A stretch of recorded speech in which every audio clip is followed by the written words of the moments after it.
Chapter 12. I bet he sat right down here and ate, and started planning how he'd kill his father. Plenty of time. Time to start putting what he wanted together, hunting up their passcodes, checking out the bank accounts. Plenty of time. He never panicked, Eve continued. He never tried to clean anything up, hide anything. It's like he came of age here in the kitchen over his mother's bloody corpse. Well, God! He's got the ambition and the brains to go after the money, after what he recognizes or considers valuables. To take the time for planning that before and after he kills his father. To do that, he gets his old bat, that memento. Maybe his old man pitched him a few back in the day, criticized his form.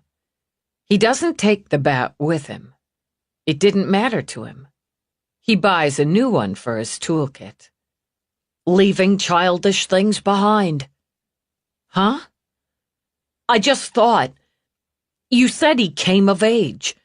So he left the bat he'd used as a kid and bought a new one. They probably bought him the first bat, the murder weapon. He buys one now for himself. That's good. Eve nodded. That's how he thinks. Still, a little fear of the father. He hides, lies in wait, takes him by surprise. Ambush rather than confront. Then he leaves them both there, where they fell, leaves them swimming in their own blood, and eats and sleeps and plans. It's like a kid again. A teenager, maybe, tossing his stuff on the floor, stepping over it rather than picking it up, putting it away. Nobody here to tell him to clean up his space. It's deliberate. What part? Staying here until Saturday night. Leaving them on the floor, dishes scattered around the kitchen. She kept a tidy home. Raised him to pick up his space, nagged at him about it. Now fuck her. He'll make as much mess as he wants. No mess in the living area or their bedroom. He's not interested in those spaces. It's all about the little office area, the kitchen, his room, the bathroom. He hates how old it feels in here. All his mother's fancy touches, the old stuff she and his father hang on to, set around or tuck away. The traditions irritate him. He wants new, like the new bat, the new suit. He wants some shine. She took a turn around again. He'll look for a status place. He wants the opposite of this, the opposite of settled, homey, traditional. That's what he's after now. A newer building, or something recently rehabbed. Modern, I think. Slick and sleek. Everything he's never had because he doesn't see what he had here.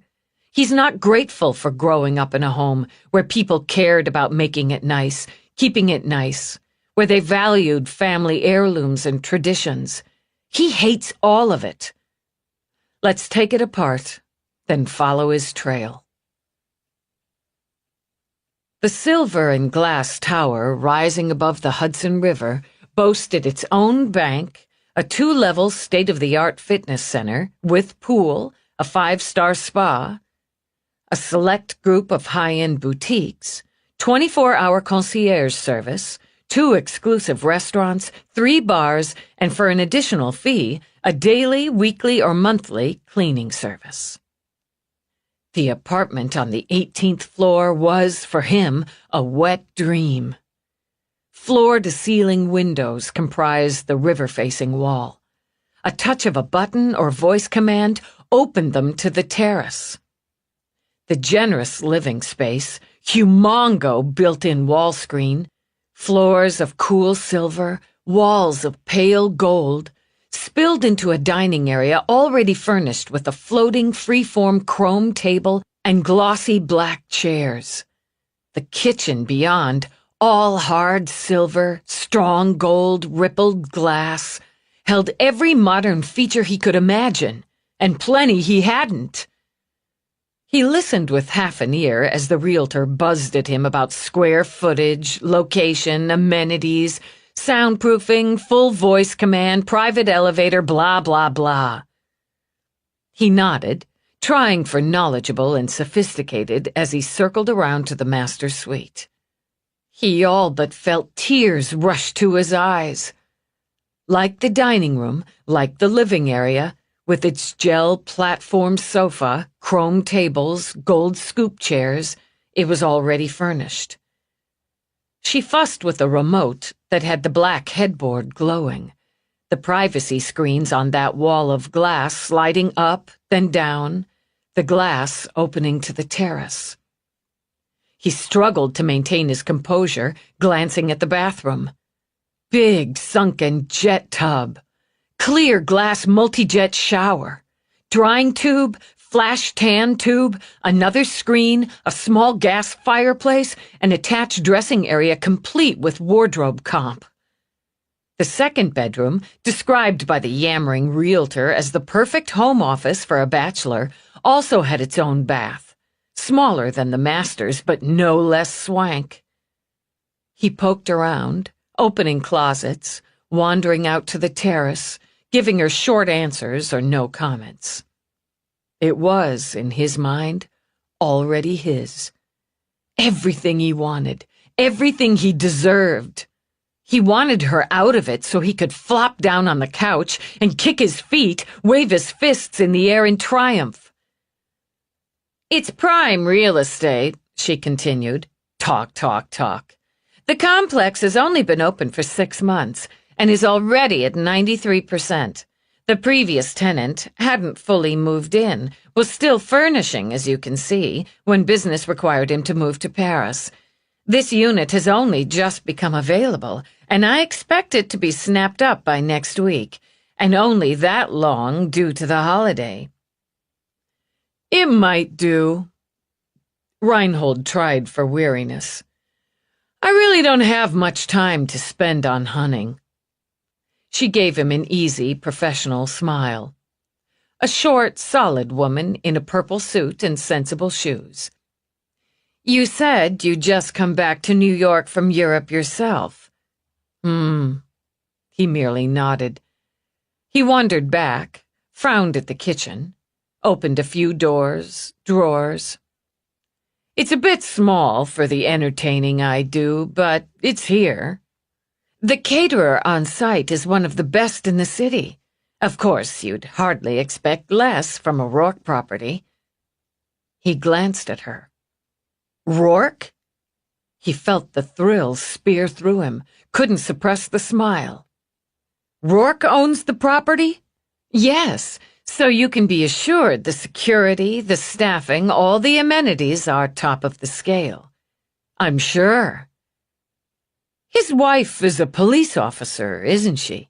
"That's right. Have you seen the iCove agenda? It's based on one of her cases. Fabulous vid, just fabulous." "I've heard of it. I don't have much time for vids." He dismissed it as if such things were too frivolous for his notice. Inside, he reveled. The cop trying to find him was married to the man who'd built his new headquarters. It couldn't be more perfect. "What about the furnishings?" "As I said, the previous tenant had to leave for Europe and quickly. He'll make arrangements to have the furniture taken out, or is willing to sell any and all." "I see. It would save time, and time is money." He glanced at his spiffy new wrist unit as if verifying. "I'll take it, and the furniture. You don't want to see the other properties?" "Time, money, and this suits well enough. What does he want for the furniture?" "All of it? As I said." He gave her a hurry-it-up finger wiggle. "I don't waste time." "Just give me a moment to check. Building management will need first and last month's rent, as well as the security deposit on signing." "Understood. I'll have my girl wire it today. I'll move in this evening." I prefer not to spend another night in a hotel, he said, rolling right over her. I don't have much with me. I'll make arrangements to have the rest of my things sent once I'm settled. Make it happen. So saying, he wandered off again, leaving her scrambling. Eve followed Reinhold's footprints. To banks, hotel, shops, pawnbrokers. She talked to clerks, reviewed security discs. Studying him, watching him revel in his newfound life, his murderous freedom. She'd found more photos, tucked away, and, as Peabody had suggested, school reports. Average at best. They'd unearthed an old vid of him from childhood, labeled Jerry, Talent Show, Grade 5. He'd competed with the song, and had carried it fairly well. Well enough to place third. The vid had clearly shown his anger, his sulkiness when accepting his little trophy. Another vid memorialized his Little League team's bid for the championship. They lost, and Reinhold struck out on his last at-bat. Other vids showed family vacations. Reinhold belly-flopping into a pool, swimming choppily. Not the athletic type, Eve judged. Holidays, birthdays, high school graduation.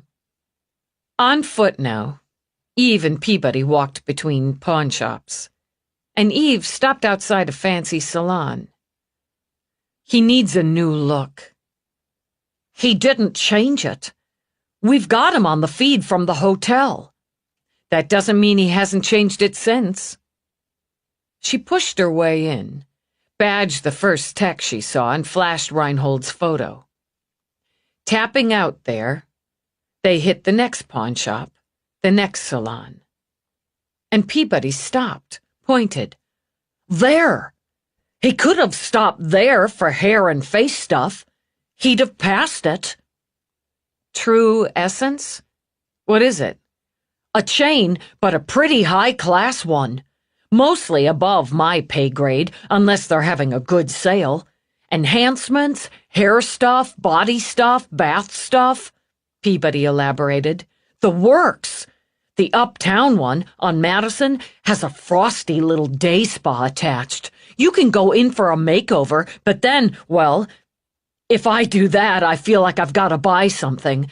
But the staff's really helpful. It's part of their rep. Solid and personal customer service. Let's see if they gave any of that to Reinhold.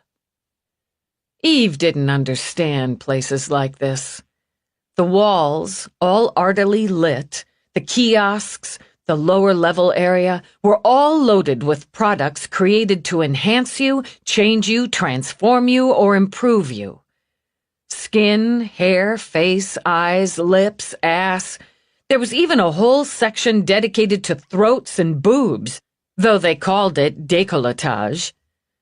But she had to admit, the trim, stylish, and perfectly groomed staff didn't swarm as they did in some places.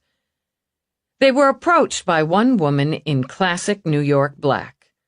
The tall blonde with killer looks looked pretty normal to Eve's eye. No spikes, visible piercings or tats, no explosion of odd-colored hair. Welcome to True Essence. Can I help you with anything this afternoon? Yeah. Have you seen this man? Eve took out the photo, and since the blonde didn't seem to be an asshole, palmed her badge discreetly. Oh, that's the man who killed his parents. Instantly, her voice went to stage whisper. I saw him on the media reports. You're looking for him? That's right. I haven't seen him, but I had the last 2 days off. Would you like to talk to the manager? I can call her out. Appreciate it. Sure, give me a minute. Oh, look at this lip dye! No, Eve said flatly, when Peabody snagged a sampler. Popping pink! Who doesn't want a pop? Peabody squeezed some on an applicator, tapped it on her lips. Cut that out! You're not a girl in here. You're a cop. I'm a girl cop. And Peabody did a quick, agile turn toward iCrap. Apparently, Eve noted, the managerial position required less normal. She watched the woman with plum-colored hair and silver brow studs clip her way over on high zebra-striped boots. I'm the manager, and you're Lieutenant Dallas, Detective Peabody. We're looking for this man. So I saw on screen last night. Why do you think he came in here? He was in this area, and he shopped in this area. We're checking other venues. I see. Do you know what he might have wanted? What sort of products he might have come in for?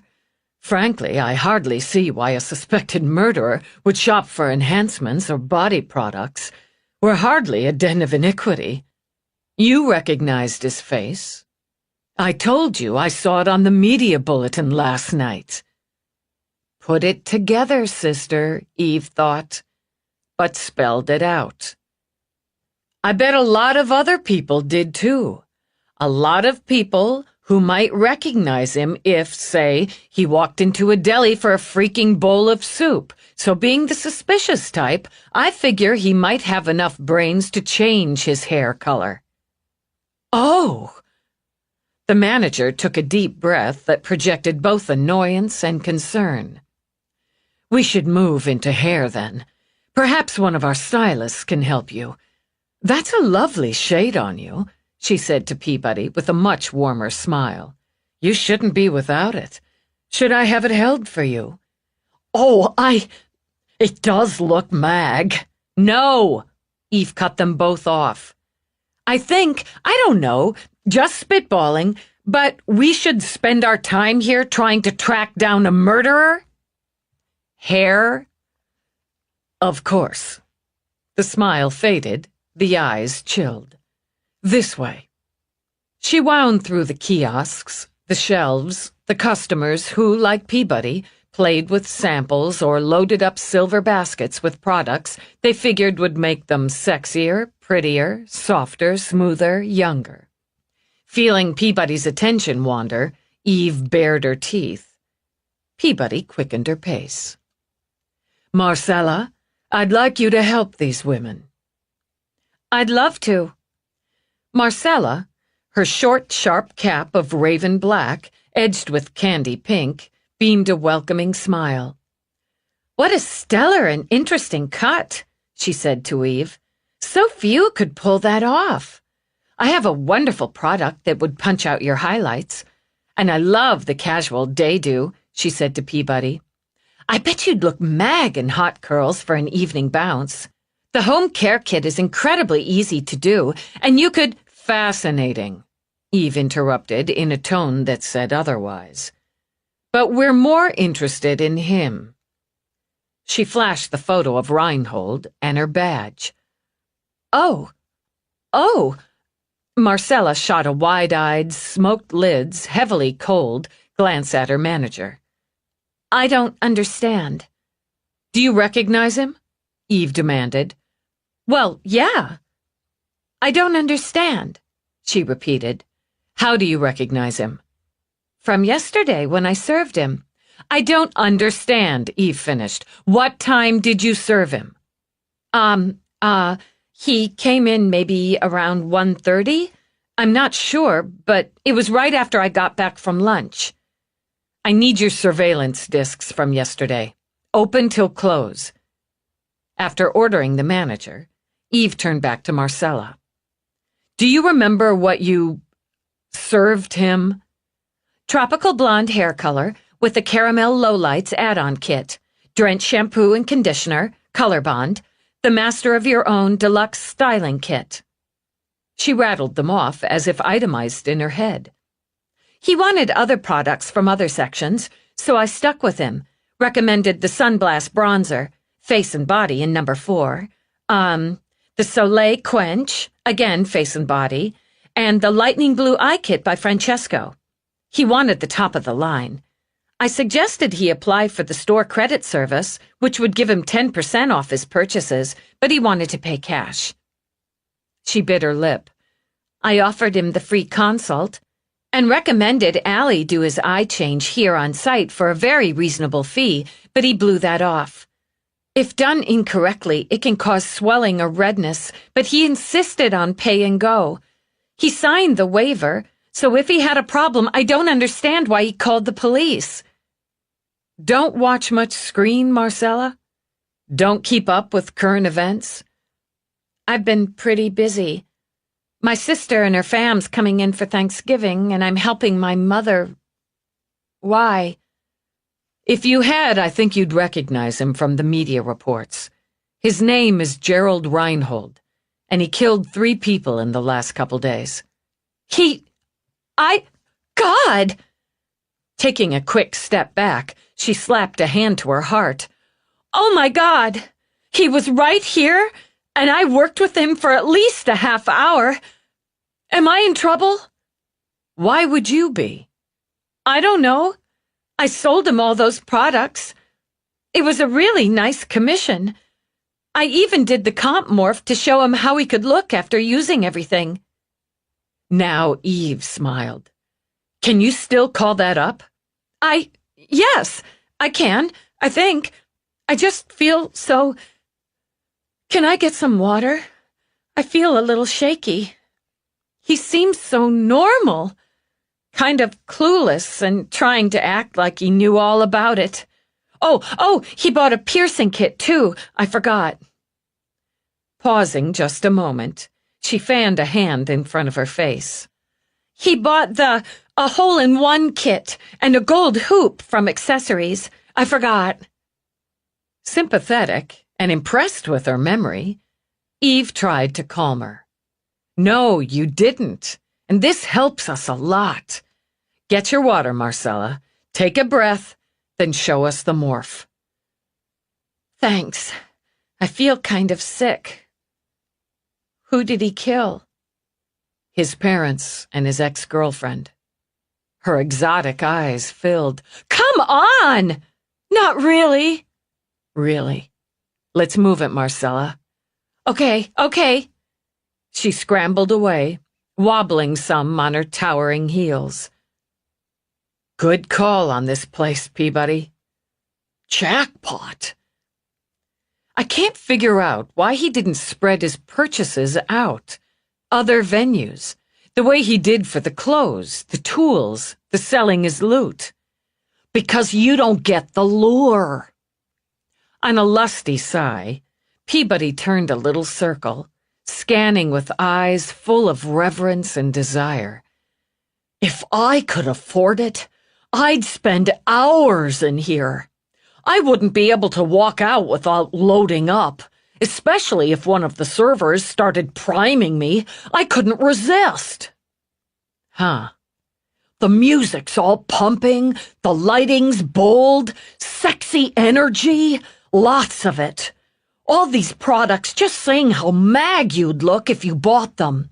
All these totally ice servers, male and female, telling you the same. Drop a couple thousand and walk out a whole new you, a better you. And people buy that.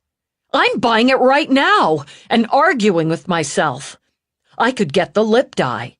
I'm not spending anything on travel for Thanksgiving. I have enough lip dye, but I don't have this Fabo Uptown new lip dye. It costs too much. It's a personal appearance investment. I got it. Shut up. Go push the manager on those discs, she ordered as Marcella came trotting back with the tablet. Malachi Gold. That's his name. I remembered after I got some water. Calm down. No, it's not his name, but that's the name he gave you? Yes. I asked him for the morph, and that's what he said. We keep them for a week, in case the customer comes back, wants something else, or says something didn't work. She tapped her way through. See, here he is. We have to take an as-is shot, and this is as-is. Yeah. Eve looked into Reinhold's smug, smiling eyes. That's as-is. Show me the morph. Marcella tapped again, turned the tablet. If used properly and to full potential, he'd come out about like this. They're not 100%, but it gives a good representation. I bet. Eve studied the newly blonde, blue-eyed, bronzed, and pierced Reinhold. He bought the styling kit, but he was really vague on how he'd style the do, so I just had to go with the as-is do, new color and lights. This is good. This is excellent. I need you to send it to me at this code, and I need a hard copy now. Oh, sure. I can send right from the tab, but I have to look for the print. It'll take a minute. Make it happen. You did good, Marcella. Thanks. She smiled wanly. It's my first murderer. Let's keep it that way. And get me that, what was it?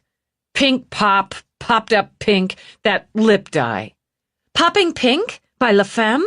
It's mag, totally, but I have to be honest, it's not really your color. Now the blooming poppy or the not for me. Eve dug for credits. How much? $62. You're shitting me. Marcella's face fell into apology. No, it's a really excellent product, honestly, and lasts all day. It's waterproof, smudge-proof, has conditioners, and fine. Considering the cost, Eve dug out a credit card. Put it on this. Of course. It really does well with the rose petal liner. Don't push it, Marcella. Just the lip crap and the hard copy. And make it quick. Marcella swiped the card on the tablet, turned it so Eve could sign. I'll have the picture and the product right back to you. 2 minutes, she promised, and dashed, no wobbling now, away. Taking a moment, Eve glanced around, thumbs in front pockets. No, she didn't see the lure. What she saw were countless products that, given half a chance, the terrifying Trina would smear, brush, paint, rub, and coat all over her face, hair, and body. That alone was enough to make her want to get the hell out. Got the discs. Peabody held them up, and she strode back to Eve. The manager got really cooperative when it turned out he got his stuff in here. Anything we need, want, anything she can do. Total CYA. Works for me.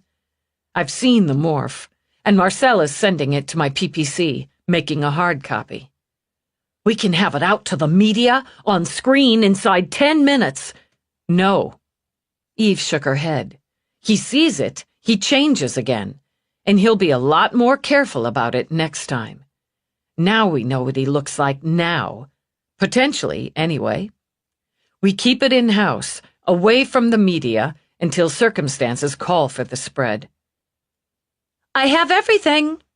Marcella came back with the pink and black leopard print bag, offered it to Eve. The morphs in the white envelope, the products in the small bag. I threw in some samples. You really should at least try the blooming poppy. Thanks. If you remember anything else, contact me. I will. And believe me, I'm gonna watch the screen. This is scary. Like I said, I never served a murderer before. That you know of, Eve thought as they headed out. You bought something. Peabody's voice was an accusatory whisper. I turn my back for a second, and you buy something after dissing the whole idea of the store. She huffed. What did you buy? Some crap called Popping Pink lip dye. She slipped the envelope out, shoved the bag at a speechless Peabody. You bought it for me? The me ended dangerously close to a squeal. Dallas! If you hug me, I'm shoving that lip dye up your ass. Peabody did a little dance in her pink cowboy boots. I really wanna, but I won't because I won't have pink pretty lips if it's up my ass. Keep that in mind. That was really nice. It was the best way to get you to stop whining. Really nice, Peabody repeated. Thanks. Eve consulted the route map. You called the store, and we hit. We hit big. You get a prize. A totally mag prize. She riffled through the bag. Ooh, samples! Peabody? Peabody stopped riffling, but kept grinning. Okay, he went blonde and blue, right? Rich man's tan, pierced ear, most likely ear with the hoop. He'd need at least a couple hours to do all that. More like, I'd say 4 to do it right. And a place to do it. A hotel again? Go in looking as is, leave looking new. Not a smallish hotel, then. Someone might notice, should notice. Maybe another business hotel. A big, busy hotel. Or... He spent the night with his murdered parents. Several hours with his dead ex. Maybe he picked his next victim and did his makeover there. Creepy. He hits that note. Not a family place for this. He wouldn't want to take on a spouse, kids. Look through for singles, and we'll start there. Start contacting them via link. Anyone who doesn't answer or seems off, we pay personal visits to. And I want to talk to Gold again, in person.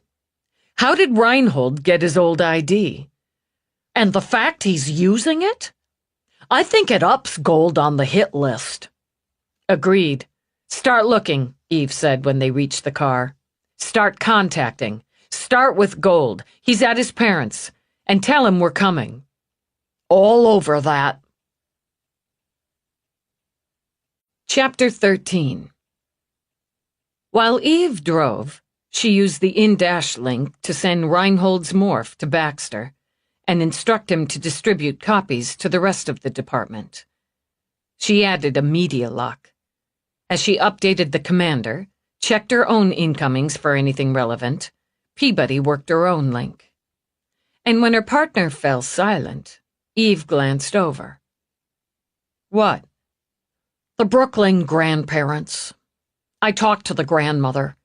She says Reinhold hasn't contacted them, and it rings true. I don't see him going that route. Not yet. So what's the problem? It's not a problem, Peabody began, but sighed. The out-of-town grandparents are coming in later today, and they're going to stay with the Brooklyn ones. Together. There are sibs and family members for both sides coming in or opening their homes to those who are coming. The ME's releasing the bodies tomorrow, but they're planning to wait until Saturday for a double memorial. They're all getting together for Thanksgiving. Family needs family. That's what she said.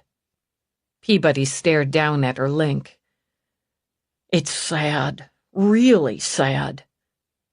But it's kind of great, too. Great? They're all pulling together, coming together, staying together. I think Reinhold has a really good family on both sides.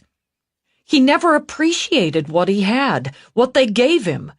But now, when they're facing one of the hardest things that can happen, they appreciate each other.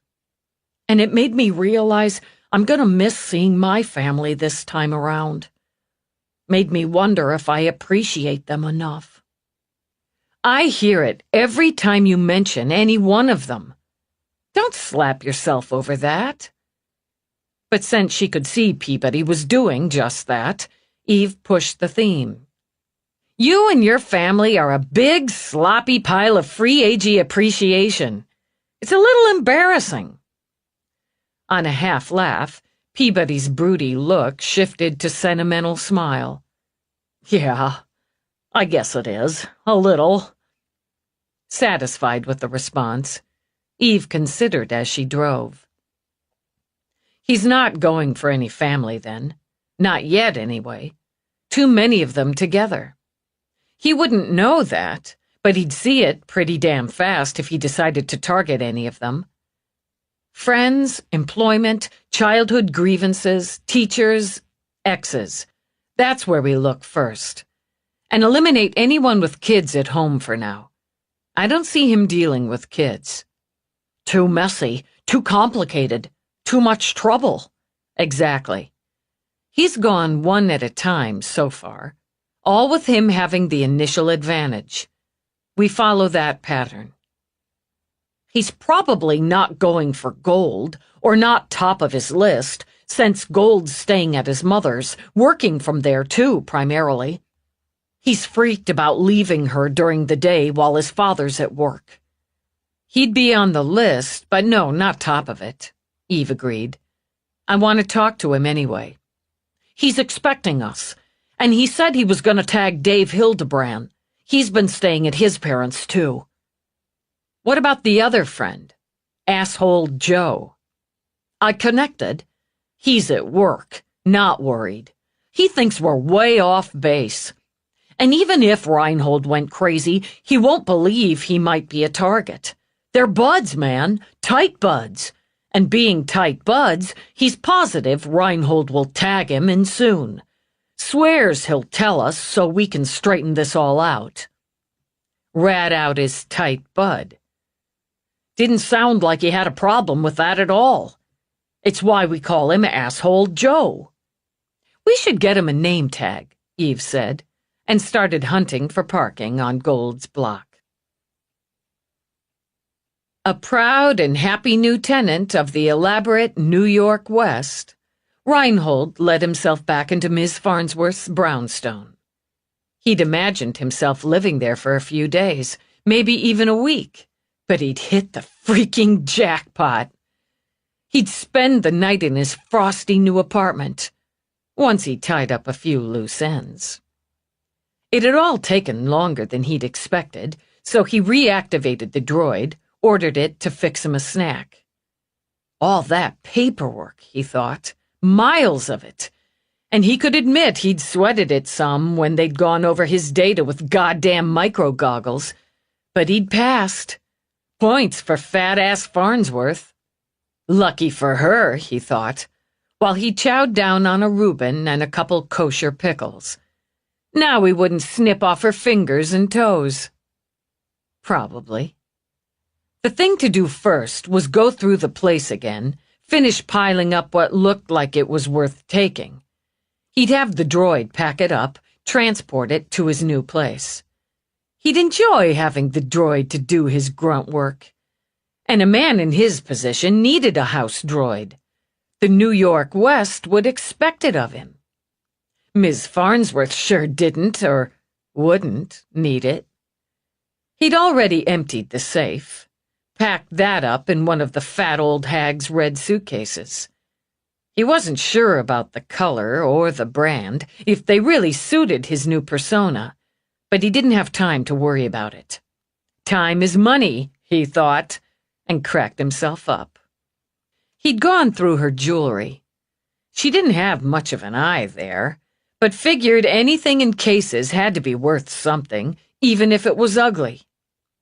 He ordered the droid to wipe the drives on the remaining electronics, then unhooked the rest of the comps and equipment and hauled them downstairs.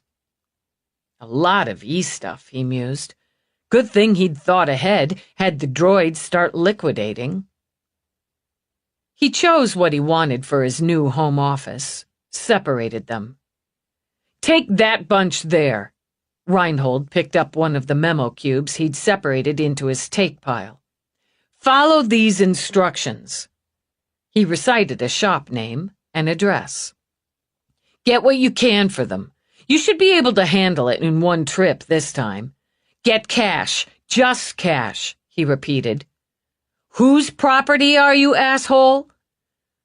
I am the property of Anton Trevor, President and CEO of Trevor Dynamics. Don't you forget it. Get the cash, come back. No detours. We've got work to do.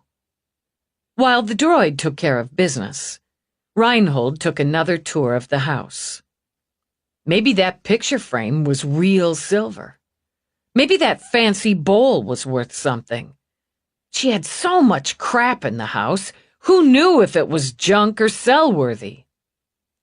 He could probably take the bags of her clothes and get something for them, but he didn't want to touch all those old lady clothes again. Besides, he was rolling in it now. Why bother with the small shit? He had the equipment he wanted. The droid could box it up, transport it, set it up in the new place. Same with his clothes and the suitcase full of stuff he'd have the droid sell over the next couple days. Maybe he could scrape out more if he stayed a little longer, but all he could think about was getting into his new place, having the droid fix him a drink. Maybe he'd try a martini or something fancy like that. Drink it on the terrace. He'd watch screen, have the droid fix him a big-ass dinner. Now he had somebody to wait on him that wouldn't nag and bitch and try to make him feel worthless.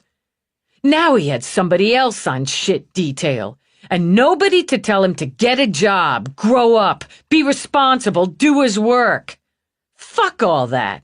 Fuck all of them. Starting, he thought, with Ms. Farnsworth. He'd considered how to do it. He liked the knife. He really enjoyed the way it felt when the blade went in, came out. But it was so damn messy, and he had nice clothes on. He should buy some protective gear for down the road. Same went for the bat. Blood and brains everywhere, and that was a rush. But he'd fuck up his clothes. Definitely buying protective gear. He could strangle her, but he kind of wanted to try something new, to expand his horizons. Wasn't that one of her favorite things to say? Expand your horizons. Yeah, he'd expand them on her, see how she liked it. He got what he wanted, sauntered into the office. She didn't look so good, or smell so good. She'd pissed herself again, which surprised him. He hadn't given her more than a couple sips of water all day, and no food. He thought she maybe looked like she'd lost a couple pounds. The Jerry Reinhold diet, he thought with a cackle that had her head snapping up. No, make that the Anton Trevor diet. New look, new digs, new name. New man. Hey there. He didn't see the dog, didn't give Snuffy a thought, out of sight, out of mind. But he did see she'd been trying to get free. The tape around her right hand was looser, and she'd managed to drag her hand out about halfway up. The wrist that showed beyond the cord and tape looked like raw meat. Ouch. He clucked his tongue, ticked his index finger back and forth. But that's what you get when you don't listen to the rules. Where'd you think you were gonna go if you got loose? What'd you think you were gonna do? I mean, clue up, Ms. Farnsworth. I'm a lot smarter than you gave me credit for. He posed, tapping thumbs to his chest. I've got all your money. I've got all your shit that's worth taking. I look iced, and you look like crap. Smiling, he stepped closer to her. And you did everything I told you to do. You're the useless one, the stupid one. And I'm the one who's gonna live in a totally mag apartment. I'll probably get one in London or Paris, too, once I finish my personal business and hire out. People pay a lot of money for an experienced hitman. Governments, too. His eyes narrowed at the derision in hers. You don't think I can make the big bucks, bitch? I already did, and most of it used to be yours. With my rep, I can name my own price. I'm rich, and I'm famous, and you're sitting in your own piss. Who's the winner now? Who's the winner now? He ripped the tape off her mouth, taking dried flesh with it. She looked him hard in the eye. Her voice was little more than a croak, as dry as her skin. but she'd have her say. "You're nothing. Nothing but a vicious little turd."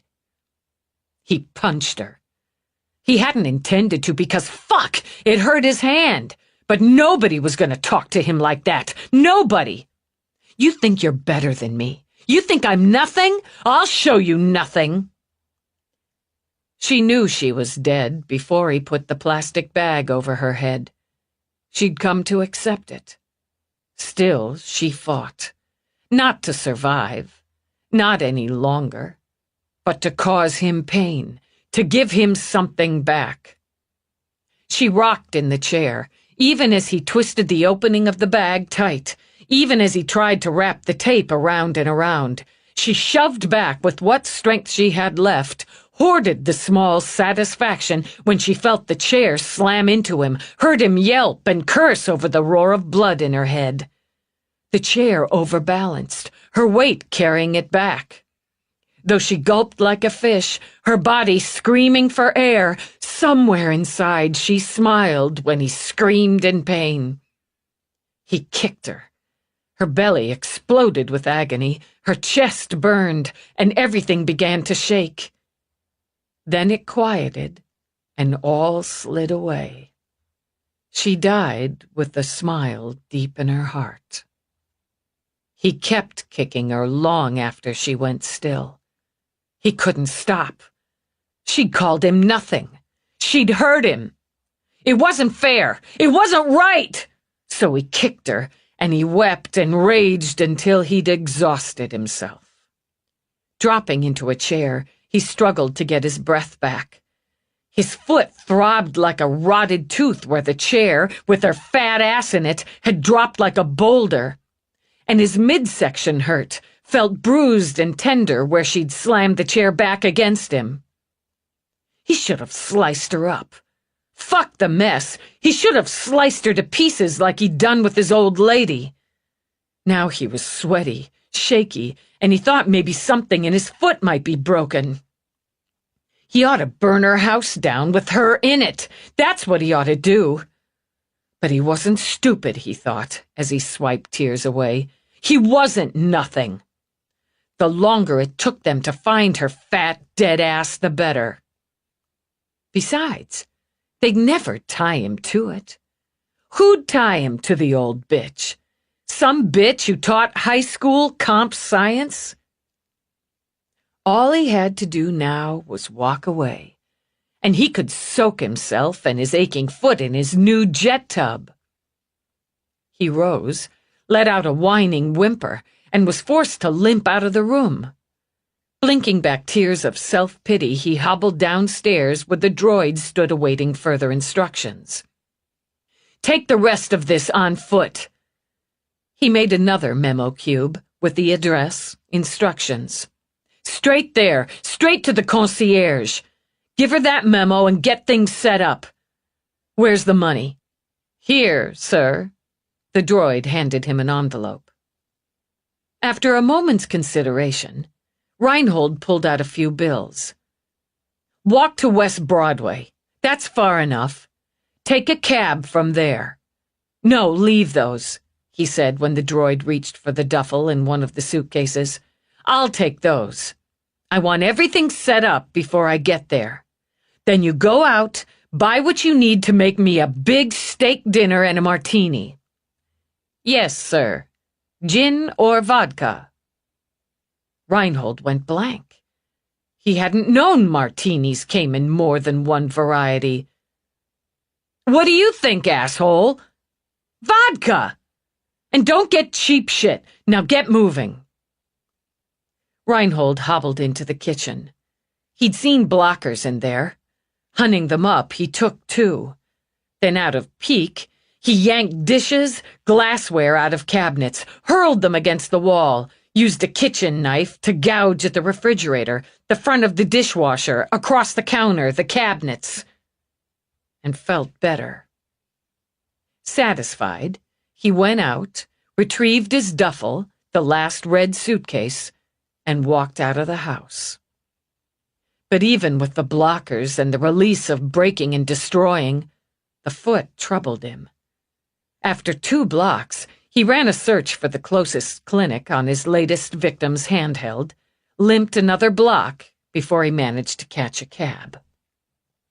He should have snipped off her toes, he decided. He should have made her scream. Being dead wasn't enough, not when she'd hurt him first. He slumped in the corner of the cab and dreamed of his new place, a jet tub, a manly drink, and money to burn. Eve rang the bell by the door of the Gold apartment. Within seconds, she heard locks clicking, snicking, sliding. The woman who answered was still on the shy side of 50 and wore lip dye Eve assumed Peabody would claim popped. She boasted impressive breasts and broad shoulders, and gave Eve a dead-on measuring stare. "You're taller than I thought." "Okay," was the best Eve could offer. "Could use some meat on you." "Skinny girls," she said to Peabody with a quick, crooked smile. "Hard to understand them." "Yes, ma'am." "Come on in. Mal's back in the den putting in a new screen. I don't allow the screen in the living room. Living rooms are for living, and living means having conversations." There was plenty of seating for just that. Chairs, sofa, cushion squares. Where most might have put that wall screen, she'd opted for shelves loaded with photos, fussy pieces, and several books. "I like books," she said, noting Eve's gaze. "Pricier than discs or downloads, but I like holding them, looking at them." "My husband does, too." "Well, he can afford it. My kids give them to me for special occasions. You go ahead and sit down. I'll get Mal, and he's got Davy with him back there. I'm gonna fix you a snack." "There's no need to bother with that, Mrs. Gold." Mrs. Gold merely gave Eve that dead-on stare again. "I'm fixing you a snack." She walked off in navy skids. "We're getting a snack," Peabody grinned. Eve shook her head. Mrs. Gold struck her as a woman who ran her home and her family, and had enough punch left over to run most of the neighborhood. It was mildly intimidating. Mal came out with a shorter, beefier guy with a lot of brown hair. Eve recognized Dave Hildebrand from his ID shot, and saw in both of them barely contained nerves. Lieutenant." Mal started to extend his hand, obviously wondered if he should, started to pull it back. Eve solved his dilemma by taking it for a brisk shake. "Mal, Mr. Hildebrand?" "Dave, nice to meet you." Immediately he flushed. I got it. "I asked Dave to come over when you said you wanted to come by. We're both just... God, this is just fucking awful."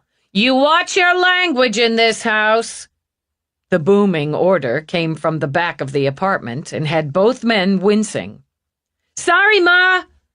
"Like I said, I'm gonna stay here until..." He trailed off again. "And Dave's staying with his folks, too. It just feels like we should." "The neighborhood can't talk about anything else," Dave put in. "People really liked Mr. and Mrs. R. And even if they didn't, well, geez, he corrected with a quick glance toward the kitchen. "They were good people." Mrs. Gold came back in, carrying an enormous tray. "Let me get that, Ma." Mal muscled it from her, set it on a table in front of the sofa. In addition to little plates, glasses, a big clear pitcher of some sort of deep amber liquid, the tray held tiny sandwiches, basically a bite, cookies sparkling under a dusting of what must have been sugar, and a ring of carrot sticks circling some chunky white dip with green flecks. "We could have come on back to the kitchen, Ma." "Living room's for company." In what Eve now saw as her no-bullshit way, Mrs. Gold hefted the pitcher, poured out glasses. This is sassafras tea, and it's good for you. It's my grandma's recipe." "My granny makes that." Delighted, Peabody accepted a glass. "Does she now?" "Yes, ma'am." After a sip, Peabody grinned like a child. "It's gotta be the same recipe or close to it. It really takes me back." "What's your name, girl?" "Detective Peabody. My granny's a Norwickie." "Polish!" On a wide beaming smile, Mrs. Gold pointed an approving finger. "My grandma was too, a Wozniak. She died just last year, 118. Went skydiving 2 weeks before she slipped off in her sleep. Can't say better than that." "No, ma'am." Eve supposed this was living room conversation, but they didn't have time for it. "We have a few follow-up questions," she began. "We believe Gerald Reinhold will target someone else. I kept thinking, I don't know, he just had some sort of breakdown, but after I heard about Lori, what he did to her..." Mal stared down at his hands. They held steady, but his voice shook. "I don't know how he could do that. I don't know how he could do what he's done." "He's a spoiled, good-for-nothing whiner and always has been." Mal rolled his eyes toward his mother. "Ma!" "Actually, I'd like to hear your opinion, Mrs. Gold." After sending her son a smug look, Mrs. Gold nodded at Eve. "You show some sense. I watched him grow up, didn't I? His ma and I, and Davy's ma, too. We spent a lot of time together, or handling each other's boys. My Mal's a good boy, and it's not bragging to say so. He had his time, sure, and he got slapped down for them when he needed to be." "Still happens," Mal muttered, but with a smile. "Always will. I'm your ma, birth to earth. Davy here, he's a good boy. Not that his ma and my own self didn't slap him down a time or two, and still will," she added, jabbing a finger at him. "Barb and Carl, they were good people, and they did the best they could with that boy, but he was born a whiner, and he never did grow out of it." She plucked up a carrot stick, waved it. "Somebody else's fault, always with him. Never appreciated anything they did for him, and always found fault. Maybe I could say they indulged him more than they should, but he was their only chick, and they did their best by him. Worked with him on schoolwork, even hired on tutors when he didn't do so well. Boy wanted to play ball, so Carl, and the man, bless him, wasn't much of an athlete. He spent hours throwing the ball or chasing it with Jerry. I remember when these two, Jerry and that Joe Klein, swiped candy and comic discs from down at Schumacher's. We all, Barb, Davy's ma, and Joe's and me, we all dragged these boys in there to make it right." "Worst day of my life," Mal mumbled. Mrs. Gold's expression clearly transmitted she was fine with that. "Davy and Mal here, they were shamed and sorry, and rightfully. That Joe, he was mostly shamed and sorry he got caught, but Jerry, he was mad." "He was," Dave confirmed and took a cookie. "He went off on me. He said I'd screwed the whole thing up. He punched my guts out before Mal pulled him off." Mrs. Gold's finger ticked between the two men. "You never told me that." "Ma, I can't tell you everything." "Ha!" Her sniff was her opinion on that. Jerry apologized to the Schumachers, sure, had no choice with his mother holding him by the ear and seeing he did. And when a rock went through Schumacher's store window one night a couple weeks later, I know Jerry's the one who threw it. "You don't know that, Ma. And we weren't there. I swore to you then, and I swear to you now, we didn't do it. I'm not saying you did. If I thought different, you still wouldn't be sitting down easy." Barb knew it. She didn't tell Carl, but she told me. sitting back in the kitchen and shedding some tears over it, too. Couldn't make him say he did it, but she knew. Is Schumacher still there? 51 years, same location, Frank and Maisie. Eve noted it down. What I want from you is the names of anyone you can think of he has something against, he had trouble with, who he complained about. Going back. I don't mean just recent problems. I hope you've got a lot of time, Mrs. Gold said, and helped herself to a sandwich bite. Because that boy stacked up grudges like a kid with building blocks. I'd be one of 'em. He's not going to hurt you, Ma. I'd kill him first. Mal's face went fierce as he turned to Eve. I mean it. You're a good boy. Mrs. Gold patted his arm. But I think this skinny policewoman and a friend with the Polish granny can take care of Jerry. That's just what we're gonna do, Eve said. We have his former employers, his co-workers, you and your families, and Joe Klein and his. Who else comes to mind? How about other ex-girlfriends? Lori was the first one he lived with, was really in a serious deal with, Mal began. There was Cindy McMahon, Dave put in. They dated pretty regular for a few months a couple years ago. Is she in the neighborhood? Eve asked. She was. She moved to East Washington just, I don't know, like in June maybe? She got a good job, Mrs. Gold added. A media job, writing news and such. She's coming home for Christmas, though. I talked to her ma. I think he'll stay local for now. There was Marlene Wislet. He never dated her, Dave objected. He wanted to. She shut him down. That's the kind of thing you mean, right? Mal asked Eve. Yeah, it is. Do you have any contact info? I can get it. She lives Upper East with some guy. She's modeling. She's really frosty, and Jerry had a thing for her. She wouldn't give him the first look and told him to screw off. They ran through a few others, right back to the sweaty days of puberty, with Mrs. Gold adding in the occasional parent, shopkeeper, older brother, younger sister. She'd been right, Eve thought. A long list. How about teachers, instructors, coaches? He was really upset, Mal corrected quickly, with Coach Boyd. He was our Little League coach for 3 years. Jerry got picked off twice trying to steal bases after Coach told him not to, so Coach benched him for 3 games. Then we were in the championship game, and Coach told him to take the pitch. Their guy threw a bunch outside, and he wanted him to try to take for a walk, but Jerry swung away and struck out.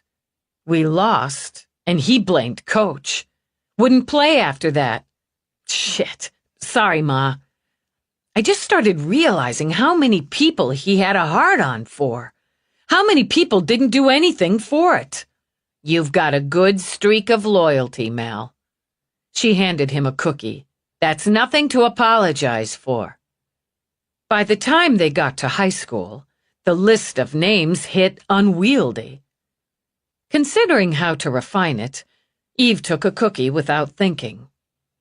These are amazing, Mrs. Gold preened. Family recipe. And you have to be willing to spring for real sugar, and plenty. I'll give you some to take. Mr. Garber caught him cheating in global studies. He got suspended and grounded for it. Mal shrugged at Dave. Yeah, but he didn't really care. He said it was like hooky with permission. Nobody likes getting caught cheating, Eve put in, and noted the name down. Well, he was a lot more pissed, seriously pissed.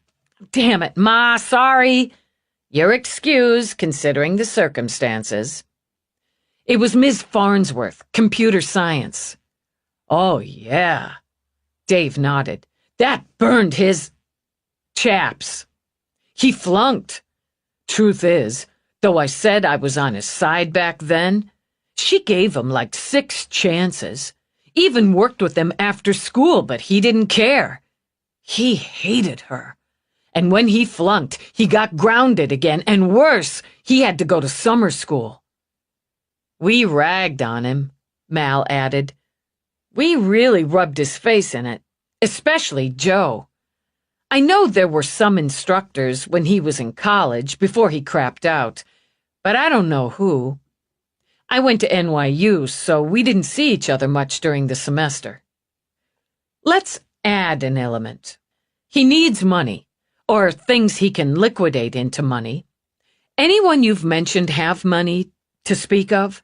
Or any sort of valuable collection you know of? Marlene's making some bucks now. She's raking it in with the modeling, and I heard the guy she's with has a pile. Mal's face screwed up with thought. We always figured the Schumachers had the scratch, and if he's got it against any of us, Joe likes to buy big deal stuff. He doesn't keep a lot of money because he blows it on things. He's a show-off, always was. And he's got a mean streak. Mrs. Gold pointed at her son before he could protest. He does, Dave confirmed. He's tough to be friends with when you think about it. Farnsworth, Dave added with a grin. Everybody said she was rolling. That's right. Mrs. Gold lifted a finger. Mostly her dad's money, if I remember. He died pretty young.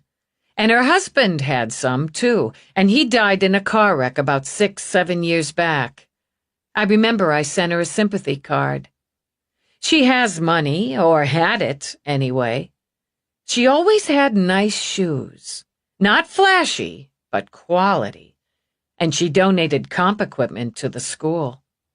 I didn't know that, Mal said. She didn't want to be flashy about it, like the shoes. But I hear things. You got ears like a cat, Ma. Ma ears, she countered, and winked at him. Goes with the territory. I forgot one. My brother. My big brother Jim. Dave scrubbed his hands over his face. He can't stand Jerry. Never could. Used to call him fuckweed. Sorry, Mrs. G, but that's verbatim, you know. Jim's not rich or anything, but he does okay. He lives in Brooklyn, him and his lady. They're getting married next year. Jim tuned him up once. Jerry said something ugly about the girl Jim was seeing then. You remember Natalie Sissel, Mel? So Jim punched his lights out. Just pow pow, and walked away. It was pretty humiliating because Jim let Jerry throw the first punch, then just rocked him out. Right outside Vinny's Pizzeria, so everybody saw it. I've got to talk to Jim. Dave sprang up, dragging out his link as he hurried into another room. Looking ill, Mal watched Dave run out. You really think he'll try to hurt somebody else? Try to do what he did to his parents? To Lori? I think it's good you're staying here, looking after your mother. You need to contact me immediately if he contacts you, if you see him. She pulled out the morph. He's changed his looks. This is more what he'll look like now. God, he looks different. That's the idea. Eve got to her feet. If you think of anyone else, anything else, contact me. Anytime. Something strikes in the middle of the night, pick up your link and tag me. Don't mess with this, Mel. I'll get you those cookies. Eve started to refuse the offer, but realized she wanted them, and that Mrs. Gold was giving her the eye. Thanks. I'll come back and get them. She followed Mel's mother into a spotless working kitchen. He's not going to want to tell you if Jerry gets in touch. Mrs. Gold kept her voice low as she laid cookies in a clear disposable tub. He's loyal, and there's a part of him still that can't believe it. He's a good boy, a good friend. But he won't leave me alone, and he'd tell me. So I can promise you, if that fuckweed, and I can swear in my own house, tags him or comes by, you'll know and know quick. And if he thinks I'm afraid, he won't hesitate to tell you himself. I'll make sure he thinks I'm afraid. But you're not. I can take care of myself. And that mean little brat. Believe me, he's not getting anywhere near my boy. He's lucky to have you. And you're lucky to have him. You're right, both times. You eat these cookies. She passed the tub to Eve. You can use the calories. Chapter 14. Out on the sidewalk, Eve took a moment to think it through. Brother Jim kicked his ass. He'd want payback there. But that's dealing with a guy who's likely stronger. He'd need to get in close with a weapon. But maybe snatching the fiancée. We'll check on that. Little League coach. Maybe something there, since one of his weapons of choice is a baseball bat. The model, Peabody put in. Dented ego, like with the ex-girlfriend. And she may have some money. Yeah, a more likely on the scale. The school teacher. She cost him his summer. Embarrassed him. And she's got money. Lives alone. And she's got e-skills. Maybe the kind that can create good fake ID. Too many of them, she thought. He could pick any one of them out of his murderous hat. We check on them all. All? Reach out to Brooklyn. Get a couple of cops to check on Dave's brother and the fiancée. And you take the Schumachers. They're practically around the corner. Head that way while you tag Brooklyn. I'll get people on the rest. Pulling out her link, she hit on Jenkinson. Read the Reinhold investigation. I need alive and well and stay that way checks. Take down these names and addresses. Ready when you are, boss. Marlene Wislet, Eve began, and ran down the list. I want a two-man team on each, and I want a face-to-face, in-person checks. Gerald Reinhold is looking for his next target, or he's picked one. I need these people taking precautions. Better, convince them to agree to protection. All of them? All of them. If they've heard from Reinhold, I need to know. If anything, I mean anything in their demeanor seems off, push it. I want everyone with eyes peeled for Reinhold. We're on it, LT. Report back when it's done. She clicked off as Peabody came huffing back. They're clear. The Schumachers. They were calling in their grandson when I left. He's retired Army. And Brooklyn's sending a unit to check on Brother Jim and Lady. Good enough. We'll take the teacher, the computer teacher. She's close, and Jenkinson's sending out teams on the rest. Got her address here. Want to tag her first? Yeah, go ahead, Eve said as they got into the car. Let her know we're coming. Older woman, Eve thought as she drove. Living alone. Easier pickings than the men, or that would be the assumption. Family money. Can't live the good life without money. E-instructor. She's not answering. Peabody shifted. Straight to V-mail. Eve went with her gut and punched the speed. Tag the coach and the model, she ordered. I want them on alert. Offer protection if they want it. And I want a probability on the names Mal and Dave gave us. We'll work down the scale after Farnsworth. Still following her gut, she double-parked rather than looking for a space near the brownstone. Nice house. Neighbors close, but still private. It's a good target, damn it. A really good target. She pushed through the little gate and hurried to the door with Peabody behind her, still talking on her link. She rang. She knocked. And the feeling in her gut sharpened. The security's not engaged. If she went out, Why isn't the security engaged? Take the place on the left. See if they've seen Farnsworth. I'll take the right. Eve jogged to the neighboring house, rang that bell. Moments later, a female voice spoke briskly through the intercom. "Can I help you?" "Ma'am, I'm the police." Eve held her badge up for the scan. "Lieutenant Dallas, NYPSD. I'm looking for your neighbor, Ms. Farnsworth." The door opened. The woman sported a messy brown ponytail and bold red sweats with thick striped socks on her feet. As she studied Eve out of sleepy eyes, she shifted a bundle, wrapped in a blue blanket, from one arm to the other. It took Eve a moment, after hearing the mewling sounds, to identify a baby. "Why are you looking for her?" "I need to speak with her on a matter. She doesn't answer her door or her link. Can you tell me when you last saw her?" "I guess it was last night. I got up to feed Colin, and she was out walking Snuffy." "Snuffy?" "Her dog. She's got a sweet little dog. I noticed her leaving the house with Snuffy about 11 last night." "You haven't seen her today?" "Now that you mention it, I guess not. But Brad took the morning feeding, when she'd have walked the dog again. Wait a minute." She stepped back, turned her head. "Brad?"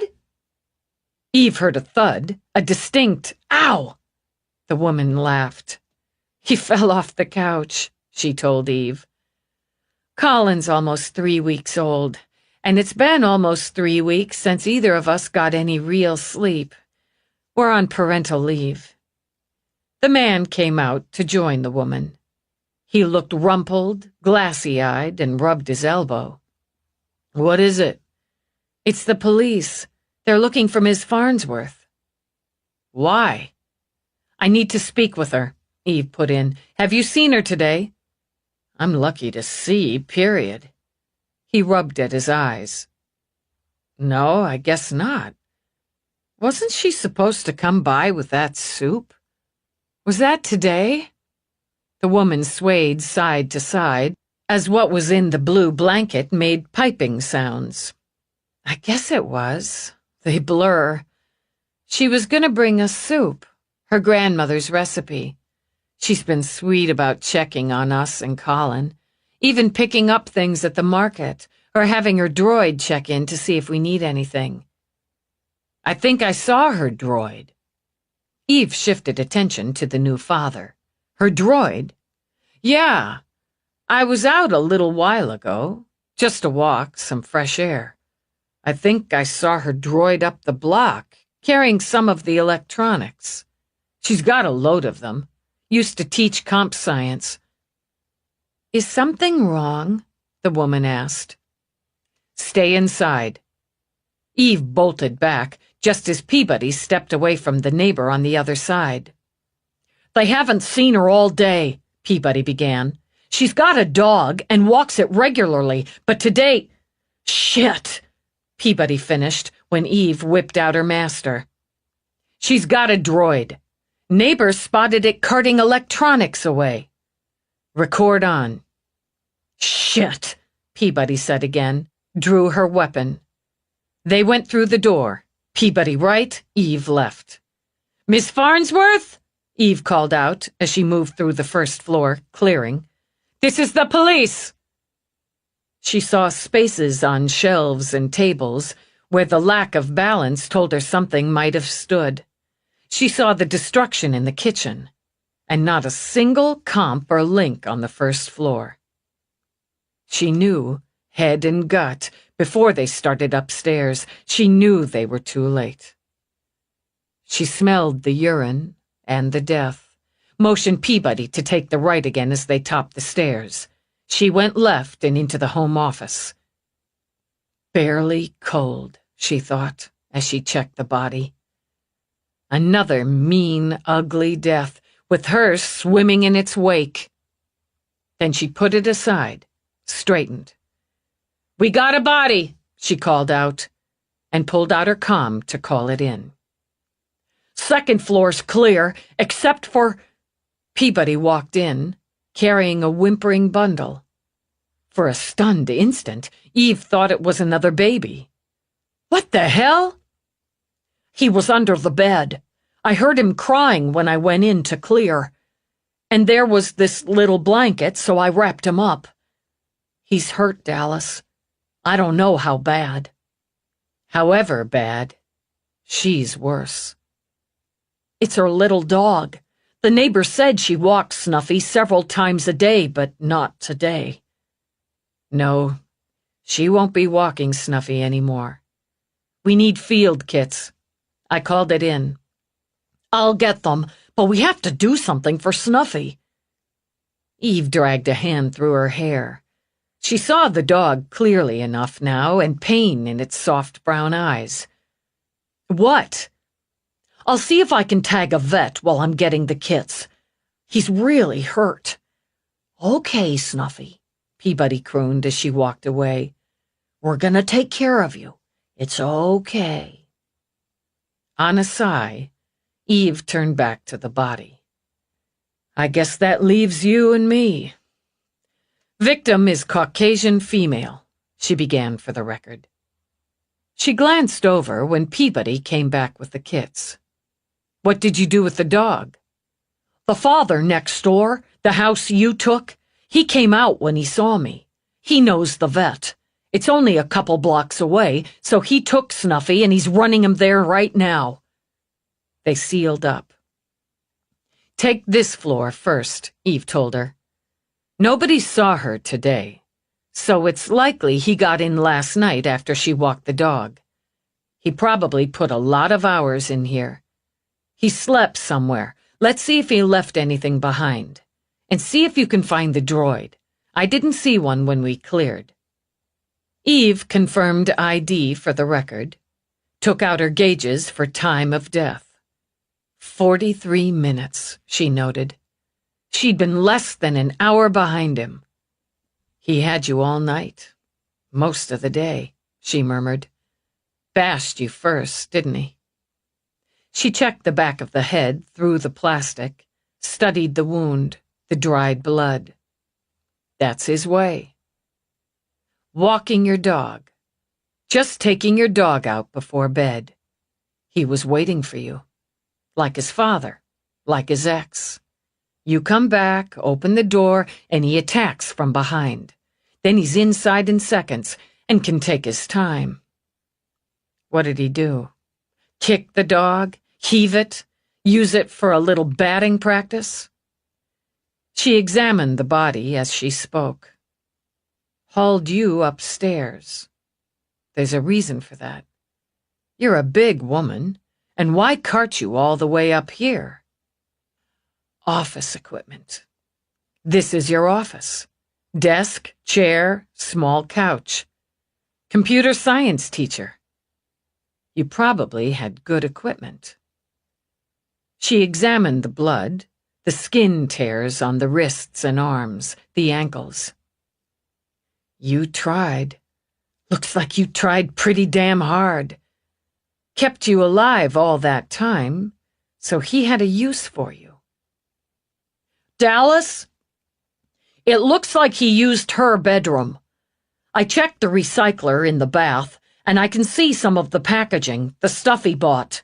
Hair product, skin product, some hair, too. He cut his hair." "Okay." "Uniforms are here. Give them a copy of the morph for the canvas. I want them to show his ID shot and the morph." Peabody nodded. "Do you think he pushed her over like that? Maybe she fell over, struggling." "Hard to say, but she sure as hell didn't just sit and take it. She ripped skin off trying to get out of the tape." "The neighbors I talked to like her. You could tell." Peabody drew in a breath. "There's no droid up here. I still have to go over the main floor, but I didn't see one down there either." "He kept it. Handy to have a droid. Clean up after him, run errands. He'd like that. Let's find out what she had, get a bolo out there too."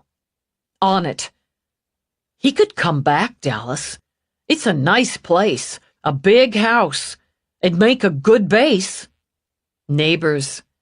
They'd have started asking questions in another day or two about her, the dog, or she'd have an appointment. He got what he wanted here. Face grim, Peabody looked down at the body. Because she flunked him in computer science. In high school. Because she pissed him off. It's all he needs now. And money. Get the uniform started. Eve pulled out her link. Feeney said, "Yo, I got another DB. Computer science teacher, retired." What, he get a D? She flunked him, so he paid her back by smothering her with a plastic bag after keeping her tied and taped to a chair for about 18 hours, and bashing up her little dog. Fucker. Yeah, he is. She's supposed to have a lot of nice equipment, but he cleaned her out.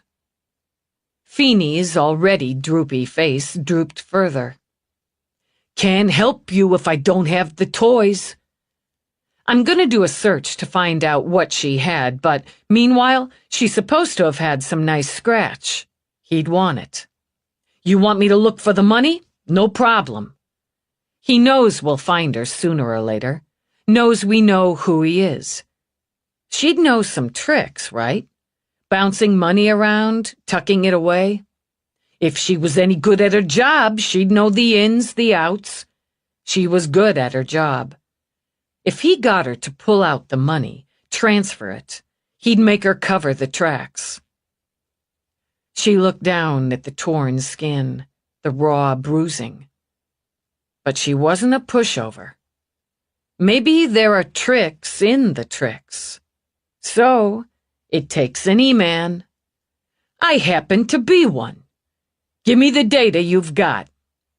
Farnsworth, Eve began. Edie Barrett.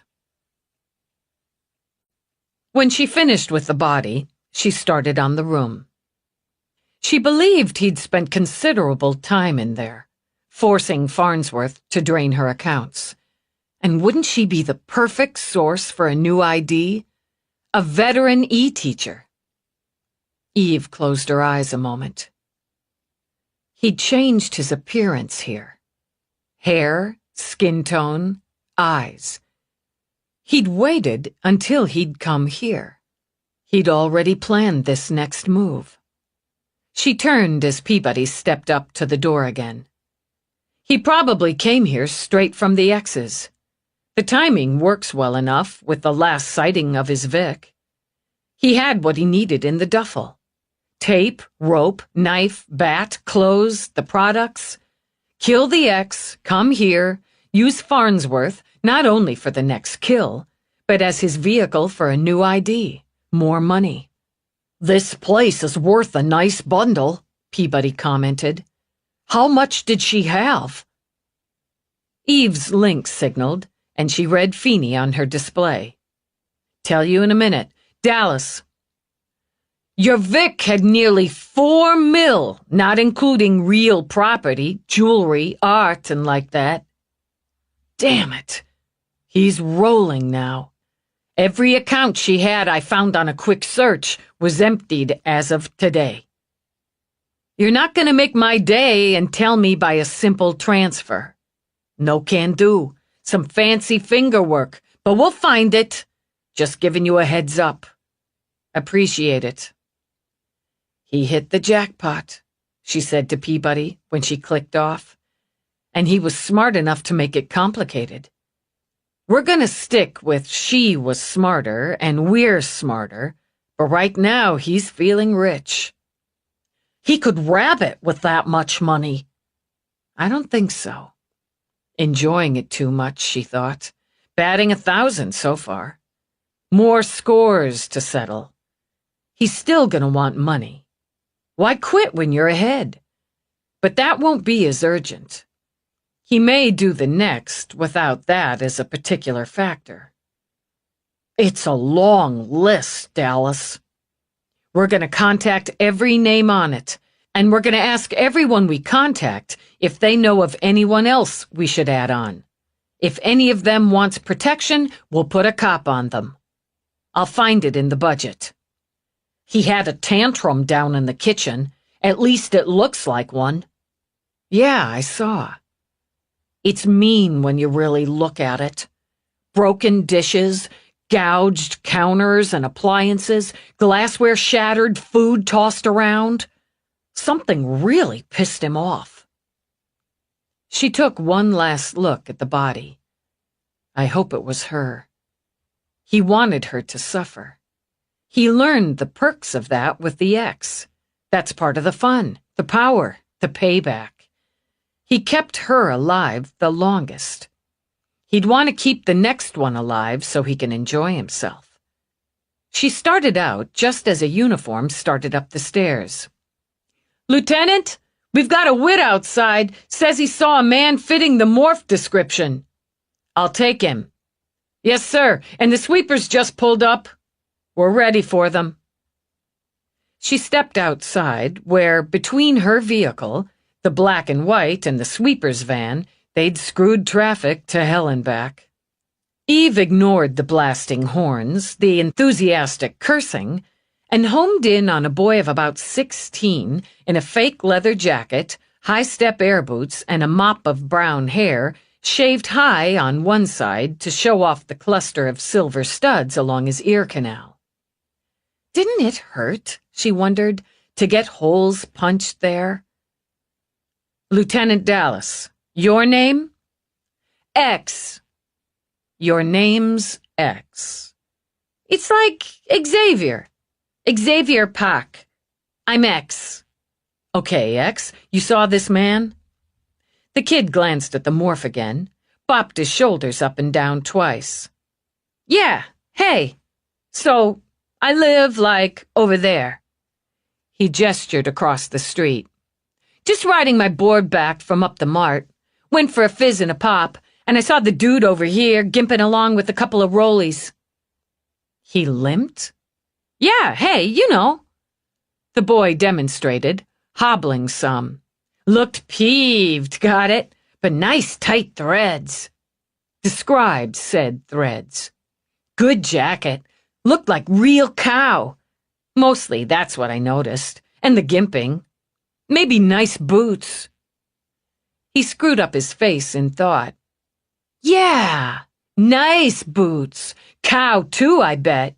So he had some. The one rollie was mag, duffel style, sharp. But the other? Been around. Pretty dumpy. And man, it was red. Bogus for a dude. Wrap shades. Had some, busted them, bummed. Limping, tight threads, and pulling a rolling duffel and a red suitcase. Yeah, big red rollie. How about his hair? Long, short, color? Now the boy scratched his head. Short. Not you short, but not me long. Blondie, I think. Maybe he had a patch. The thoughtful face again. Maybe a patch, he said, tapping his chin. I only took the good look because his jacket was fine, and he's gimping along with the rollies like he's hurting bad. Heading west? Yeah, that way. X's eyes shifted to the Farnsworth house. Something wrong with Ms. F? Yeah. Like what? Word would spread, and quickly. No point, she decided, in evading. She's dead. We suspect the man you saw is responsible. In a finger snap, he went from frosty teen to stunned boy. His eyes filled, the sheen of tears, the gleam of shock. Come on. No, man. Fuck that. No way. I'm sorry. You knew her? Ms. F? This is sick bad. Ms. F? She's up, you know? She helps me with my e-ship for school. It's not my thing, but she helps me out. That gimp bastard did her? I'd have stopped him. I'd have done something. You have. Talking to me, telling me what you saw, it's going to help us find him. Where's your dog? Where's the snuff man? He's at the vet, Peabody told him. Is he hurt? Man, more sick bad. She freaking loves that dog. They're taking care of him. I want to go talk to my mom. I want to go home. Go ahead. Eve dug out a card. If you think of anything else, you contact me. She never hurt anybody. It's not right. She never hurt anybody. He stuffed Eve's card in his pocket before running across the street. Maybe she did, Eve said. Maybe she managed to hurt him. Cabs, Peabody. I'm already there. Working her link, Peabody started back to the car with Eve. Officer? Eve stopped, waiting as the new father rushed up. Lieutenant, she corrected. Oh, sorry. They're keeping Snuffy overnight at least. I thought you might need the name of the vet, so I had them give me a card. Thanks. Is Ms. Farnsworth really? Yes. I'm sorry.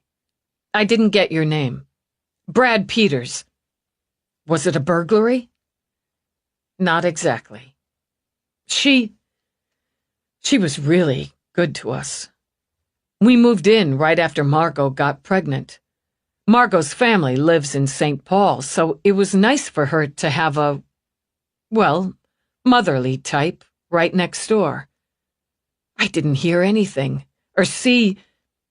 We're so wrapped up in the baby. There was nothing you could do. Can we keep the dog? She really loved that dog. And like the boy, his eyes filmed with tears. I don't want Snuffy to end up in the shelter because there's nobody to take him. We'll pay the vet bills. He knows us. He likes us. They were like a unit. He's gonna miss her something fierce. I'll see what I can do. She may have relatives or an heir who'd need to sign off on that. Okay, but we'll take care of him until... He shouldn't have to go to a shelter with strangers. He was her family. Eve thought of Galahad. I'll clear it so he can go from the vet to you unless family claims him. Thanks. I'd better go tell Margot. I don't know how this could happen. Right next door. It happens everywhere, Eve thought as he walked away. Because there's always someone like Jerry Reinhold. Cab, she repeated to Peabody. They're checking.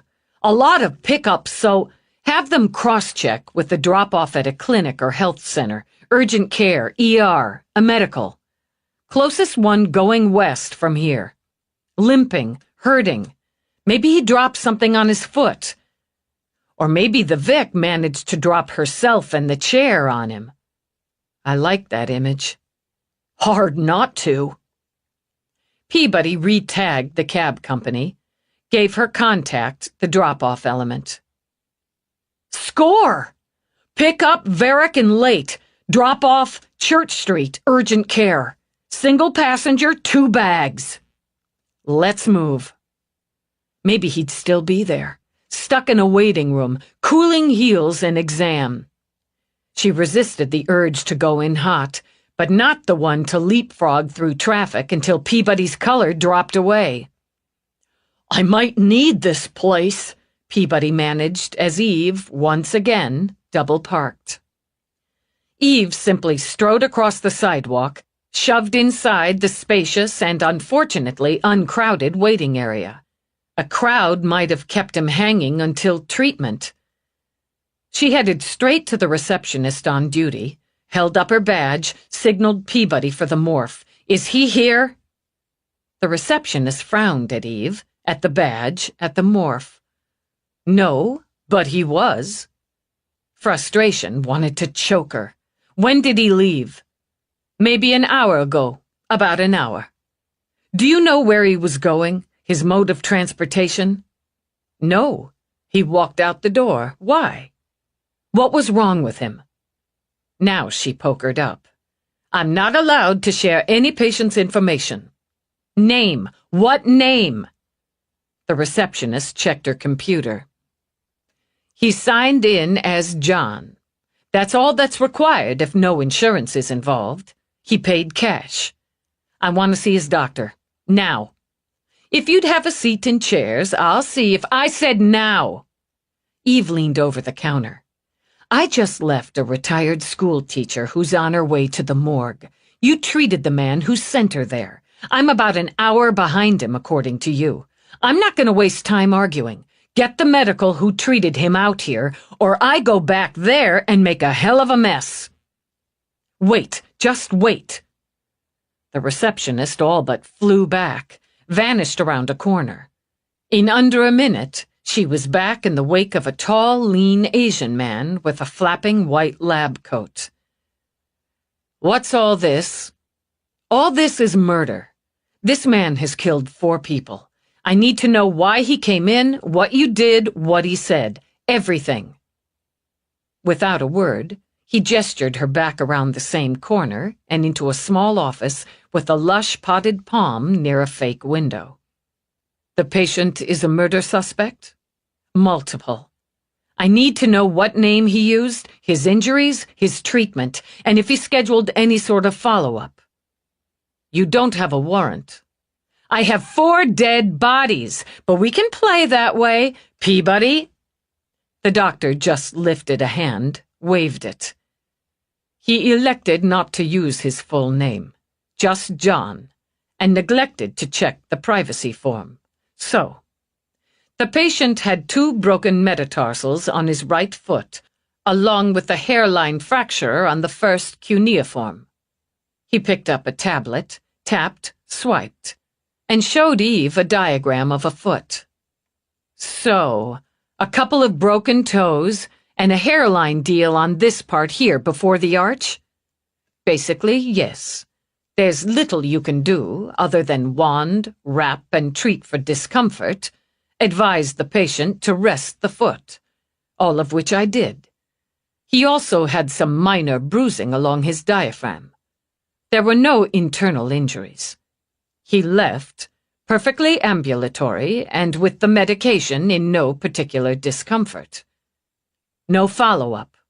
No referral. Offered and declined. He said he was traveling, and he had a couple of suitcases with him. He claimed someone had dropped a heavy case on his foot at the transpo center, then he'd tripped over it, jamming it into his diaphragm. He'd assumed the foot was just bruised, but soon decided it might be more, so came in for exam and treatment.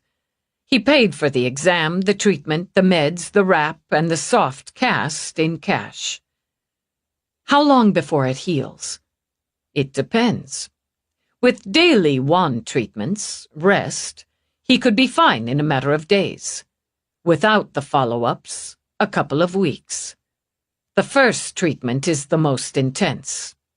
Yeah, been there. If he comes back, decides to do another treatment, contact me. Don't let him know.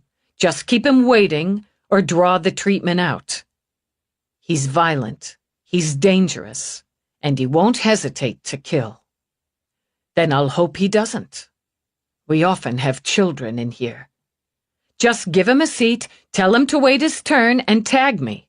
I'll take care of the rest. The minute she walked outside, Eve strode over, kicked her own tire. Crap! He just has to luck into a fast, efficient medical. He couldn't get bogged down with hackers and bleeders and pukers for an hour. She kicked the tire again, then walked around to the driver's door, sliding behind the wheel to a cacophony of horns. Cab, she said yet again to Peabody. Already on it. Chapter 15. After bombing with the cab angle, Eve swung back into homicide, arrowed straight to her office. She'd update the board and book, while Peabody contacted every potential target on the list. Once she had reviewed her notes, written an updated report, she sat, coffee in hand, and studied her board. Parents to ex to teacher. He wasn't killing chronologically. Not by a measure of intimacy. Not by financial gain, as he'd known or had certainly believed Farnsworth had more there than Laurie. Was it, in his mind, by level of offense? Or by what or who insulted or angered him most? Ease of access. Circle back, she ordered herself. First killing, mother. Impulse. Fit of rage. Convenience of weapon. Second killing, premeditated. Lying in wait. Choice of weapon. Third, planned. Lying in wait. Purchase of weapons. Elements of torture. Fourth, planned. Possible lying in wait. Probable, she decided. Uncertain if he found the murder weapon or brought it with him. More extensive torture. Additional use of Vic for financial gain and very likely for false ID. Different weapon for each. But the use of the bat on 3 out of the 4, use of tape and cord on the last 2. And all 4 killed in their own homes. He'd probably stick with that, she decided, but ran a probability to back up her own conclusion. Would he sully his own nest, wherever he built it? And he liked, didn't he, killing them where they felt safest? Pawing through their things, eating their food? Didn't that add another level of humiliation to murder? The place matters, she said aloud. She heard the thwack of Peabody's cowboy boots coming fast, pushed away from her desk. What do you have? She demanded. We might have something on the electronics. There's a woman out here who came in. She works at Fast Cash Pawnbroker, 5 blocks from the Farnsworth crime scene. I've got her waiting at my desk. She says she checked in 3 comps that match the numbers on Farnsworth's equipment. I checked and they do. I'll talk to her. Get McNabb or whoever Feeney can spare over there to pick them up. The girl, as she barely hit legal age to Eve's gauge, fidgeted in her chair. She was bone-thin, black, with hair in ruler-straight cornrow braids. She wore a red jacket over coat-of-paint jeans and bit her nails. Juana Prince, Peabody told Eve. Juana, this is Lieutenant Dallas. Okay. Hi. I have to report it. It's the law, right? Why don't you tell me what you have to report? I work for Mr. Rinskett at Fast Cash, and this droid, you know how you can tell it's a droid, even mostly the really good ones? Yeah, I know.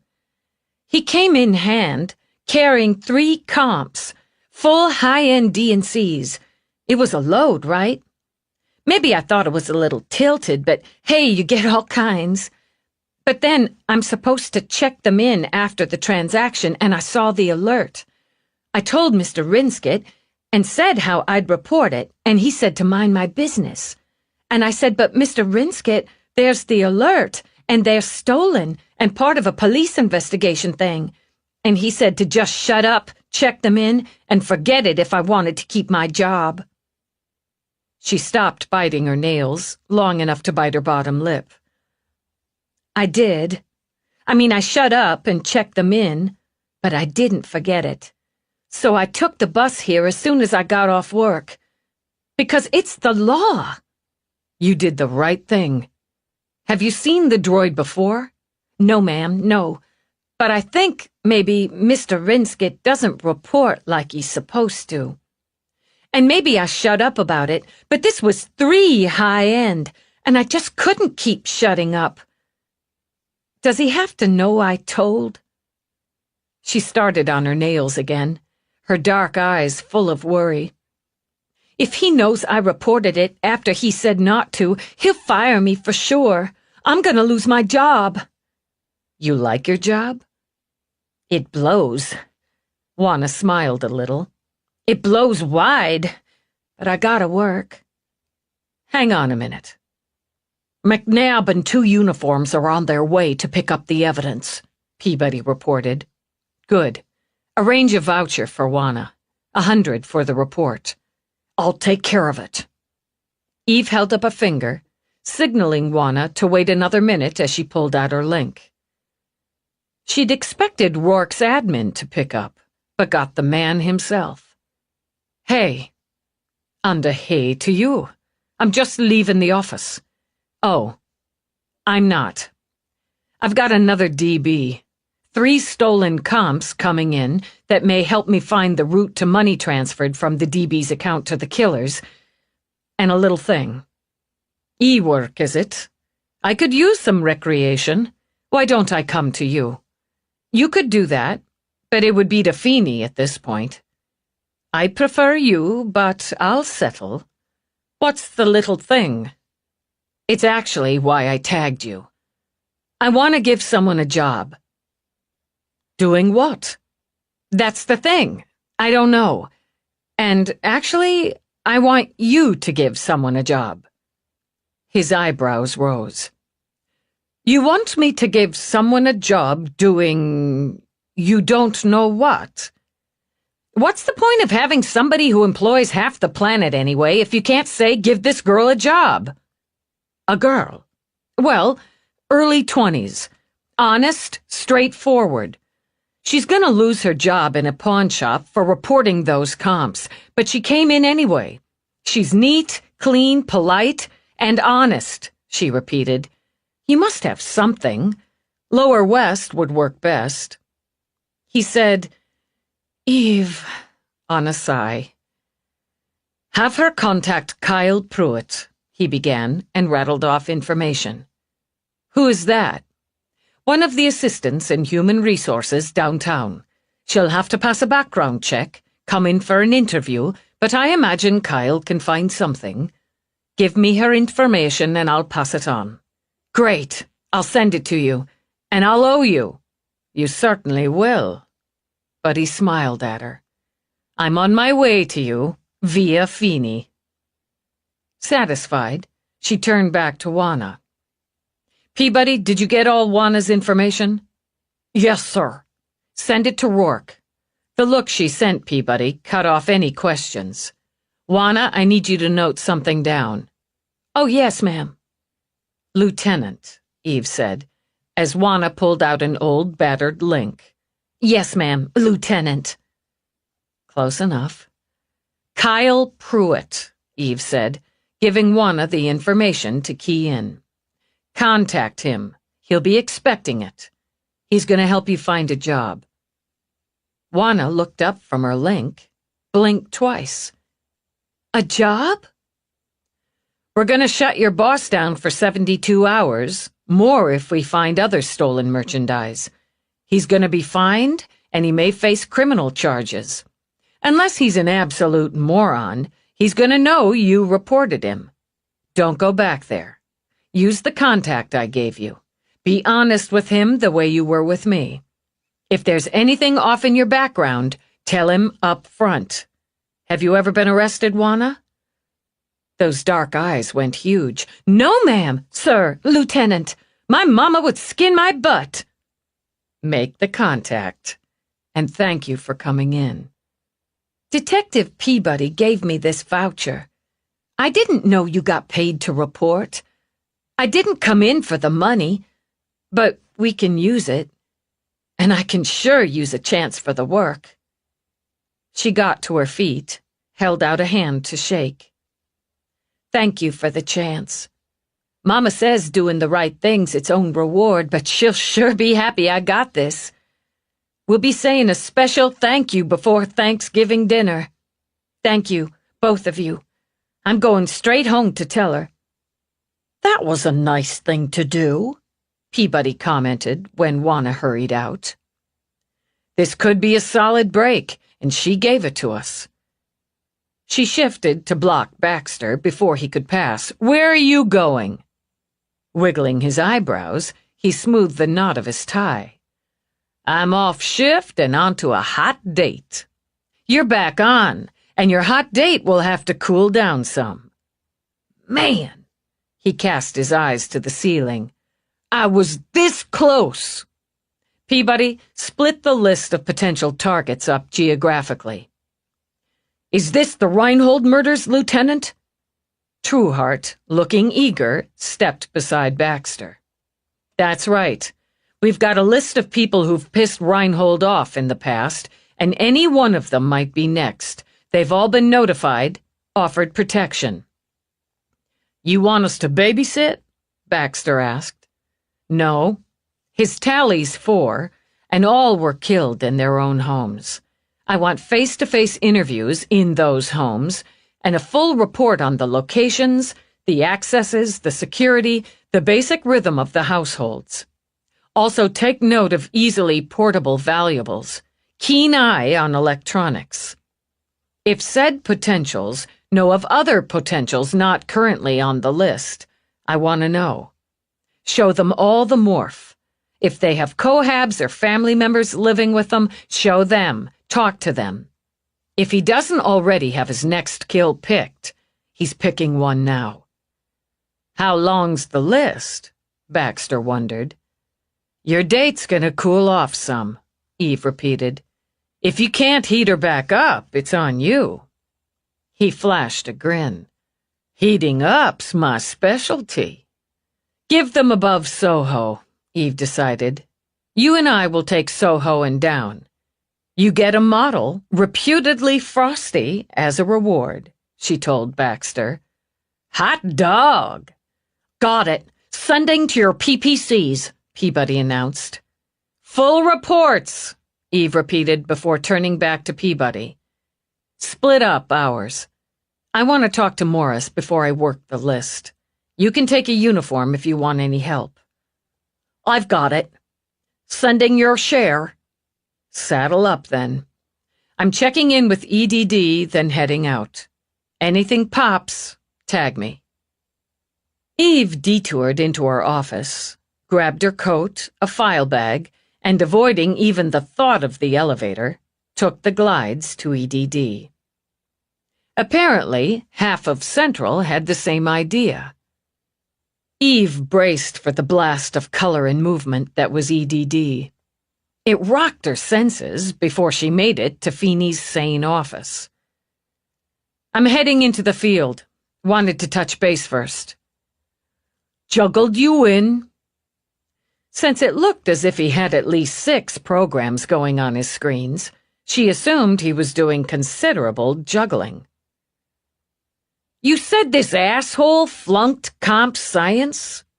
Yeah. Well, he learned enough to keep her making the transfers without an easy trail. We're bouncing, vanishing, popping, then sinking.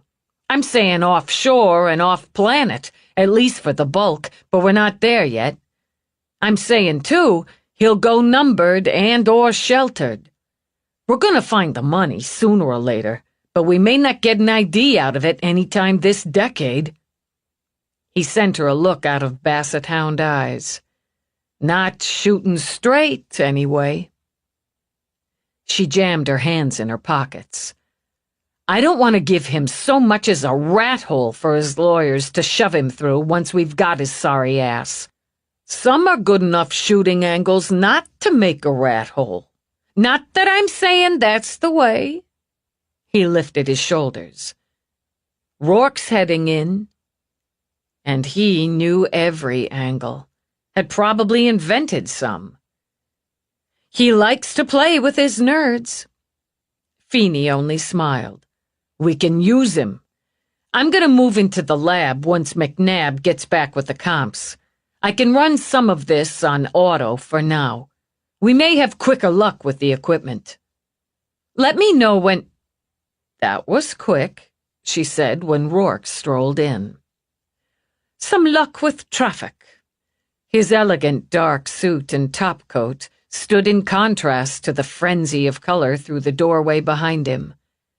He glanced at the screens, a quick scan with those wild blue eyes. Ah, multi-shifts, cross-funnels, lateral dips. Yeah, Feeney confirmed, and then some. Won't this be fun? Have at it. I'm hitting the morgue, then I have some interviews with potential targets.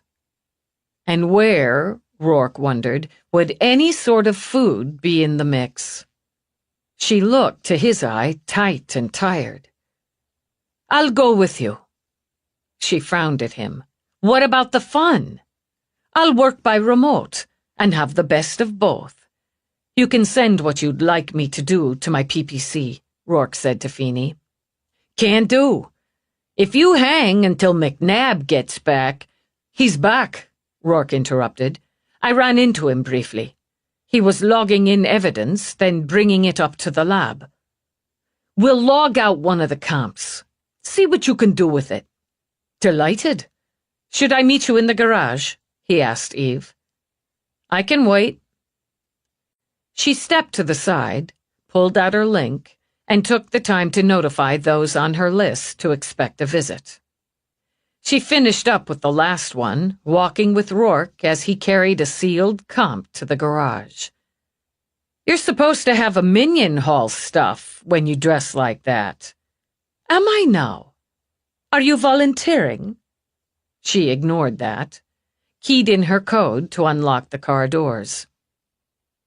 How are you supposed to work on that while we're driving all over Lower Manhattan? Easily enough, as you'll be behind the wheel. He unsealed the comp, then took some sort of mini-drive out of his pocket, attached it to one port, attached his PPC to another, glanced at her as she pulled out of the garage and into perfectly miserable traffic. You're tired, he said. No, I'm not. You are. And you show it very likely because you haven't had any real food since breakfast. I had a cookie, and I have a little box of them, which, damn it, I left in my office. Say goodbye to those. Real food, he repeated. Had she? She couldn't remember.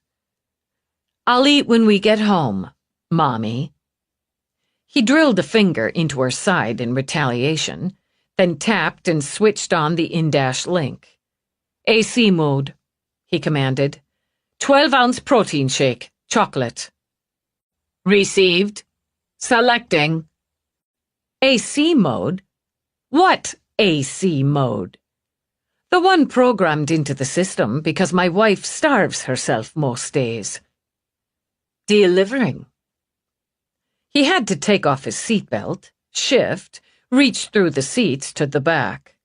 She heard the quiet slide, little click, and frowned into the rear view, but couldn't quite get the angle. Where is it? How is it? It's in the back seat console. Just a mini, he said, as he handed her the shake. It'll only hold a few basics. A couple of shakes, coffee. Coffee? He gave her a long look, dry as dust. It must be love. Coffee, she said again. A few protein bars as well. You told me you'd read the manual. I did. Most of it.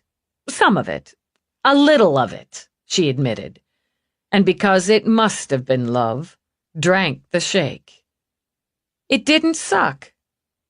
Why aren't you tired? Why don't you have to have a protein shake? Because I had a decent lunch and a little tea with biscuits a couple hours ago. I was chasing a killer a couple hours ago. Maybe if you'd eaten something, you'd have caught him. Would not. Lucky bastard. Who gets in and out of a health clinic inside 30 minutes? Nobody. But he does.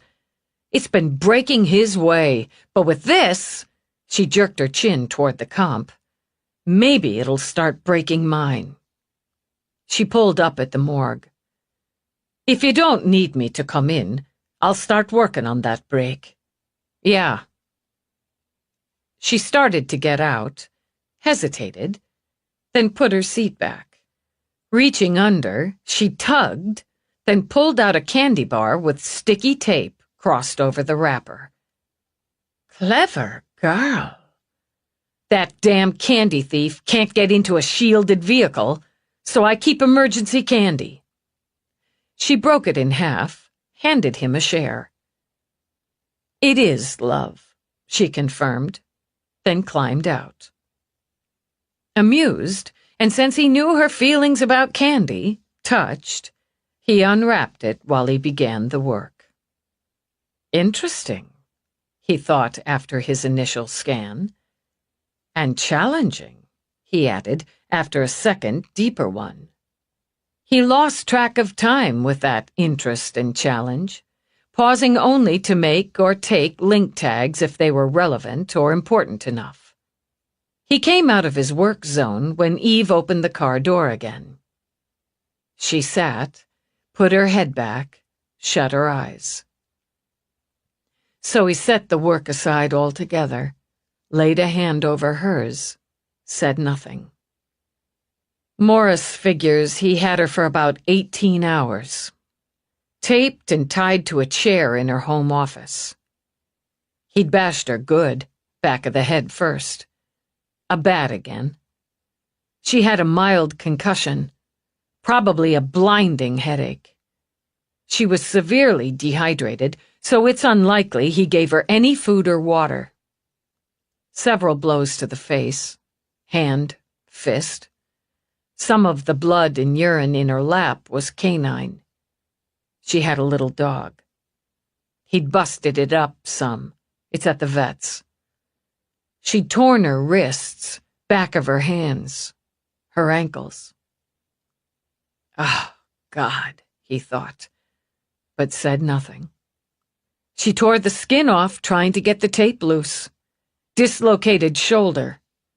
We think she did that right before or when he was killing her, smothering her with a plastic bag over her head. We think she managed to tip the chair over so it fell on his foot. He has a couple of broken toes and a hairline fracture in his foot. I think she did that. She didn't let him stroll away. She made him pay a little. At least a little. Who was she? Rourke asked quietly. A good teacher. A good neighbor. A woman who loved her damn dog. I think he used that. Everyone said she loved the dog. The dog was her family. I don't see her just doing whatever he wanted, but if he threatened to hurt what she loved, threatened her family, she probably would. At least try to stall him, and then hurt him when she knew she wouldn't live through it. You'll find him. She glanced at the comp. Will I? You will, yes. This part may not be quick, but it'll be done. This unit wasn't wiped by an amateur. It's thorough and professional. He must have forced her to do it. When did she die? The time, I mean. Right about 1600. Then no, it was done shortly after. No way he could do it if you say it's thorough and professional. He doesn't have the chops. It's the droid, she realized. She had a droid, and she would have programmed it herself. He had the droid wipe the comps. There's nothing there? There's always something. It's the bringing it back, the finding it that's the trick. I'll do better with this in my own lab. I'll work the financial data Feeney sent me until we get home. She nodded, straightened, then called up the list Peabody had sent her and followed the computer's suggestion for route. She was tired, Eve realized when she came to the last address.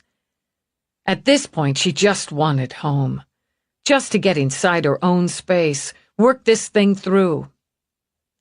I'll go in with you this time, Rourke said. I've done most of what I can this way. Okay. This is Reinhold's former Little League coach. He benched Reinhold for not listening, so Reinhold basically picked up his bat and went home. And you think he'd killed this man for something that happened when he was a child? I know he would, Eve corrected. She lifted her badge to the security scanner of the squat 6-unit building, waited for verification and clearance. They're on 2, she told Rourke when they went inside. Wayne Boyd, his wife, Mariana. 2 offspring, 1 in grad school, 1 in college. She chose the whistle-clean stairway, then knocked on 2B, held her badge up to the security peep. Lieutenant Dallas? Came through the speaker. That's right. I spoke with you earlier. There's someone with you? My civilian consultant. It took another moment, but locks cleared, the door opened. Boyd stood cautiously studying both her and Rourke, a fit man in his late 50s who'd let a little gray sprinkle through his deep brown hair. He had a strong face, clear blue eyes, and beside him stood a burly, ugly dog whose study was anything but cautious. All right, Bruno. Rest.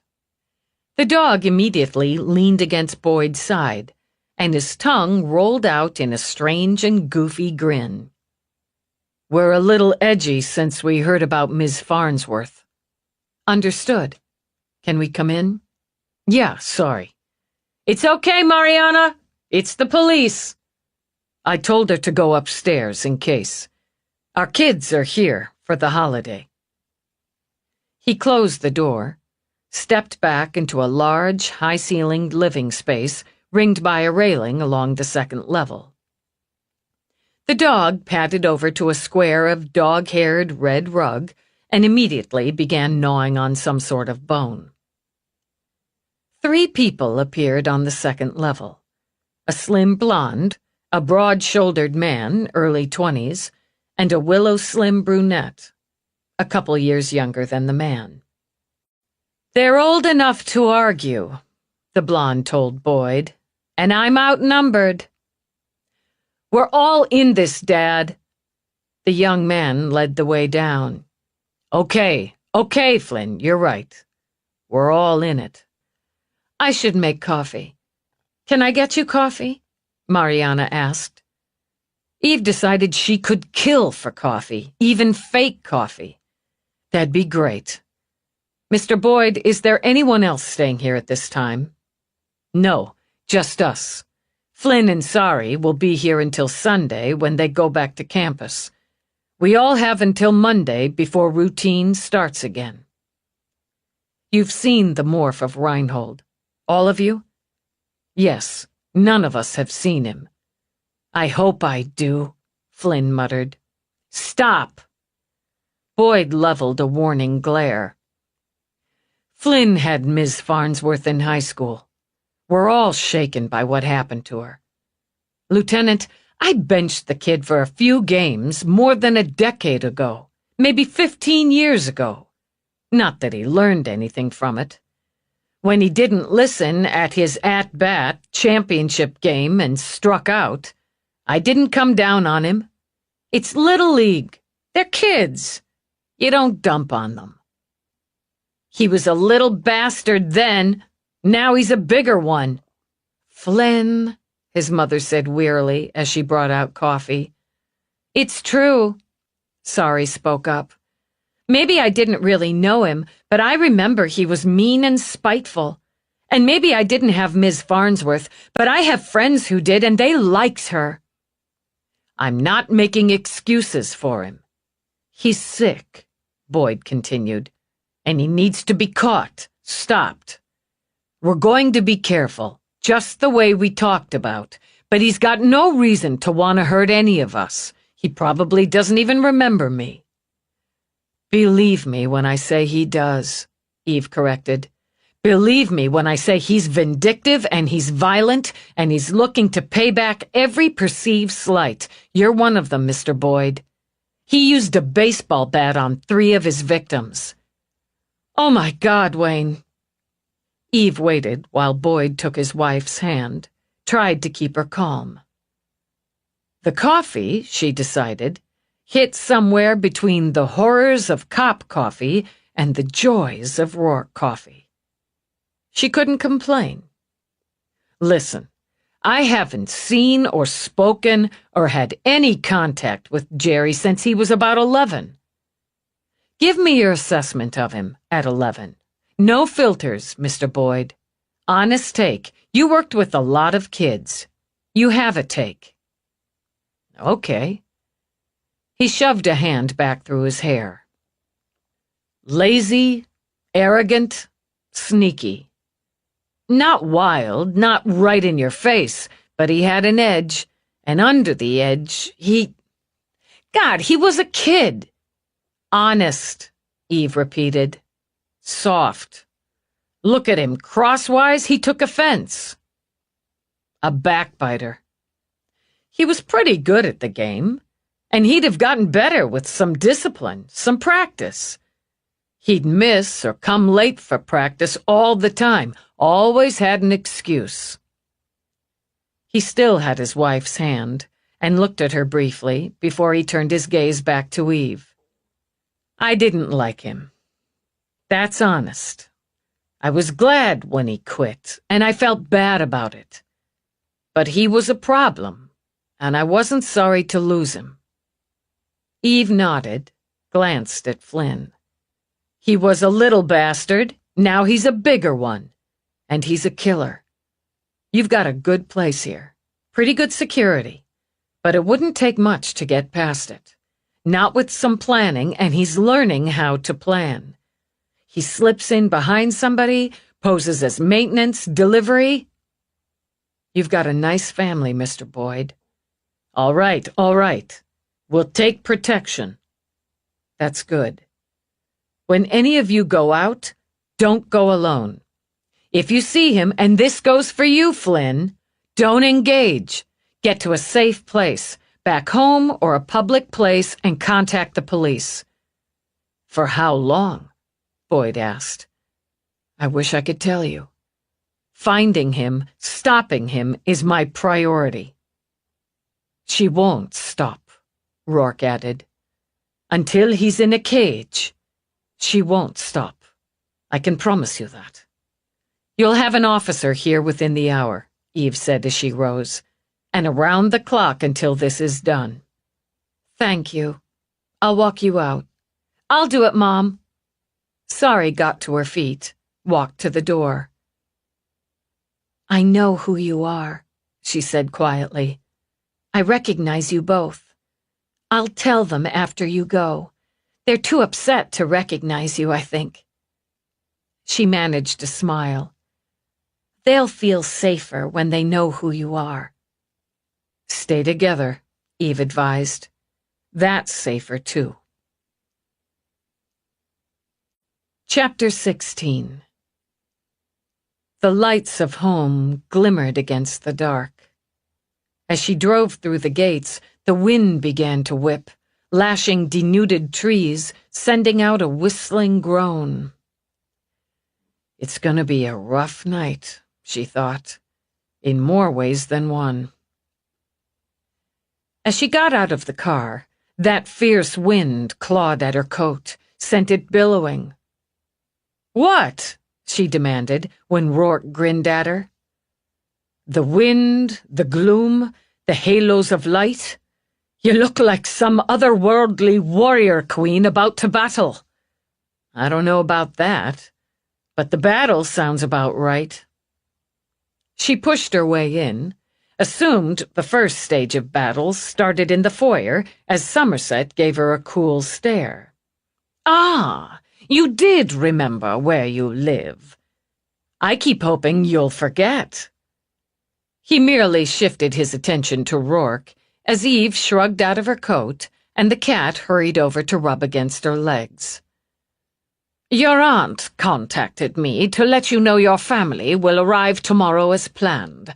I estimate their ETA here at 2 p.m. our time. Good. I'll do what I can to be here for their arrival. I should hope. Richard de Blas also confirmed. They arrived in New York this evening. The children are very excited. His eyes pinned Eve now. Nixie is particularly excited to see you. Be here with you. I'll be here, Eve snapped back. Sometime, somehow, God. And because she could see Nixie as she first had, cowering, covered with their parents' blood, shaking in the shower where she'd hidden, Eve went straight up the stairs and into her home office with a new weight on her shoulders. "What am I supposed to do?" she demanded when Rourke came in behind her. "Exactly what you need to do." He set the comp down. "And right now, it's eat dinner." "Jesus, lay off, will you? I have work. I need to update my board, check in with Peabody, Baxter, and Trueheart, and the cops I put on various protection details. I need to cross with Feeney and start pushing on hotels because the son of a bitch is somewhere. Add in rental units, property purchases because he's got a pile of money now, and you can bet your ass a spanking new ID. And oh, while I'm doing that, I'm supposed to stuff food in my face and worry about a freaking house full of people and a holiday dinner. I can't think with everybody crowding me." "It must be difficult," he said in a voice deceptively, dangerously calm. "To be the only person in the city, possibly on the planet, who can catch this particular son of a bitch. Or, in fact, so many murdering sons of bitches. Harder yet when so many around you are inconsiderate enough to expect you to eat and sleep and have the occasional conversation. What a burden we are in your world." "That's not what I mean. You know damn well I know I don't have to stand here taking slaps because I have friends and family coming to our home, or because you're overstressed and jittery, so do as you please." He picked the comp up again, walked out. "Jittery?" Appalled, deeply insulted, she balled her fists, stared down at the cat who stared back at her. "Where does he come off with that crap?" Galahad turned around, stuck his tail in the air, adding further insult, and strolled out after Rourke. "Right back at you," she muttered. She stalked to her desk, kicked it, then ordered her computer to read out her incomings while she updated the board. She made it nearly 2 minutes before she swore bitterly. "Computer, stop and save. God damn it." She started to ask the house system where he'd gone, then knew. He'd taken the evidence comp, so he'd gone to his lab. Well, he didn't get to walk away during a fight, and he especially didn't get to walk away to spend time doing work for her so she'd feel shittier than she already did. She tracked him down, shoved into his computer lab where he sat, jacket off, sleeves rolled up, hair tied back, a glass of wine in his hand, and his focus on the wiped comp. "I am not jittery, and that's a dumbass word." "As you like." "And you don't get to do that." She jabbed a finger at him. "You don't get to respond in that reasonable voice that's completely fake, so I come off looking unreasonable. It's fighting dirty." He spared her one cool look. "I fight as I like." "I don't have time to fight. I'm trying to do my job, because if I don't, somebody else is going to end up on a slab. Morris is going to start charging me rent. Then go do your job by all means, Lieutenant. I'm not standing in your way." "You are too." She snatched up his wine, took a gulp. "You're screwing up my head, making me feel stupid and selfish and jittery," he suggested, and earned a burning, narrowed-eyed stare. "Call me that again, and I swear I'll punch you." He stood, nose to nose, eye to eye. "Try it. A bloody good brawl might do us both some good." She slapped the wineglass down again. "Oh, don't tempt me." "I'd call it more a dare." He smiled, very deliberately. "Unless you're too jittery to follow through." She didn't punch him. He'd be expecting that. Instead, she hooked her foot behind his, angled for a takedown, which he countered, so momentum took them both down. He tried to turn, take the brunt of the impact, but they both crashed, hard enough to jar bones on the floor of the lab. She scissored her legs, tried a roll that would have landed an elbow in his gut, but he'd always been slippery and blocked it. He used his superior weight, almost had her pinned, but she was slippery herself, slid clear, and nearly, very nearly, had her knee in his balls. And she called his tone fighting dirty. They grappled, rolling and bumping into stools, cabinets, each willing to take or give a few bruises, until he did manage to pin her, and she managed to press her knee none too gently against his balls. His hair had come loose and fell to curtain his face and hers. Breath came fast over the hum and click of equipment. His eyes, fiercely, furiously blue, met her seething brown. His heart, her heart, beat like war drums. Then, in the flick of a switch, his mouth was on hers, her legs wrapped around him. All the fury, the frustration, the insult channeled into violent and primal need. She nipped at his tongue. He tore at her shirt, all while that need, that violence, built and burned. Now they rolled, they grappled, to take in an urgent, almost vicious quest for release. He filled his hands with her, filled his mouth with her, while his blood raged, while her body arched, quaked. She coiled under him, surrounded him, inflamed him beyond any thought of control.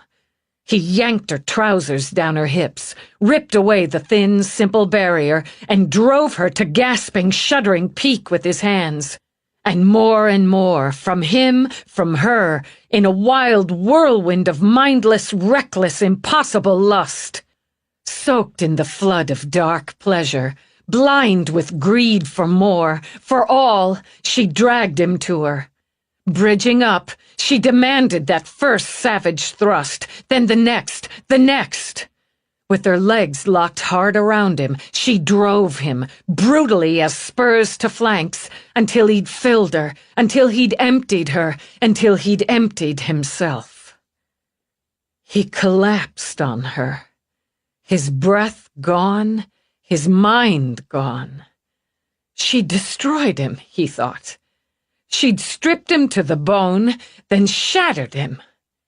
Now she lay under him, limp, and he could feel the tremors, those aftershocks of crazed sex shake her. Or him, or both of them. His.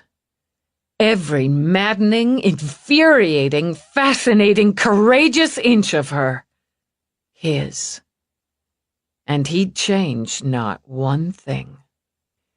"It seems you had time for that." His throat felt as if he'd swallowed fire. And he'd have given 1,000,000 for the wine on his workstation, or the strength to stand and get it. He barely managed to lift his head to look down at her.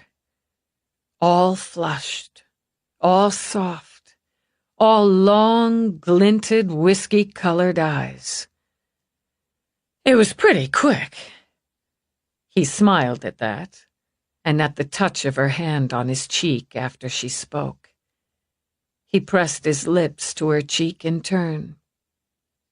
Now, with the anger and lust washed away, the love beneath stood solid and strong.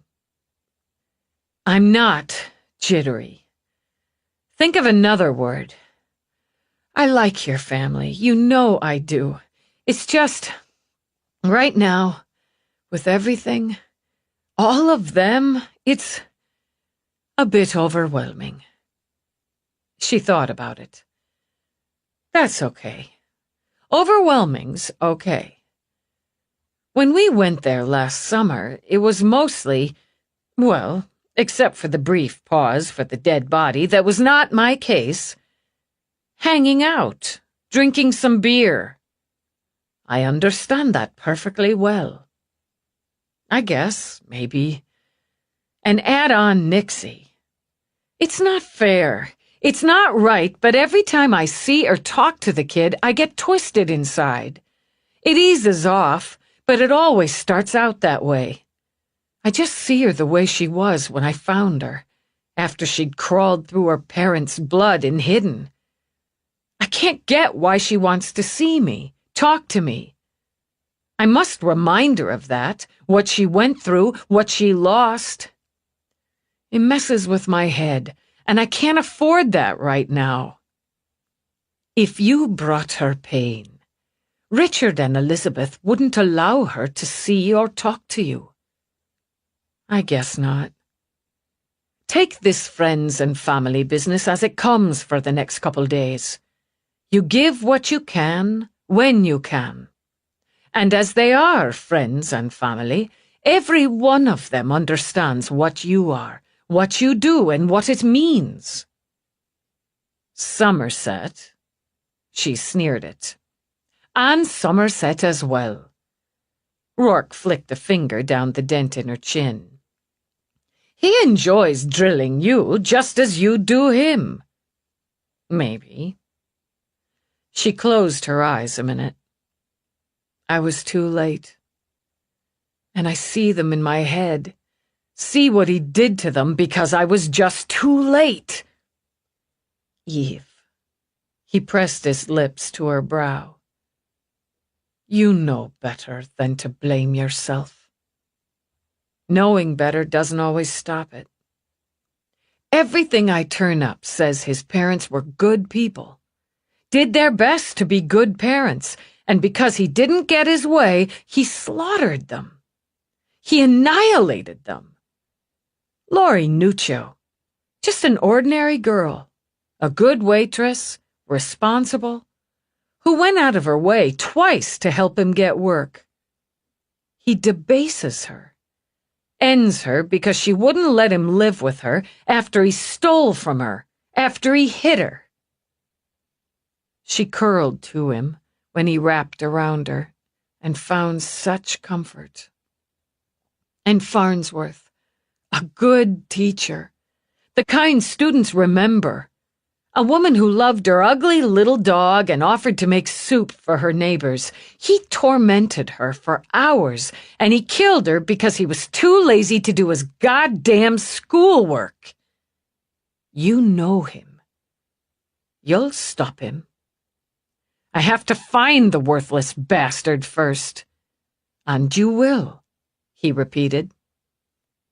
She let out a long breath. I will. Let it go, she ordered herself. Just let it go.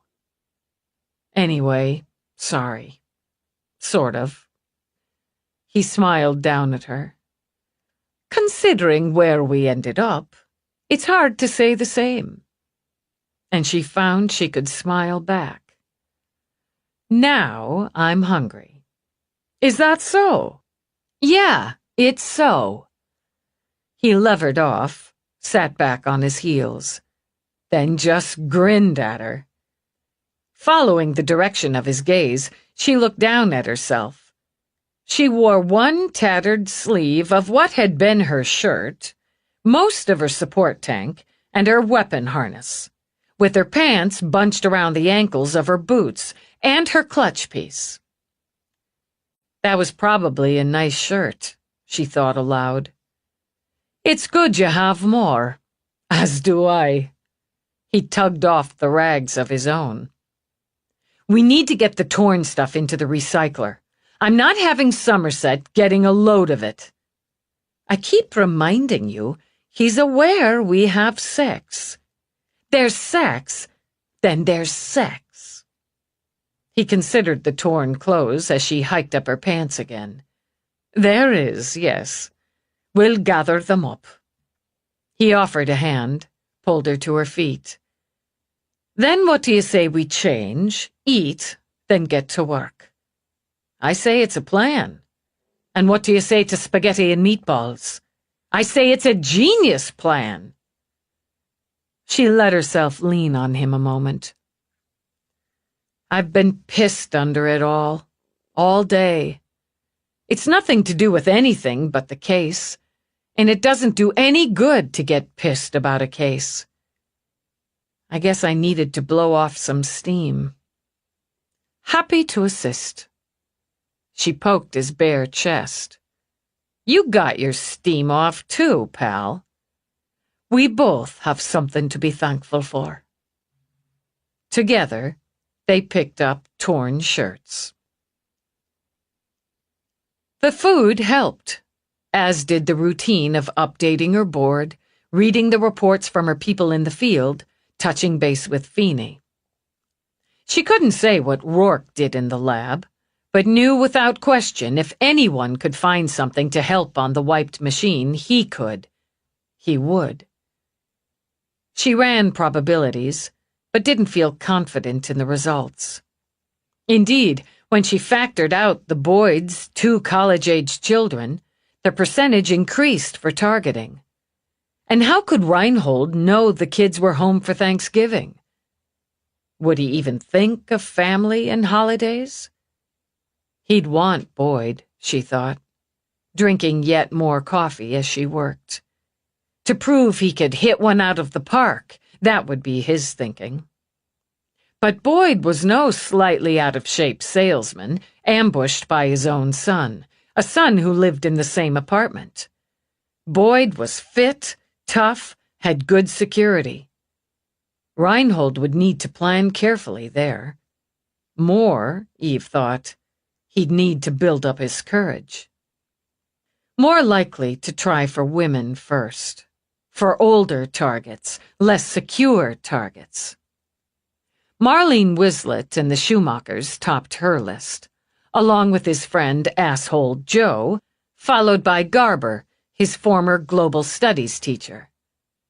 If he stuck to pattern, it would be one of them. If, she thought, as she highlighted each. Maybe he'd take a little vacation on his latest victim's money. No, she decided as she rose to pace and circle. He'd need that euphoria again, that power again, that payback again. But he was hurt, so that might buy a little time. Where are you, you bastard? Once again, she put the map on screen, highlighted each crime scene, each sighting. With the aid of the computer, she calculated more routes, more probabilities until her head throbbed. When Rourke came in, she stood studying results, rocking back and forth on her heels, more from frustration than fatigue. Too many damn possibles. Hotels, apartments, condos, duplexes, single-family residences. Even when you calculate high-end and focus on sectors near his old neighborhood, there's too many. And hell, he could decide to live uptown. Freaking New Jersey, Brooklyn, Queens. No. Annoyed with herself, she rubbed at the tightness in the back of her neck. It's gonna be Manhattan, and near what he knows. He won't want to feel superior from a distance, but... You're working in circles, Lieutenant. I know. It's pissing me off. You need sleep. Clear your mind, he continued, and cupped her face in his hand. Come at it fresh in the morning. I hate this guy, and that's stupid. I don't even know why, especially, as I've dealt with worse, but he's stuck in my throat. When you have him in interview, you'll be stuck in his. He pressed his lips to her forehead. Let's go to bed. Might as well, she thought, as working in circles wasn't going to find her mark. Did you get anything? She asked as they walked to the bedroom. It's slow and bloody frustrating. I've got some bites, and enough to see she'd interfaced her units. When we pull out more, we may be able to follow the money trail more precisely. Feeney's banging his head against the wall. We've connected on it a few times tonight. He'll bang it again tomorrow, and before you ask, yes, McNabb's been at work as I have, and they pulled in calendar as well. We'll get there, but it's going to continue to be slow and frustrating for all of us. In the bedroom, she stripped down. If we find the money trail, the accounts, and they're out of our reach legally, you could hack them with the unregistered. He glanced over as she dragged on a nightshirt. Her skin had that faint, translucent glow it developed when she'd exhausted herself. I could, yes, and enjoy it as well. I need to think about it. Well, we need to get there first, and I need to think about it. If I can't find him my way, I may have to find him yours, because he's got his next target in mind, and he's figuring it out now. He's working it out and feeling smug about it. He slipped into bed with her, pulled her against him. One way or the other, you'll have him. He won't be so bloody smug then, will he? Not when I'm done with him. She closed her eyes, tried to will herself to sleep. In his new penthouse, in his swanky new bed, Reinhold swallowed another dose of pain meds, chased it with the last of the complimentary bottles of champagne from building management. His foot fucking hurt! It hadn't been bad when he'd left the clinic. In fact, he'd felt damn good cruising on the drugs. Then he'd felt like 1,000,000, or 4, when he'd walked into his new place, found the big-ass gift basket from management. Champagne, fancy cheeses, and candy and fruit and cookies and all kinds of rich man snack food. He felt so damn good, he'd ordered the droid to unpack, then go out and buy some imported brew and fix up that steak dinner. He was gonna like getting used to steak dinners. He'd walked all over the apartment, all over the building, checking out the shops, the fitness center, the restaurants and bars. He'd thought about hanging out at the bar, for longer than the one drink he'd had, maybe hooking up with a woman. But he wanted to get the lay of the land first. He'd walked around the neighborhood some, too, just getting that feel and feeling fine. It wasn't until the foot started throbbing some he remembered being told to stay off it, keep it elevated.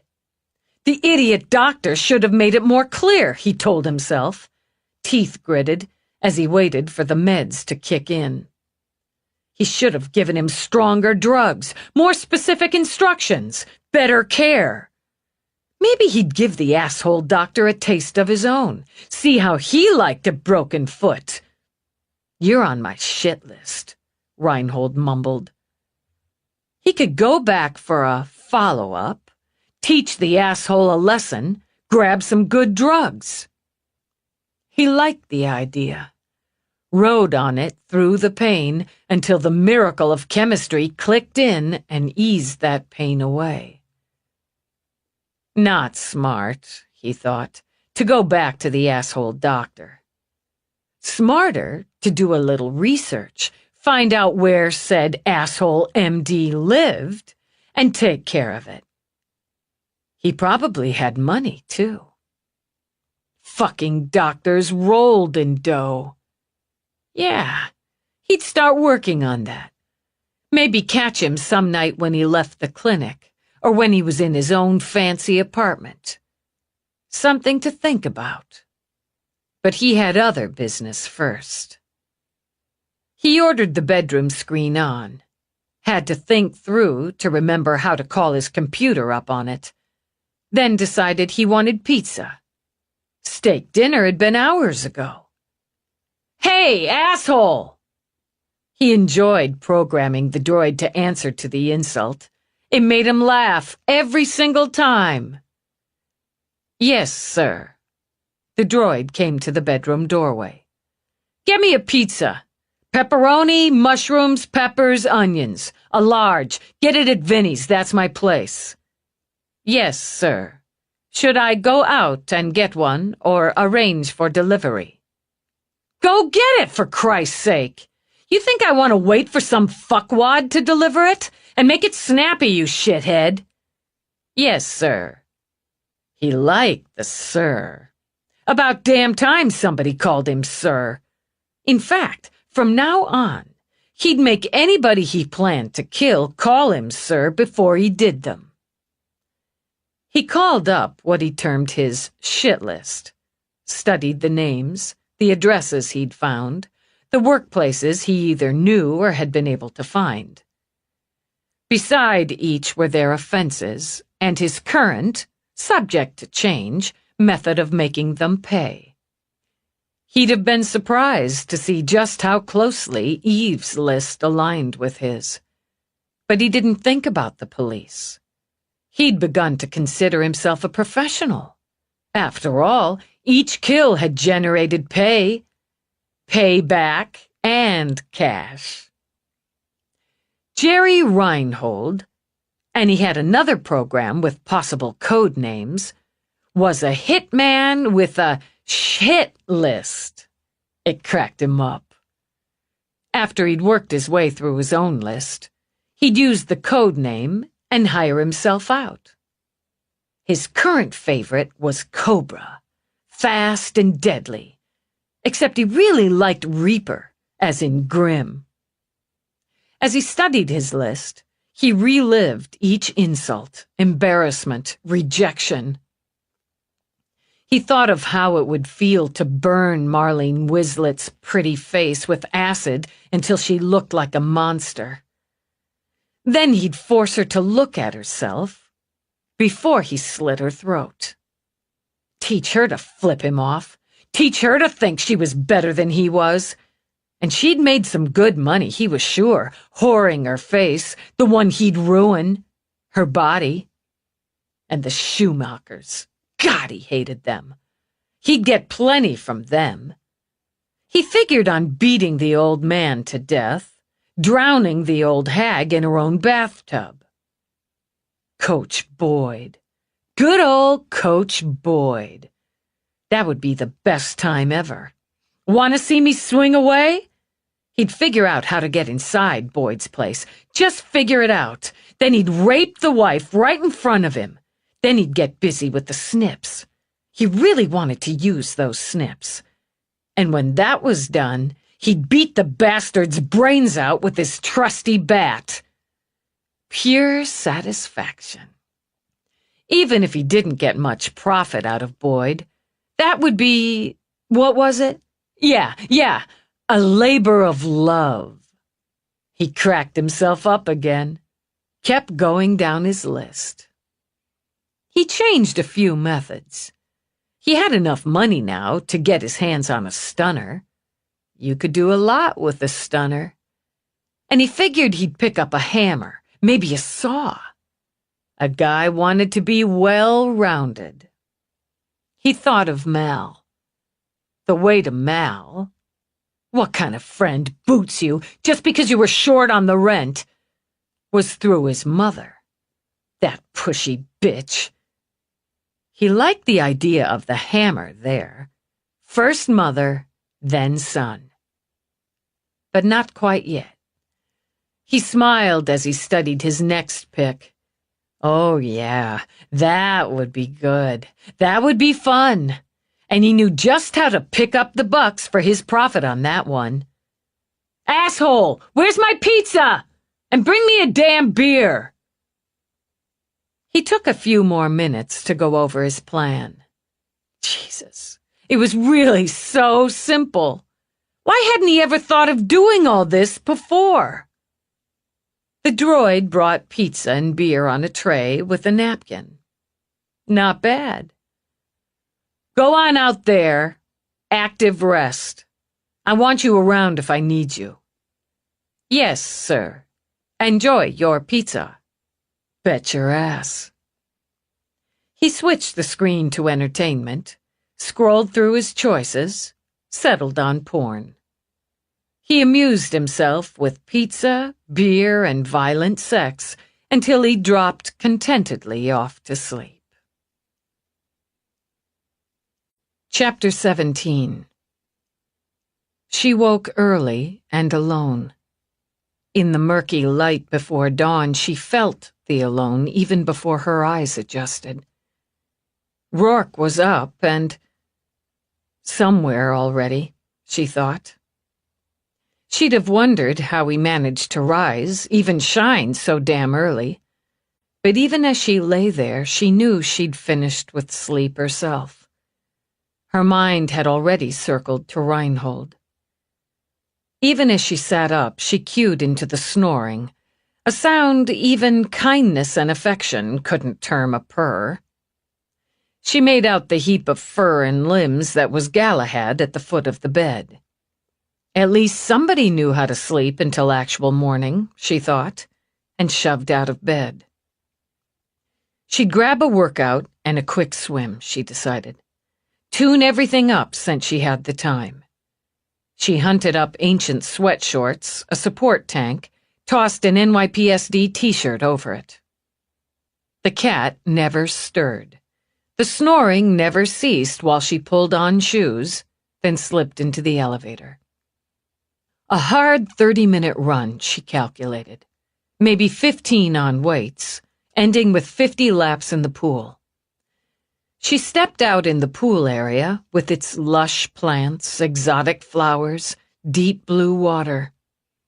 Of all the luxuries, the indulgences spread through the home that Rourke built, she considered the pool her biggest personal perk.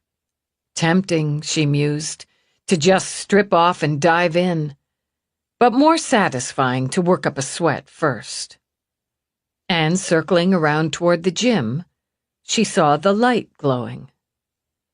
She paused before she entered and heard Rourke's voice, then someone else's. Easing around the corner, she saw him, in workout gear nearly as ragged as hers, steadily bench-pressing while he carried on a conversation. He had the comm on speaker, she realized, as the voice, male, high-toned Brit, rattled off a lot of equations and buzzwords she didn't completely, hell, didn't remotely understand. While Rourke lifted, tossed out questions and comments about fire codes, something to do with egress, some sort of three-dimensional blueprint flashed on a wall screen, shifted, revolved, zoomed in, went from side to bird's eye views. It looked, even to her untrained eye, big and important. She slipped in, got an easy smile from Rourke, and angled over to program one of the machines for her morning run. The beach, she decided, programming manually while Rourke's conversation continued. Tropical sunrise. She liked the feel of sand under her feet, and the rosy light blooming on the eastern horizon, the sight and sound of waves kissing the shore, then rolling coyly away again. Okay, maybe the cutting-edge gym, so far removed from the crowded space and iffy equipment she'd once had to settle for at Central, equaled another really big personal perk. She took a couple minutes at a light jog to warm up, then steadily increased her pace until she ran full out.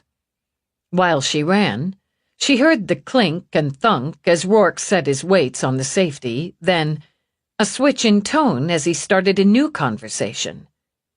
Italian? She wondered, before the opening greetings switched to English, and talk about engines, she thought, and aerodynamics. He'd switched to free weights, she noted, doing bicep curls as he studied the screen and schematics on some sort of muscular air transport. Shortly, he moved on to a lab in France. She thought maybe they discussed perfume, but it could have been serums. By the time she'd finished her 30, he stepped onto a machine himself for his own run. She lifted, curled, pressed while he ran, and did whatever he did with Europe. When she stopped, grabbed water, he turned off the speaker in the screen. A happy morning meeting of the minds, he commented. Is that what that was? I meant you and I, but the rest went well enough. He'd worked up a healthy sweat, she noted, had talked business with 3 or 4 countries and looked alert and revved. And it was barely dawn. Does it make you dizzy, jumping from country to country that way? It's all a matter of maintaining your rhythm. She eyed him as he ran, slick, limber, strong. Meaning you establish yours and they have to match the pace. That's about it, yes. You're up early. Dreams? No. At least none I remember. I'm just up. And it gave me a chance to squeeze this in. And a swim. I'll join you there. I've tied off most of what I wanted to tie off this morning before the holiday. That's tomorrow. She'd done her best to etch it into her brain. Family's in today's, so... He slowed for his cool down, smiled over at her. And it clears some time for me to work with you, Lieutenant. Find the money. Find him, she said. Failing that, he's going for another, probably tonight, unless he's crying over his broken toes. Rourke stepped off the machine, took a water as she had. You're not considering he may take a holiday himself? On the simple factor his targets are probably expected somewhere tomorrow. He can't wait. Her conclusions, mixed with Mira's, equaled immediacy to her. He wanted, felt he deserved instant gratification. It's too exciting. And if he's thinking about the Thanksgiving deal at all, he'd want to screw with that. Devastate someone's family on a day they're all supposed to be stuffing pie in their faces and saying how grateful they are. It just makes it more satisfying that way. You've a point. It's going to take some time through legal means, he said as they started out to the pool. I can cut that considerably with the unregistered. I'm thinking about it. Torn, she stripped off. There's some time, one way or the other. He's not the broad daylight sort. Doesn't have the balls for it. Not yet. He likes sneaking around at night. There's some time, she repeated, reassuring herself. She dived in. Cool water on her skin. That slight shock to the system. A quick rev to smooth laps. And Rourke, his body slicing down through the water, then matching her stroke for stroke so they hit the far wall together, turned, powered back. She lost track of the laps. 5, 10, but her body and mind hit that line between energized and relaxed. The burn of muscles created the perfect contrast to the coolness of the water. When her heart labored, when those muscles began to tremble, she pushed for one more lap, then let herself sink before surfacing. God, why don't they make another hour in the day? Then we could start every morning this way. He slid over to her, ran a hand down her slicked back hair. Would you? Probably not, but it's a really nice thought. She angled toward him, tipped her head back, found his lips with hers. Glided skin to skin. And an even better one, Rourke murmured. Twin beeps sounded from the links they'd both set on the table near the pool. What the hell? That's not my signal. It's the notification signal on both, he told her. I didn't set any notification. I did, on both. Bugger it. He shoved back his hair, climbed out of the pool, grabbed a towel. For the bloody medal business this afternoon. What? Today? It's today? And how had she managed to completely erase it from her mind?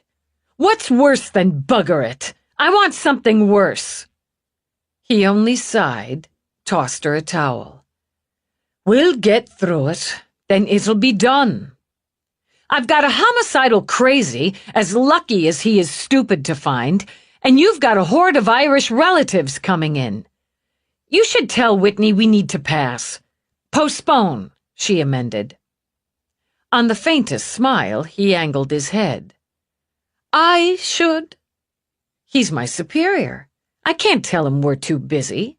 She hissed at Rourke's steady stare. And neither can you. I mean, you could, but you won't. And I get it. Damn it. It's an honor. It really is, she continued as she dried off. But why does it have to be a public one? It's your fault. Mine? Amusement growing, he hooked the towel around his waist. And why is that exactly? Because you're really rich and famous, so that plays into the politics. Well, that's an interesting conclusion. I thought that played into the difficult politics of it all, and why they've held you back from captain until recently. It's all stupid politics. Who knows which way they roll? But my fault, whichever direction? Yeah, yours. And it wouldn't have anything to do with you being so fucking brilliant at your work. He arched his eyebrows over eyes dancing with humor. I ought to be able to be fucking brilliant at my work without them making me stand in front of crowds of people and cameras and Christ knows. How come I get punished for being good? It's an honor, remember? And yes, a punishment from your view, and bloody sticky from mine. It's what I get for marrying a cop. She jabbed a finger at him. Warned you. Laughing now, he grabbed her, spun her around. I wouldn't have it otherwise, even with the bleeding medal. So we'll suck it up, Lieutenant. Maybe we'll get lucky, and I'll be putting restraints on Reinhold this afternoon. Even the mayor can't argue that one. Let's hope. And let's eat. I'm starving. She ate, even though he pushed stupid oatmeal on her. And since she'd gotten a jump start on her day, started the next round in her home office. Galahad joined her, sitting in her sleep chair, giving himself a casual morning wash. The computer likes the model for his next target, she told him. I don't know about that. While Galahad continued to wash, she rose to study the board. Female, probably physically weaker, so that's a plus, but she has a male cohab. She lives uptown, out of his current comfort zone. Even without the police protection he shouldn't know about, her building has top-notch security. He's gonna want her, Eve mused. And yeah, he probably wants her now, but he doesn't have the chops to get past her security and her cohab. Baxter's report had confirmed Marlene Wislet rated extra frosty with a side of yow. More important, he assessed her security, electronic and human, as solid. The cohab is smart and protective enough to have already hired a bodyguard. Reinhold would want her, Eve thought again, but had to know she wouldn't be an easy get. She'd take more study, wouldn't she? More of a plan. Lure her out, take her off the street. Possible. Possible he'd try, but wouldn't he need somewhere to take her? Is he going to start soiling his own nest, wherever the hell that is? More control in your own place.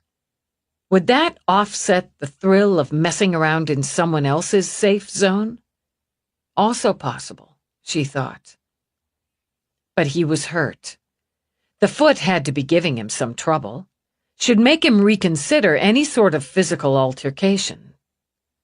He liked taking his victims from behind, by surprise.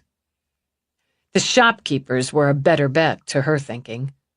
Older couple, right in his neighborhood. If he could get to one of them, he could use that to entrap the other. He had money now, a nice pile of it, and more than enough to invest in a black market stunner, a fake badge, a uniform. With the holes in the Schumacher's building security, and again not knowing about the police protection, he could access their apartment easily enough. Just slide in behind another resident, or pose as a delivery or maintenance guy. Or a cop. I'd wait. Bide my time, watch the building, the routine. Go in at night. Cop uniform's the most direct. She glanced over at the cat, but apparently the washing had exhausted him, so he lay on his back, all four legs splayed in utter relaxation. You'd think you'd had sex instead of kibble. Anyway, then you just knock. ID yourself as NYPSD. Law-abiding citizens are going to open the door. Use the stunner. Keep it quiet. Soundproofing's not good on those older buildings. Lock it up. Gag and restrain. Then you can do what you want to them. Hours of doing what you want to them. Lucky for the populace, you're also law-abiding. She frowned over her shoulder at Rourke. I thought you were busy with Empire stuff. I was. Now I'm not. And as I'm about to shift my efforts into the find the stolen money stuff, I wanted to see you before you left for Central. Going in a few minutes. This is the best way in, right? She gestured to the building on screen.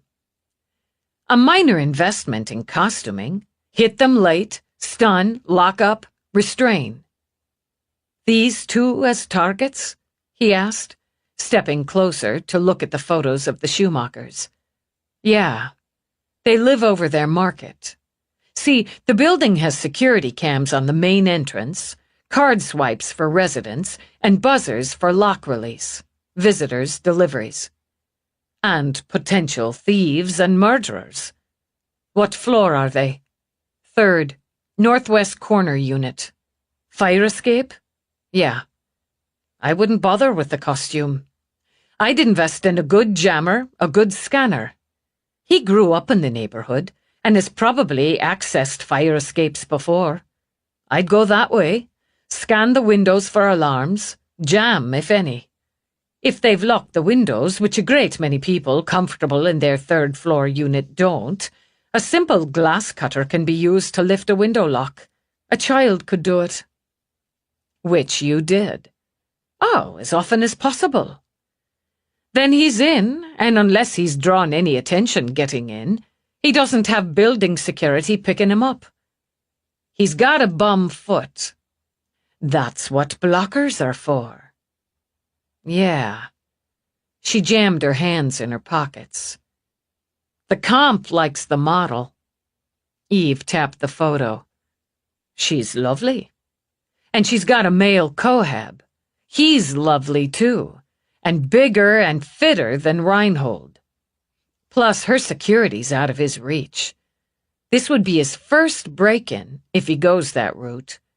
He was already in his parents' apartment, had the key for his ex's, and bashed the teacher as she came back in with her dog. He's never had to deal with locks, security, or an actual break-in. Logically, he should aim for the target with the easiest access. And you see this couple. No, I see asshole Joe, this guy. He's the only one of Reinhold's friends who's shrugging off what he's done.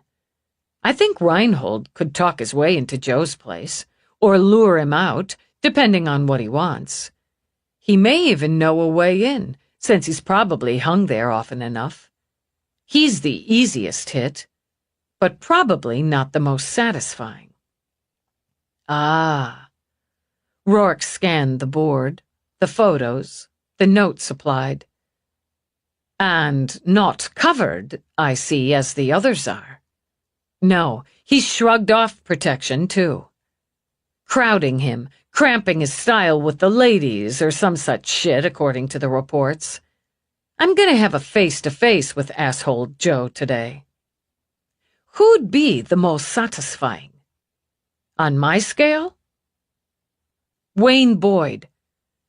Reinhold's carried that grudge close. And I'd bet every time he bashes someone with a baseball bat, he thinks of Coach Boyd, getting benched, being the GOAT instead of the hero in the championship game. Boyd said he hadn't come down on the boy about the strikeout.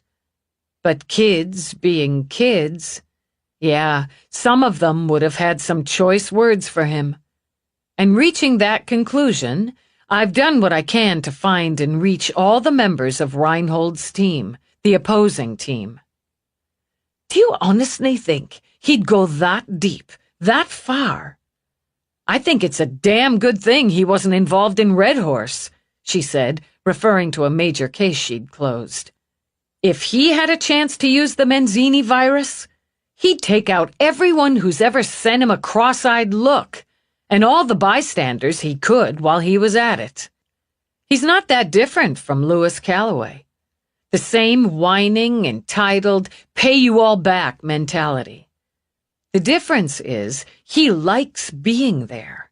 He likes the power of killing face-to-face, having his hand in it. He lacks Calloway's control, if control's the word for it, and needs that connection, we'll say, with his victims. That's close enough, Eve agreed. Still, with the Boyds, you've again got pretty good security on their building, and a whole family to take on. He'd never get in the door or a window without excellent equipment and honed B&E skills. His best move there would be to grab the wife or one of the kids, use that to bait Boyd into coming to him or giving him access. But that's risky, really risky. She paced away, paced back. He's pissed off. The injury has to have him pissed off. At the same time, he walked out of Farnsworth's with millions, so he's smug. He's won every round, so that's made him cocky. And still he's a coward. He thinks he's brave, he thinks he's found his strength, his purpose, his life's work, but everything he's done is with the mindset of a scared, spoiled, ungrateful child inside a man's body. Well now, it couldn't be said by any definition I was spoiled as a child, but ungrateful I surely was. It's hard to be thankful for the boot or the fist. And scared, that too, most of the time. I'd have gone for the shiniest prize, I'm thinking. You were never a coward. He met her eyes, thought of his father. He terrified me, every day, even when I learned defiance could be a shield of sorts. And the last beating he gave me, one that nearly put me in the ground, I wonder still if I'd have been scared enough to go back to him, as he was all I knew. But Somerset found me, took me in, gave me a choice. Not that I was altogether grateful for it at the start of it. Eve took his hand. Sometimes she forgot he'd been a child, as frightened, lost, and beaten down as she. He'd have been my shiniest prize, Rourke murmured. Somewhere down the line, if someone hadn't beaten me to it. I couldn't have lived in the world or felt a man if he'd been breathing in it. She wondered what he would think or feel if he knew the person who'd beaten him to it had been Somerset. And that, she thought, wasn't hers to tell. His parents never hurt him, never abused him. There's not only no evidence of that, but plenty to the contrary. But, as you say, it's a mindset. Yeah. She looked back at the board. Boyd or the model? They're the shiniest. The other teacher, Garber, not as hard to get to, but he's just done a teacher. I think another, back-to-back, would bore him. There's former employers, supervisors, even co-workers, so they're on the watch list. And you've dozens on that list, Rourke said. Yeah. I'm gonna hope you're right about the shine. They're both well covered. If he tries for either Boyd or Wislet, we'll take him down. The trouble with that? There's bound to be more who aren't among those dozens. People no one thought of or knew about. Impossible to know, he thought, and hardly a wonder she continued to circle the same ground. So finding him before he settles or moves on to a target is the only way to be sure. New ID, new place. If he had the smarts, he'd hole up for a few days, heal up, put a real plan together. But he's not smart. Eve shook her head. Not smart enough. Then I'll go back to finding the money. I'll work here for now, he added, as he turned her to him, and likely go in at some point to mesh up with Feeney. But I'm damned if I'll set foot in Central today. If I don't have your word, you'll not be leaving me hanging on the damn metal business. If I'm in the field, ah! His eyes glinted a warning that had her rolling her own. I'll stay in contact. And if I hit something hot enough to get out of the ceremony, I'll let you know. You're slick enough to slither out of it. That's a deal, then. He kissed her, surprised and touched by her quick, hard embrace. I'll see you when I do, she told him. One way or the other. If we go through with this thing today, you'll be wearing your uniform, won't you? Yeah, that's how it goes. His smile lit up. At least that's something. Mind my cop till I see her next. When he walked away, she told herself being grateful for Somerset, right down to her core, was a secret she could take to the grave. She sent Peabody an alert to meet her at Joe's apartment. She'd just get that out of the way first, she decided as she headed downstairs. She found her coat over the newel post. She knew Somerset hung it up at night, then laid it back out in the morning. She'd never understand why he didn't just leave it there. Same with her vehicle, she thought as she walked out, swinging on the coat. She left it in front of the house. He remoted it to the garage, then remoted it back in the morning. Routine, she thought. Everybody had one. She glanced up at the sky as she crossed to her car and felt a little bubble of hope. If those heavily overcast skies opened up and timed it right, they'd at least be spared the medal ceremony on the very, very public steps of Cop Central. Something else to, maybe, be grateful for. She drove away and through the gates. In less than 2 minutes, she found herself caught in a thick knot of traffic, punctuated with a wild orchestra of clashing horns. Since the car came outfitted, she used the camera to see how bad it was and zoomed in on a broken-down maxi bus, effectively blocking 2 lanes. Though she suspected traffic had already been notified, she called it in before punching vertical. She skimmed over roofs, cut east. A longer route, she thought, but at least she wouldn't be sitting, stewing. Besides, a different, even longer route equaled a break in routine.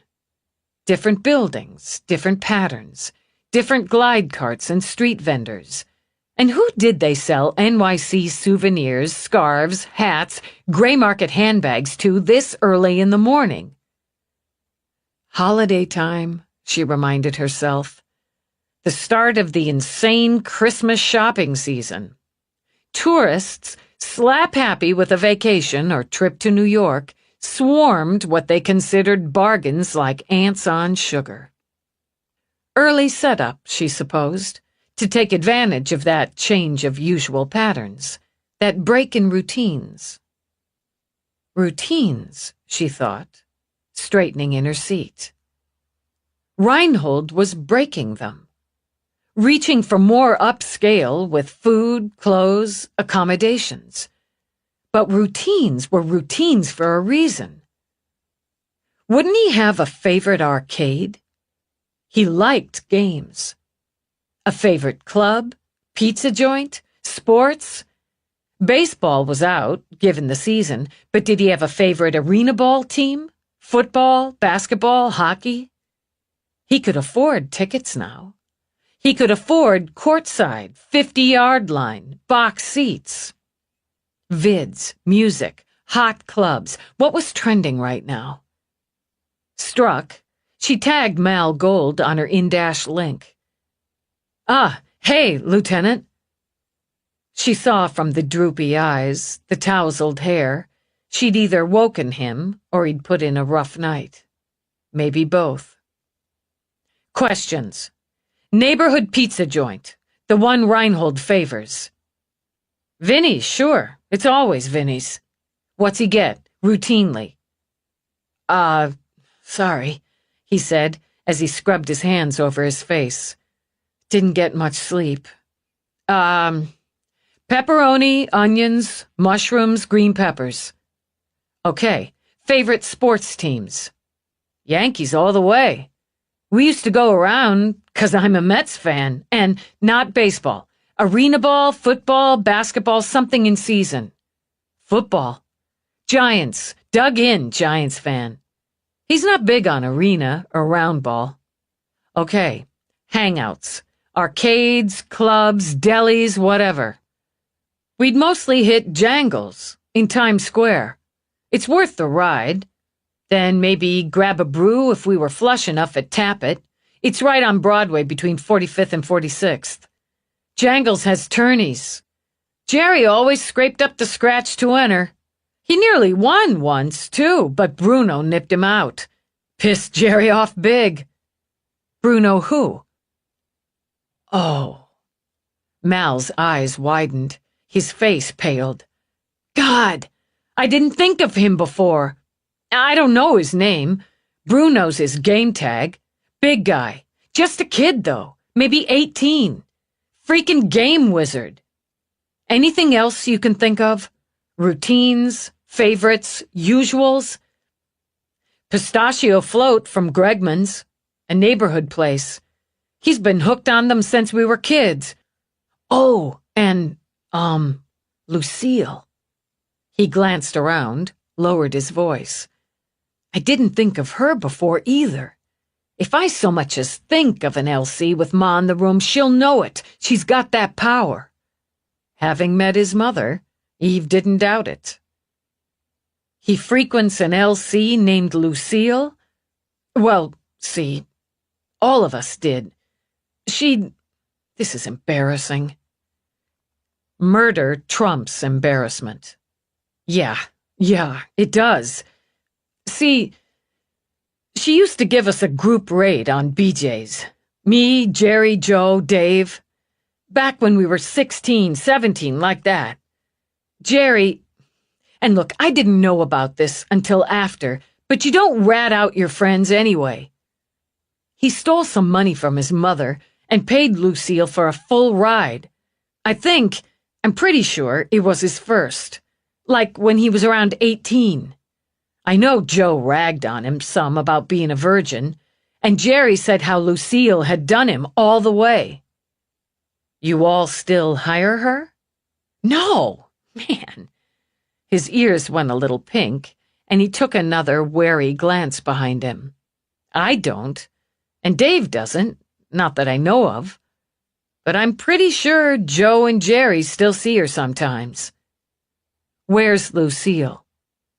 She used to hang around Avenue A, back when she had a street license, but she got her own place and upped her license.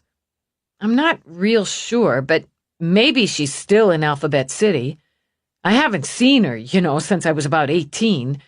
It was just too weird having the same LC do all of us. Okay. Just give me a basic idea on her. How old? Race? I think she's not much more than me, like maybe 27, 28, like that. Mixed. I think black and Asian. She's really nice looking. Or was. Okay, thanks. Anything or anyone else comes to mind, contact me. Sure. Lieutenant, Dave and Jim, Dave's brother, we did a sweep of the neighborhood last night. We didn't see him or talk to anybody who has. Trying to do my job, Mel? No, really, no. Dave and we just had to get out of the house for a while, and we stuck together. We're all sticking together. Keep doing that, Eve advised. The conversation nearly took her to Klein's building. As she navigated the rest of the route, she contacted Charles Monroe.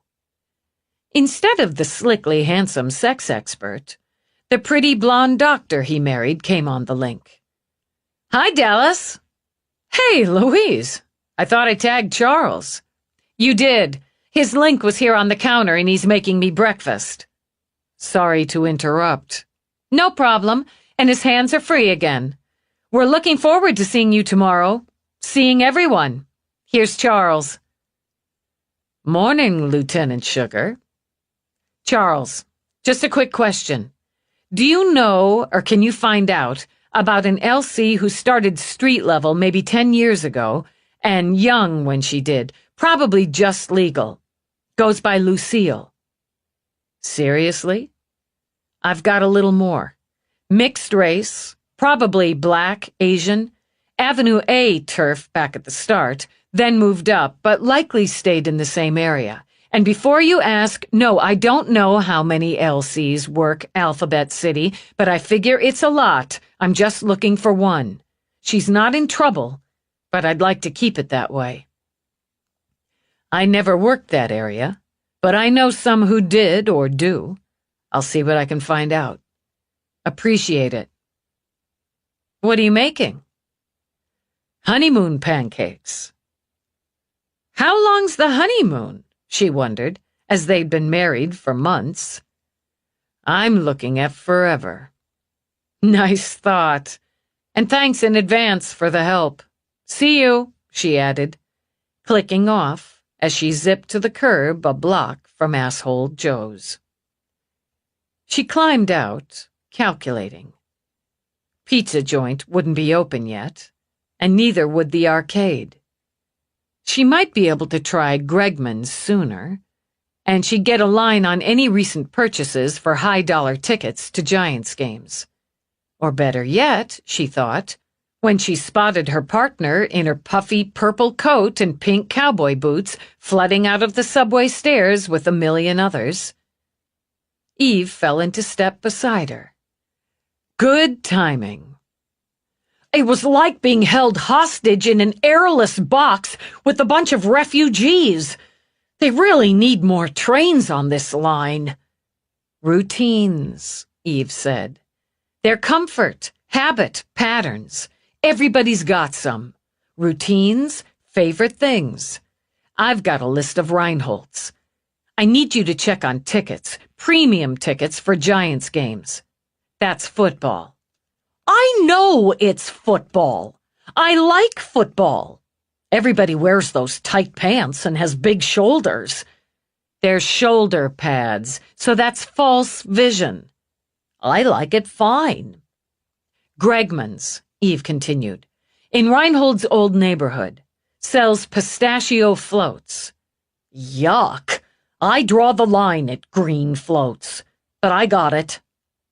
I've got Charles doing a reach-out for an LC named Lucille.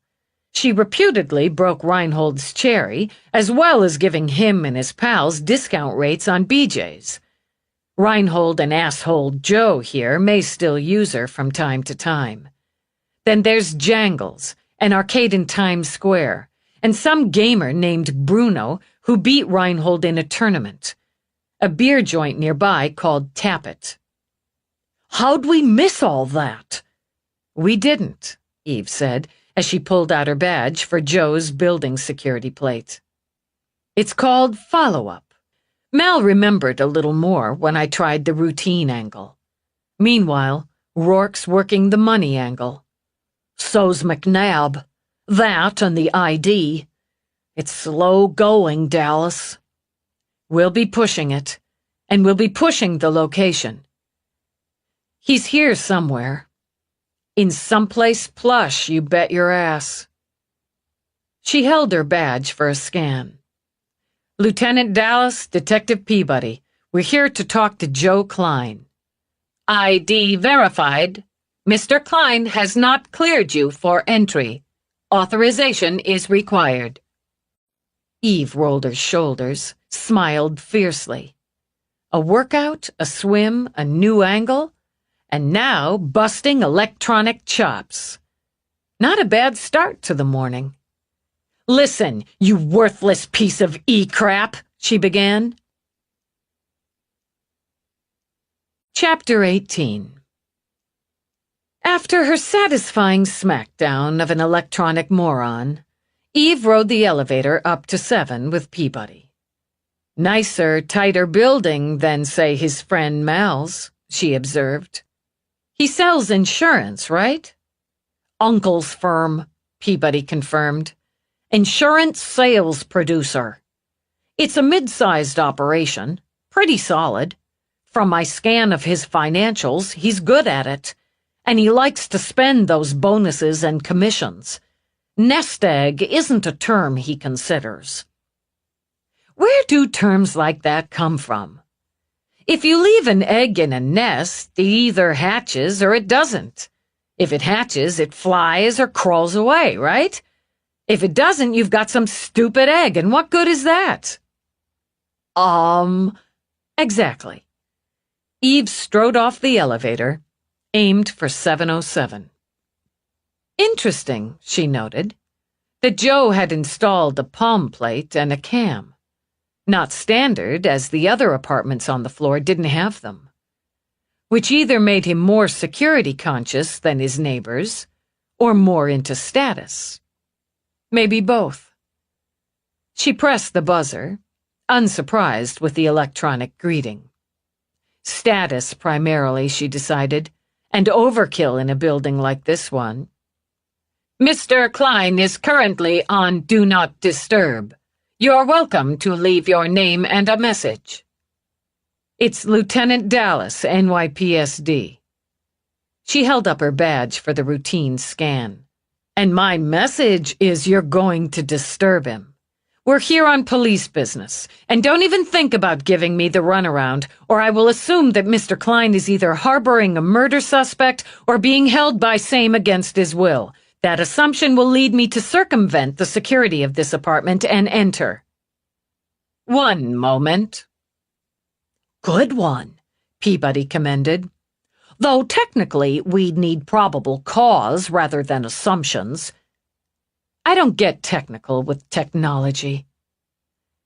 Mr. Klein will be with you directly, Lieutenant Dallas, NYPSD. Fine. Directly took a couple minutes. Eve saw the reason for the short delay when asshole Joe opened the door. They'd obviously disturbed his beauty sleep. His eyes, an eerie and likely enhanced green, still looked slumberous, and there was a slight sleep crease denting his right cheek. He wore loose black pants and a biceps-bearing tee. His feet were bare. Hey, detective. He shot a wide salesman smile at Peabody. Sorry for the wait. I had a late night. He shifted his gaze, gave Eve what she assumed he thought was a flattering "sure, I'd do you" study. My partner, Lieutenant Dallas. We'd like to come in and talk with you. Sure, but right now? Smile still in place, he lifted his hands, his shoulders. It's not a good time. I've got company, if you know what I mean. He actually winked. Eve just stared him down until he shrugged. I guess it's fine. She's out for the count, like I said. Long night. He stepped back into an obsessively trendy living area that screamed, single guy looking for action. Lots of glass, metal, fake black leather, enormous entertainment screen with an open front cabinet below loaded with discs. A small bar, black and silver, outfitted with various glassware, ruled a corner. Photos and pencil sketches of nude females decorated the walls. Scattered over the floor were a pair of high, hot pink heels, a black skirt the width of a placemat, and what looked to be an animal print thong. "Wasn't expecting company." With an easy laugh, he scooped up the female debris, tossed it all on a chair. "So, I need coffee. You want?" "No, thanks."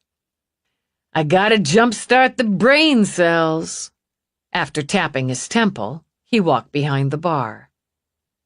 Eve heard the faint beep, deduced he had a mini auto chef built into it. "So, what can I do for you, ladies?" Eve swallowed the ladies. He just wasn't worth it. "You're aware by now that Jerry Reinhold has killed 4 people. Joe's eyebrows drew together in a frown as he shook his head. "I'm no lawyer, but I think you need some serious proof to make that stick.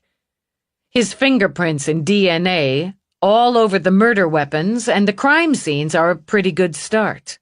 Seeing him on the security discs of the banks where he transferred his parents' funds pick up on that, and having him identified by several eyewitnesses selling valuables from his parents' apartment kick in too.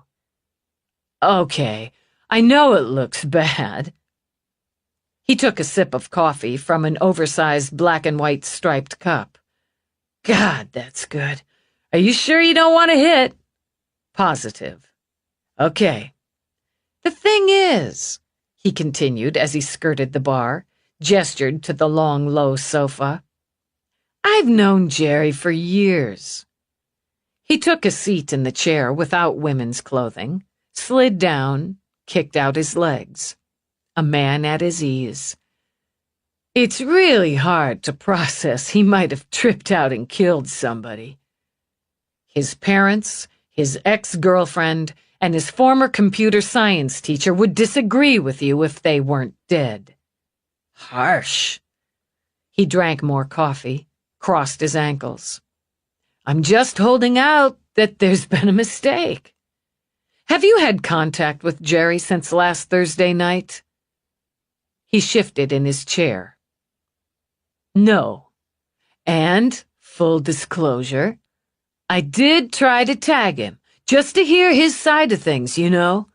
Maybe he's just freaked. Who wouldn't be? And keeping it real down low." "Are you just that stupid?" Eve wondered. "Come on, no call for that." Irritation flicked briefly over his face. Here, then gone. "Maybe somebody framed him. Maybe tried to kill him, too, so he's hiding out. He could be dead himself. Or, okay, maybe he went totally whack and did all this. There's nothing I can do about it." "He's working his way down a list, Joe. You could be next." He laughed, shooting his legs out again, tossing his head back. "Please! NPW, no possible way! Lieutenant," Eve corrected with a whiplash in her voice. "The homicide lieutenant who waded through Jerry Reinhold's parents' blood 2 days ago, who stood over the body of Lori Nuccio that same night, and over the tortured body of Edie Farnsworth the day after." "Well, sure. I'm really sorry about all that, but there's nothing to laugh at here. He beat, stabbed, bludgeoned, strangled, smothered human beings. You should start wondering what he's got in store for you." The smile had vanished, but he waved a casually dismissive hand. "He's got no reason to hurt me. We're bros. You won in Vegas, he lost, and you rubbed his face in it. That's more than enough for him." "Hell, Jerry's not like that. He knows I was just yanking. Plus, I bought everybody a round of drinks." Joe. Peabody tried a voice of reason. Why don't you let us put you under protection just for a few days? No can do. How am I supposed to score with cops looking over my shoulder? It's one thing for Mal and Dave to weenie out on it. They don't see the kind of action I do. And hell, he made a dismissive sound. I can handle Jerry. Been doing it for years. Not this Jerry, Eve said, but saw they hadn't made a dent. Joe just waved a hand again. Listen, I'm gonna tap my latest, then we're gonna have some breakfast. I'm putting in a couple hours' work later, then I've got another frosty lady to entertain tonight, and that's before I put in some time at the old homestead tomorrow for tea day. Schedule's tight and I'm covered, but hey, if I hear from Jerry, I'll let you know. Done, Eve pushed to her feet. Your choice. Does he now, or has he ever had the code and keys for this apartment? No way. Nobody but me has them. I like my privacy. Watch your back today, Joe. That comes from the person who'll be standing over your corpse if you don't. Eve caught his smirk just as she turned to walk out, and just kept going. Do you think he'll contact us if he hears from Reinhold? Peabody wondered. 50-50. I'd say it depends on his mood at the time. He really is Asshole Joe. Yeah. As they rode down in the elevator, Peabody considered. Reinhold wouldn't be able to access the apartment unless Joe lets him in. Even getting into the building's a little tougher than what he's done before. He could do that, but the apartment's secure. If Joe goes into work, he'll be in an office with other people. Then he'll be with some woman stupid enough to give him the time of day. He's about as safe as we can make him without forcing protection on him. I've stretched it to put officers on people who want it. I can't stretch it for someone who doesn't. She stepped outside, took a breath of cool, damp air. No rain yet, damn it. We're going into Central. You work the angles I gave you. I'm working the map and real estate. He'd want better than this. She turned to study Joe's building. If for no more reason than his bro can afford this. He's got that shit pile of money now, and he's looking for the shine. He'd need to snag a shiny place and furnish it, Peabody pointed out.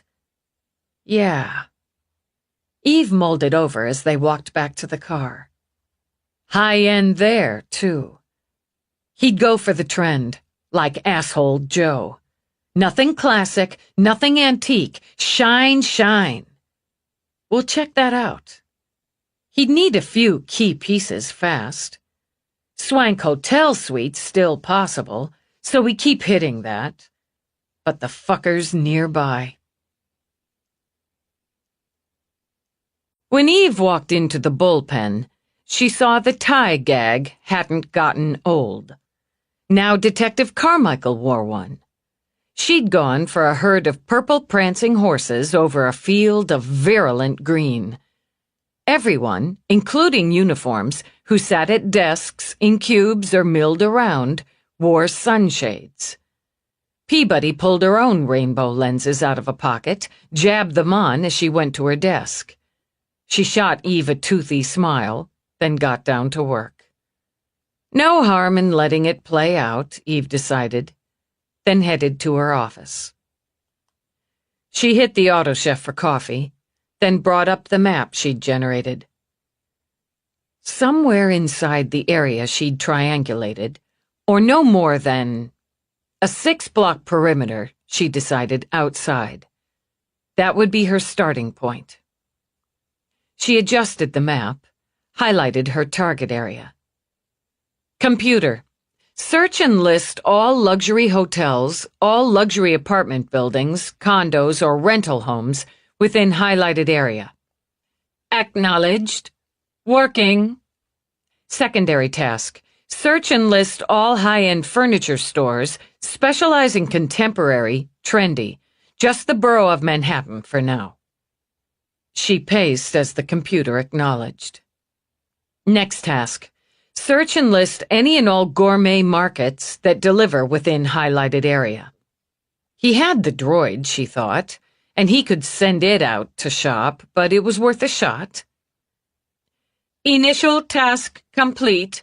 Results on screen. Eve looked at the list, dragged her hands through her hair at the number to wade through. Okay, there has to be a way to refine that. She'd spread herself thin with assigning men to protective details. And it would take a squad of cops hours, if not days, to check with every single location. His own place, she thought. Privacy, status, less chance of being nailed by security or a nosy desk clerk, even with the change in looks. Computer, save hotel list, but separate. She'd scrape up a uniform, put him on a link, have him contact the hotels, again, but her gut said he'd rent his own space now. Secondary task complete. Result on screen. Split with residential locations. Eve scowled at the list. I said Manhattan only. Affirmative. Results listed are for Manhattan only. Shit. This time she pulled at her hair.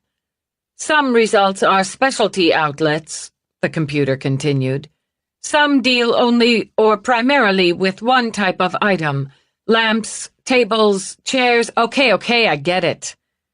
Would he do that? She wondered. Would a guy take that kind of time, going to a lamp store, a table store? I don't think so, but... She stepped out into the bullpen briefly. Baxter, my office! She circled back, paced. Foot hurts. Probably wouldn't walk around the city. Use websites, the link. Order that way, pay electronically. If he... Yeah, boss? Baxter flipped off his shades, hooked them in his breast pocket. You've got pretty swank digs, right? His grin spread. I do what I can. I've seen your ride. Shiny penis metaphor. Hey! It is what it is. Eyeing him, she eased down a hip on her desk. You got the slick wardrobe, the slick ride, so you've got slick digs and sexy furnishings, right? I like looking good, living good. What's the deal, LT? Reinhold. I figure he's got to be getting, or already has, a place of his own. Something swank, and I'm working on it. But when you get a swank place, you need to furnish it. He'd go for trendy, high-end. He'd like paying a premium. It'll make him feel superior. My list here has all these specialty shops. Taking a look at the screen himself, Baxter nodded. Yeah, city lights, I got my bedroom lamps there. And urban spaces, I got my couch, a couple of chairs, and a floor cabinet there. So shit, guys did spend all that time and effort. How long did it take you to furnish your digs? Who says I'm done? He smiled again. To get it where I want it, for now anyway. 6-7 months. Thinking back, she remembered furnishing her apartment in about a day and a half. He's not that patient. Or, she calculated, as fussy or discerning as Baxter. He wants it now, all of it. Then he needs to go to more full service, at least for the bulk. He's got a bum foot, so I figure he's going to check out his options online. Well, that opens the world. But if he really wants it now, he'd stick local. Baxter scanned the screen again. He'd look for a place with same-day delivery, maybe, or delivery within 24, like that. I'm thinking, yeah. Okay, cut out the specialty shops for now. Go full service, stick local, quick delivery. Thanks. Anytime. He slipped his shades back on, strolled out. She started making contacts herself, switching from full-service furnishings, a much smaller list, to gourmet markets when the computer spat that out, then back again. She juggled in conversations with building security and/or management, and had batted 0 when Peabody poked in. I hit on the pizza. Her gradually going pissy mood jumped high. Jesus, for a pie? Where is he? Not that big a hit, but Vinny sold a droid matching the description of ours, the pie, last night. It's a different guy on the counter now, but the manager checked the discs for me. I want a copy. Already sent and copied. Peabody handed it over. Did he call in the order? No, the droid came in and ordered. What time did the droid get the pizza? Timestamps 23:21 on the order. Nighttime hungries, Eve mused. Check on cabs, drop-offs, pickups at the pizzeria. Already got that in. Eve ordered the pizzeria onto the map. I'm betting no cab, but if I'm wrong, we got really lucky. Frowning at the map, she picked up the closest subway stations. Mass transit's possible, but still probably not. Not that he'd have a problem sending the droid on a mile hike to get a pizza, but I'm going with reasonable walking distance. You want pizza after 11 at night. You don't want to wait a damn hour or more. Routines, she thought aloud again. Habits, favorites. He's got to place close by what he knows. No other way. It justified the time she'd spent on the damn map, and real estate, furniture. Okay, I'm going to generate another map, using the pizza joint as the bullseye. Try a 10-block perimeter around it. It's going to cut the options down more. And I want pictures of the morph and of the stolen droid at every shop in this sector, every diner, market, restaurant, glide cart, street vendor. I want them in the hands of every beat cop, street LC, sidewalk sleeper, and illegals dealer. That'll be a trick. I'll squeeze a couple thousand out of the budget for a reward. Information leading to capture. And yeah, look pained, because we're gonna get a few million bogus sightings, but Reinhold's here. And even saying he's got the plushest of plush new digs, he's gonna want to get out and about. He has to live, right? And he's damn well gonna go after his next target sooner rather than later. Local clinics, too, in case he hits one for more pain meds. Get it done. Getting it done. Eve turned back to the screen. Okay, you bastard. Let's figure this out. An hour into it, she got up for more coffee. As she lifted the mug, she glanced toward her skinny window. It was pouring outside. All right! She pumped a fist in the air. Let's go, rain! She executed a quick, happy boogie, did a spin, and spotted Rourke in her doorway. I had no idea you were so fond of inclement weather. Rain, think about it. Big, pounding rain. No outside ceremony. They have to move it inside. And that matters? To me, it's... She wiggled her shoulders, winced. Weird doing it out there, in front of the whole damn city. Inside, it's cops and some politicians. And media. Yeah, you can't get around that. But it's more, I don't know, contained. Are you here to work with Feeney? I have been, a bit. There's something... She leaped like a panther. What? What's something? I don't have it yet. We don't, he corrected. But there's something in the data we've been able to regenerate on one of the wiped drives. I think your Ms. Farnsworth wound some sort of code within the codes. I think she tried to leave us some clues as best she could.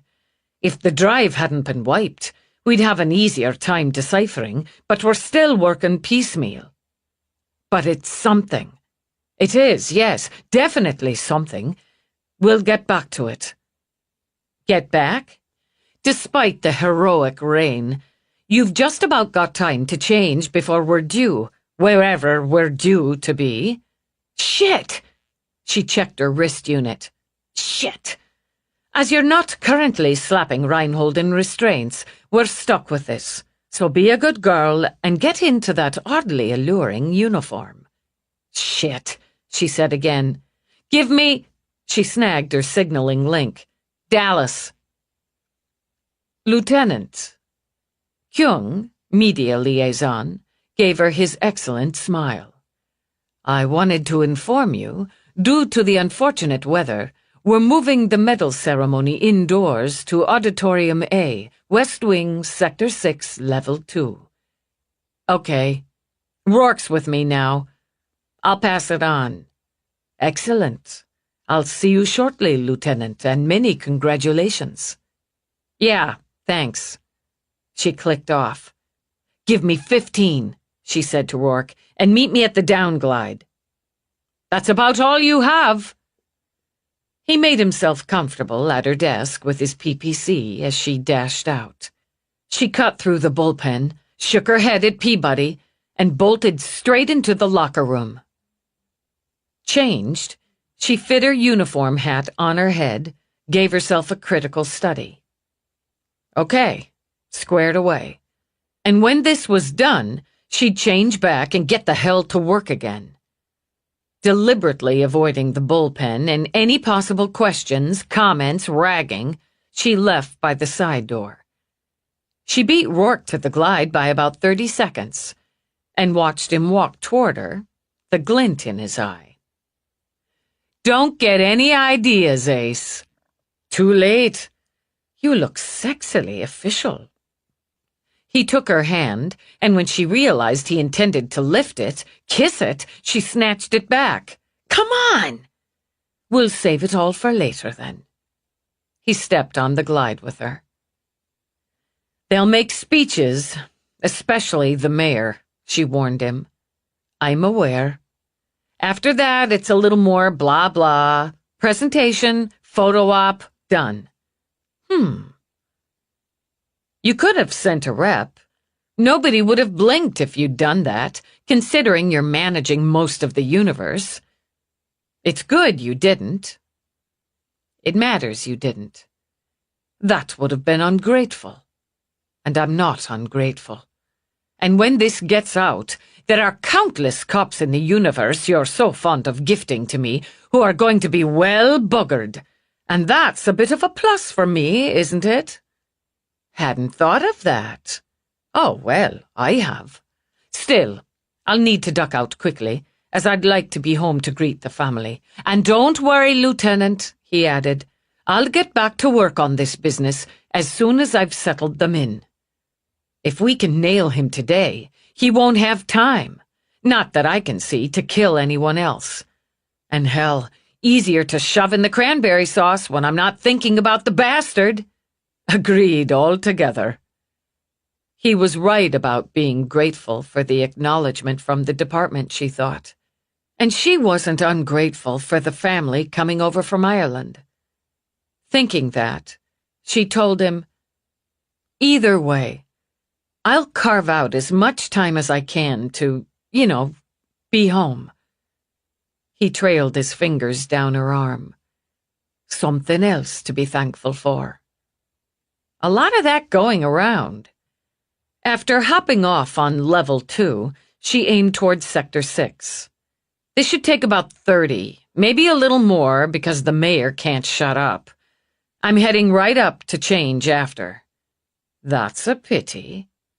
I'm working on location, using a pizza joint as the hinge. He had the droid pick up a pie last night. Interesting. And I'm figuring he's gotta have furniture, so I'm checking outlets there. High-end, trendy, that's my sense. And I'm on condos, apartments, townhouses. Something's gonna hit. Circling, Rourke thought again, but it seemed her circling was getting smaller and tighter. You'll bag him, Lieutenant. I have every faith. Sooner's better. 2 uniforms flanked the double doors of Auditorium A, and they snapped to attention. Kyung, tall and lean in his meticulous charcoal suit, stepped forward to intercept her. "Lieutenant, Rourke, I'll escort you around to the back staging area." "Fine. A pity about the rain," he said as they walked. "The steps of Central provide such a fine and dignified visual." "Yeah, too bad." He smiled down at her, humor lively in his eyes. "I'm sure it's a disappointment to you both. The mayor will speak first. Chief Tibble will follow with his remarks. Then your commander will say a few words. Rourke will be presented first. A few remarks after the presentation and the photos are appreciated." "Certainly." "Then you'll be presented, Lieutenant." "Got it. The presentations will be followed by a short reception." She stopped dead. "What?" "At the mayor's request," he told her. "More photo ops, some quick interviews." "Is the mayor aware I'm neck-deep in tracking a killer already responsible for 4 bodies?" "He is, as I am. 10 minutes, Kyung promised. Less if I can manage it. I will get you out and away, my word on it." She scowled, then reminded herself Kyung wasn't an asshole. 10, tops. Done. Kyung pulled open the door to the staging area at the back of the auditorium. Already too many people, she thought, tripping straight over to Cranky. The mayor, the entourage, Tibble, a couple of uniforms, Whitney, and a couple of Trina types bustling around, dabbing crap on faces or fiddling with hair. When one aimed for her, Eve just bared her teeth. "Touch me with any of that, you'll be eating it." Tibble stepped over, shook hands with Eve, then Rourke. "This is very well deserved on both counts.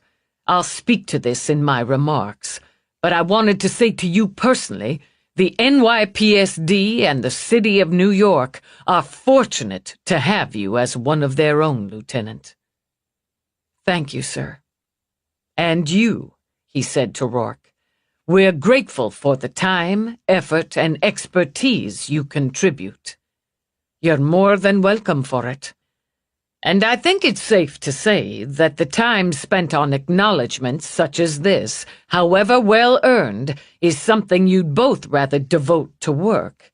But it's important for the department and the city to make the acknowledgement." "Understood, sir, and appreciated." "Appreciated more, I expect, if we keep it brief." He gave them a nod, stepped off, had a word with Kyung. Even as the mayor spotted them, which Eve knew could mean an endless blather, Kyung gently tapped his shoulder, gestured toward the door leading to the auditorium stage. "Here we go," Eve murmured. They filed out. When she faced the auditorium, Eve had to order herself not to gape. Not only was every seat filled, but people stood in the back, along the side walls. She'd expected to see Nadine. No crime beat reporter would miss the moment. She hadn't expected Mavis, Leonardo, even the baby. Who the hell told them? She spotted her entire division, Mira, Feeney, McNabb. Jesus, she thought, who was chasing bad guys? And there, Charles, Morris, Cairo, Rio. She watched Jamie Lingstrom slide in the doors. Feeney's godson. An E-ace who wanted to be a cop, had longer hair than the last time she'd seen him. "It's the family," Rourke said quietly. "What?" "The family. They're here."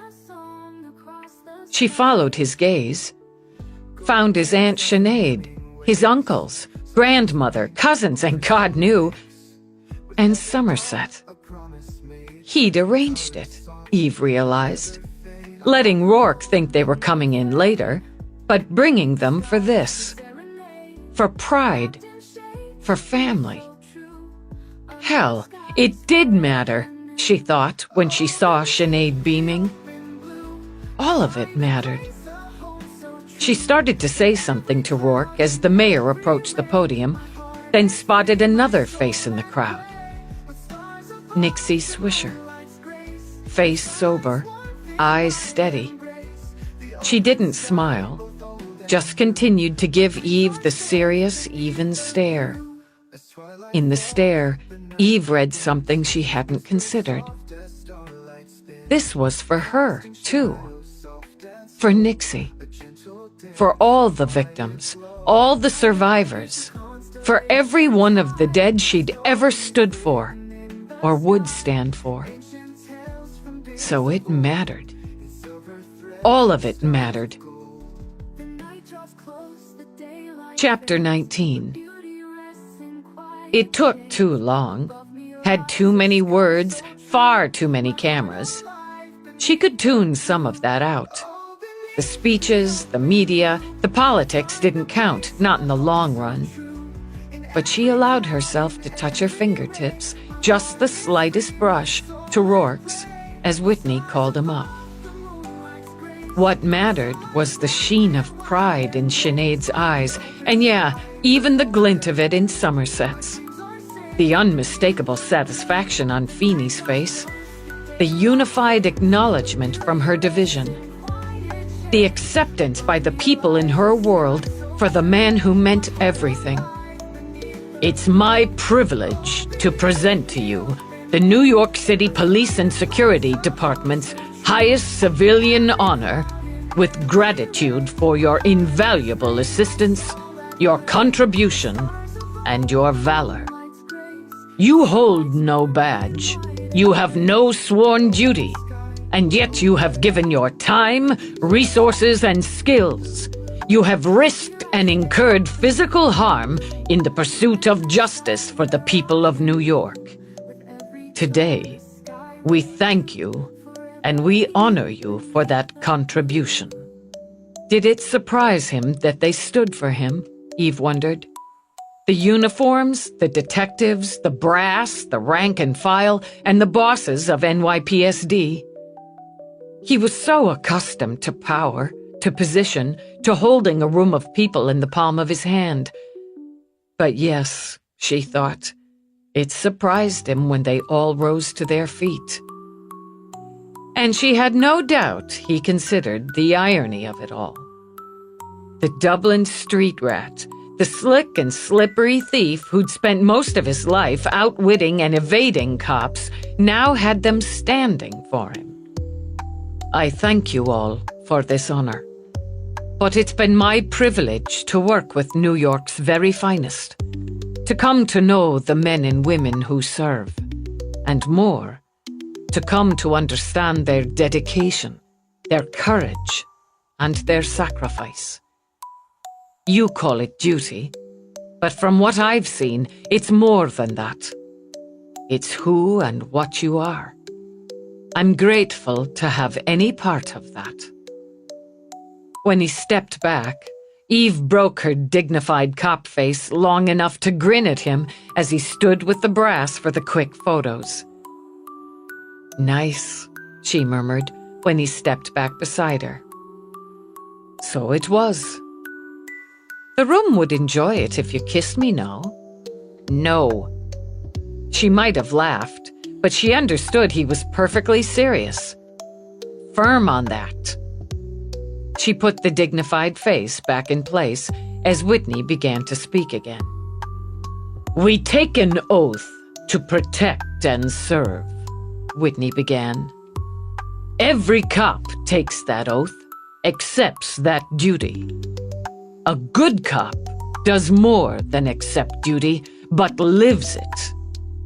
Lieutenant Eve Dallas is a good cop. Today she receives the NYPSD's Medal of Honor, the highest honor given. It is never given lightly. The certification specifically addresses the Red Horse investigation, where under the lieutenant's lead, through her dogged pursuit, her clear-eyed leadership, and her keen skill, Louis Calloway and Gina McMillan were identified, apprehended, and will face trial for mass murder and domestic terrorism. Applause rippled through the auditorium at that. Eve was tempted to join in, to applaud justice, but knew better. This successful investigation saved countless lives, Whitney continued, but it doesn't tell the whole story. Throughout her career, from her very beginnings in uniform, Lieutenant Dallas has displayed the skill, the dedication, and the valor that merit this honor.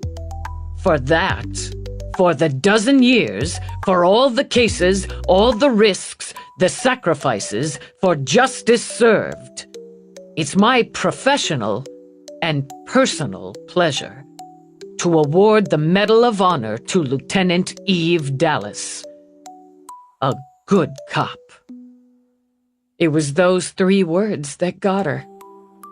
A good cop. For her, that was the highest accolade, the most important tribute she could earn. She had to fight back the emotion that flooded through her. Good cops didn't choke up as she stepped forward. Thank you, sir. Not this time. He pinned the medal on her, shook her hand. Thank you, Lieutenant, for your exemplary service. He nearly did her in by stepping back, saluting. She could take a minute, while the crowd stood and applauded, take a minute to pull herself together and remember what she'd planned to say. Except she couldn't remember a damn thing. Okay, she managed, hoping that would settle everyone down, including herself. But they just kept going. She glanced toward Kyung for help, but he only gave her a smile, an elegant shrug. Okay, she said again, and as she took another breath, spotted Nixie again. The young girl stood on her chair so she could see, smiling now. Kevin, the boy she'd be raised with, stood on the chair beside her. Richard and Elizabeth flanked them. And they were all a part of this, she thought. Richard and Elizabeth, who'd lost their daughter. Kevin, whose junkie mother had deserted him. Nixie, whose entire family had been slaughtered. And Jamie in the back of the room, once a grieving and defiant kid determined to avenge his sister's murder. All of them. And so many more. Okay, she said a third time. Okay, thanks. I'm honored and grateful to be awarded this distinction. I'm honored to be part of the NYPSD and to work with so many good cops. To be commanded by one. To have been trained by one. To partner with one. To head a department with so many really good cops. And to have the brain and the canniness, I guess, of a civilian who'd make a pretty good cop himself if he wasn't so opposed to it. That got enough of a laugh to settle her down. This distinction is theirs as much as mine. Probably more. You don't close cases without someone having your back, or trusting the cop or the civilian going through the door with you. This is for all of us. And it's for every victim we've stood for or will stand for. For every survivor we work to find answers for. They're what count. They're why we're here. That's it. Thank God, she thought, even as she was angled for photos, as applause rang out. Thank God that was over. They wanted more photos of her with Rourke, and despite her instinct to shake him off, he took her hand and held it. Well said, Lieutenant. I was supposed to say something else, but I forgot what it was. He laughed, squeezed her hand. And I'm not permitted to kiss you, even after that. Forget it. She got through more blah blah with the mayor, more handshakes, a few more photos. Then Kyung, in his delicate way, extracted them. I realize you have very little time, Lieutenant, but there are a couple of people who'd very much like a moment. He led her off stage, gestured to where Nixie waited. Hey, kid. You look different wearing that. I feel different wearing this. A little weird. We're coming to your house tomorrow, after the parade. That's what I hear. There'll be lots of kids. We saw Somerset and he said, yeah. Eve glanced over, saw Rourke embrace his aunt while a herd of kids, various ages, flocked around. He's right. I'm supposed to talk to you mostly tomorrow when you're not so busy, but... Go ahead. That laser look came back, straight into Eve's eyes. You said it was for all of us. My mom and my dad and my brother and my friend. And everyone. That's right. Then can I touch it? Sure. Eve crouched down, watched Nixie's face. Serious blue eyes, soft cheeks, stubborn little mouth, as the girl handled the metal. Then Nixie looked up. It's important. It's important. She smiled then, and that too adult seriousness flicked away from her face. I have a surprise for you. What is it? Nixie rolled her eyes. A surprise! You can see it tomorrow when we come for Thanksgiving. I'm gonna say congratulations to Rourke, then we have to go. Are you looking for a bad guy now? Yeah, I am. Did he kill somebody? Yeah, he did. Then you have to catch him. Simple as that, Eve thought. And maybe, on some level, it was. That's the plan. I'll see you tomorrow. And there's our Eve. Sinead enfolded her in a hard, swaying hug. Soft skin, Eve thought.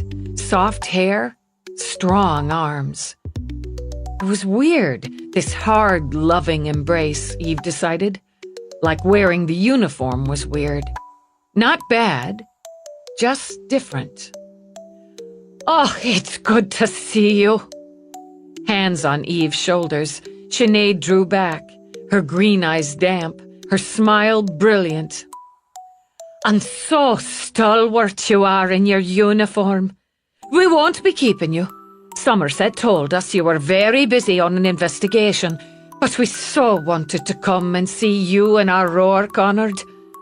It meant so much to us, Eve. So much to all of us. It meant a lot to him when he saw you. His mother would be so proud. So I've her pride and my own to give to both of you. And I'll be after getting a copy of one of those photos of the two of you. Ah, this was such a thrill for all of us. I have to let you go, as if I don't, the whole family will swarm you. We'll wait till you're home to do that then. With a laugh, Sinead kissed Eve's cheek. She got caught a couple more times before Kyung touched her arm. Excuse me, Lieutenant, you're needed over here for a moment. I'm extracting you, he murmured near her ear as he steered her away. Great, good. Rourke assures me he can handle his own extraction, and I imagine he does so often. Yeah, he's slippery. You did very, very well, he said, maneuvering her back into the staging area, then through. You too. You got me out in under 10. I can take it from here. Then I'll go back and have some cake. That hitched her exit stride. There was cake? You wanted out in 10. Yeah, she sighed. Talk about sacrifices. But she hopped a glide and headed back to the locker room to change. She hung up her uniform, put the medal in its case, then wondered what she should do with it. Her office for now, she decided. She should probably take it home, put it away there. She tucked it under her arm, stepped back out through the bullpen. Her men rose, which would have put her right back to choked if they hadn't all been wearing sunshades. Carmichael had put the crazy horse tie back on. So the ovation made her laugh and put her right back where she wanted to be. Get back to work, you idiots. We saved you some cake, Peabody told her. Seriously? The idea of so much as a crumb getting past her men was as shocking as a stunner blast. In your office. I take the idiots back. Get to work anyway. She walked into her office, touched and still surprised to see the neat piece of cake on a small disposable plate on her desk. She stowed the medal in a drawer, programmed coffee, and sitting at her desk, broke off a corner of the cake and got back to work herself. 55 minutes, she thought. Longer than she'd hoped, but still the whole thing had taken under an hour.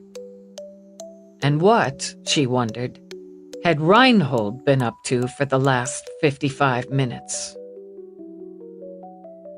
He had a plan. No reason he could see why it wouldn't work, and he'd have some fun with it. Plus, changing things up would save him some legwork. His foot still hurt like a bitch. He sent the droid out with a shopping list and instructions to buy each item at a different shop. And while he had the apartment to himself, he blasted music as he limped through, speculating on where to set the stage. The living area. Sure, the second bedroom was big enough, but he liked having the easy access to the kitchen and the dining room. It made more sense, he thought, since he was having company for Thanksgiving dinner. It would be his most daring kill, and he'd do it all in his own space. Good practice for when he started selling his services, he decided. Body disposal could be an option he needed to offer clients, after all. Sometimes people like the Mafia or the CIA or whatever didn't want bodies found. He'd read shit about that. The cops didn't have a clue where he was. How could they? Or now who he was. In his own place, undisturbed, he could take all the time he wanted with his selection. No, prey. He liked that term. They, all of them, were prey. And he was, codename, Reaper. He really liked it. Reaper. Death for sale. Anytime, anywhere. Terms to be negotiated. Something like that, he decided. When the droid got back, they'd set the place up just the way he wanted. Then contact, lure, trap, snap, snap. He'd have all night, through the next day, to do his work, while people were sitting around pretending friends and family meant a single happy shit. He could stretch it out another night if he wanted. If he got bored, he'd end it. Then, between him and the droid, they'd take care of the body disposal. I have the best job in the world! He shouted over the music, then dancing, wincing a little, out to the terrace. For the hell of it, he yanked down his pants and mooned New York. It seriously cracked him up. He went back in, popped another pain pill, got a beer. It was great to be able to drink when he wanted, eat when he wanted, do whatever he wanted. All of his life, people had held him down, held him back, fucked with him. Now he was the one doing the fucking. And he was never gonna stop. "Found myself, Ma!" He cackled it. "And today, oh yeah, I am a man." He turned as the door opened, and the droid carted in a big box. He saw the droid's mouth move, but couldn't make out the words. "What?" Jesus. "Music off! What?" "Sir, I was unable to purchase and carry all the items in one trip. Well, fuck. Idiot. Maybe he'd spring for another droid. Female, he considered. One with sex options. "Go back and get the rest. I want to get started." "Yes, sir. Where do you want these items?" "Just put the whole box down there." Reinhold pointed to the center of the living area. "And go get the rest. Make it fast, asshole." "Yes, sir. I'll return shortly." "You'd better." Excited, Reinhold sat on the floor and pulled things out of the box. More rope, more tape, a carving set. He smiled at the shining blade, at the long prongs of the fork. Perfect for a turkey. Or whatever you wanted to slice up. "Now that's what I'm talking about!" He pulled out the portable saw, flicked the switch, and grinned as the twin toothy blades whirred. "Oh, yeah! We're gonna have the best Thanksgiving ever!" He set the saw down, laid flat on his back, and laughed like a loon. He honestly, sincerely, had never been happier in his life. Eve circled, bisected, intersected, detoured, expanded, contracted. She'd spent more time on the link in an afternoon than she normally did in a month, and couldn't find him. Peabody poked her head in the door, correctly gauged her lieutenant's mood. She might have preferred just slinking off again, but ordered herself to woman up. "Dallas. Do you know how many superiors, managers, landlords, owners, and clerks start their stupid holiday a day early?" "Not exactly." "All of them, or damn near. Everybody's head's up a turkey's ass." "Well, lots of people have to travel to—" "He's not traveling," Eve snapped out. "He's dug in, and he's got a target. Whoever it is isn't gonna get a nice piece of pumpkin pie tomorrow. We've got protection on most of the people we know or have reason to believe may be a target. Most gives him room, and that doesn't begin to cover ones we've missed." She shoved at her hair, pulled at it in frustration. "He's a frigging amateur, Peabody!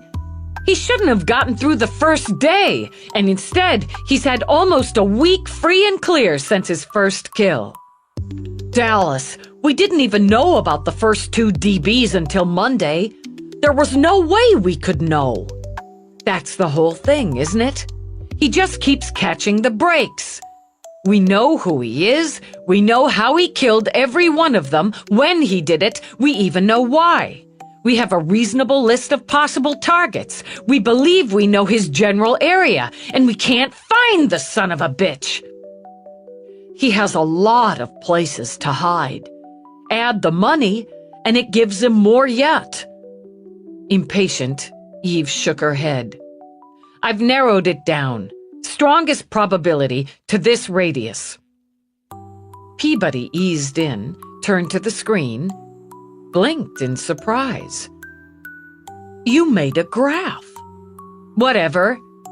Highest probability area in red, secondary in blue, and so on, raying out from that core. Most likely locations within each area are highlighted on the second map, same color code." "That's a lot of comp work." "So? Don't kick me! It's not your strength. You'd never say it was." Eve hissed because truer words were never spoken. I had to break down and take a damn blocker because generating this gave me a pisser of a headache. I could have helped you with it. I gave you assignments. Speaking of which, no hit on any sports tickets yet. The sales rep I talked to said a lot of the venues offer sales on tickets, including the big ones, on Black Friday. That's the day after Thanksgiving and the biggest shopping day of the year. Because people are so juiced up on too much food, they feel like they have to go out and spend more money than they've got. Friday. She blew out a breath. Hit it again on Friday. Nothing on the arcade or the bar. Not yet, Peabody continued. But I talked to security in both places, and they're on the lookout. I had uniforms start distributing the images, the morph, the droid, throughout the target area. Markets, shops, restaurants. They're pushing them on building supers, managers. It's gonna take time to hit every location, but the word's out, Dallas. We've got literally hundreds of eyes looking for him now. More like thousands. Someone's gonna spot him and call it in. And the tip line? Not as much as I figured, but that's probably because people are heading out of town, or dealing with out-of-towners, or shopping for what they forgot to get for tomorrow, like that. Disgusted, Eve slumped in her chair. I hate holidays. Well, it's kind of unavoidable, and again, don't kick me, but you really ought to think about going home and dealing with your own out-of-towners. What? Dallas, it's already nearly an hour past end of shift. What? She repeated and looked at the time. Damn it, damn it, damn it! I'm just the messenger, Peabody reminded her as she took a cautious step out of range. But Feeney had to take off. He's gonna try to get some work in at home. So am I and McNabb and Calendar.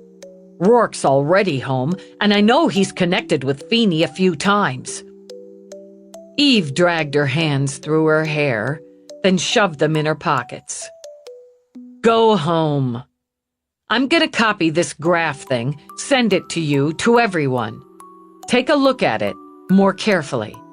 If something pops for you, let me know. You haven't managed to contact all the managers in all the hotels, apartments, condos yet?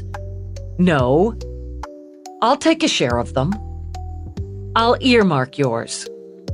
Peabody smiled. How about I do you a favor? I'll earmark yours. Traffic's gonna be a cold-hearted bitch. I'll get home before you anyway. Something else to look forward to. Go home. I want you and McNabb to get to my home office tomorrow. We're gonna put in some time on this, 2 hours before whenever you were supposed to come. We'll be there. We're gonna get him, Dallas. Oh yeah, we'll get him. It's just a matter of how many more he can rack up before we do, but we'll get him. She took the time to copy and send her work to Peabody, to Feeney and Rourke, to McNabb, to the commander, to Calendar. Every one of them had better comp skills than she did, she admitted. Maybe they could refine, or maybe they'd see something she'd overlooked. But the simple fact was, she should already be home, dealing with the other part of her life. She put together a file bag, grabbed her coat, and headed out before she talked herself into locking her office door and pretending she didn't have another part of her life. Peabody's traffic prediction hit the bullseye. While the bitter hell of it didn't improve her mood, it did give her time to think, to make more contacts, and hit more answering services, message loops, and skeleton staffs.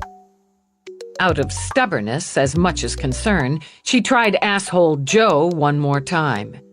Maybe, just maybe, she'd wear him down and convince him to accept protection. Then she let it go when her tag went directly to Vmail. She drove through the gates, already calculating how long she'd have to socialize before she could sneak off and get back to the job. The lights exploded out of the gloom, and despite the dribbling rain, there appeared to be some sort of ball game going on over the wet, lush green grass.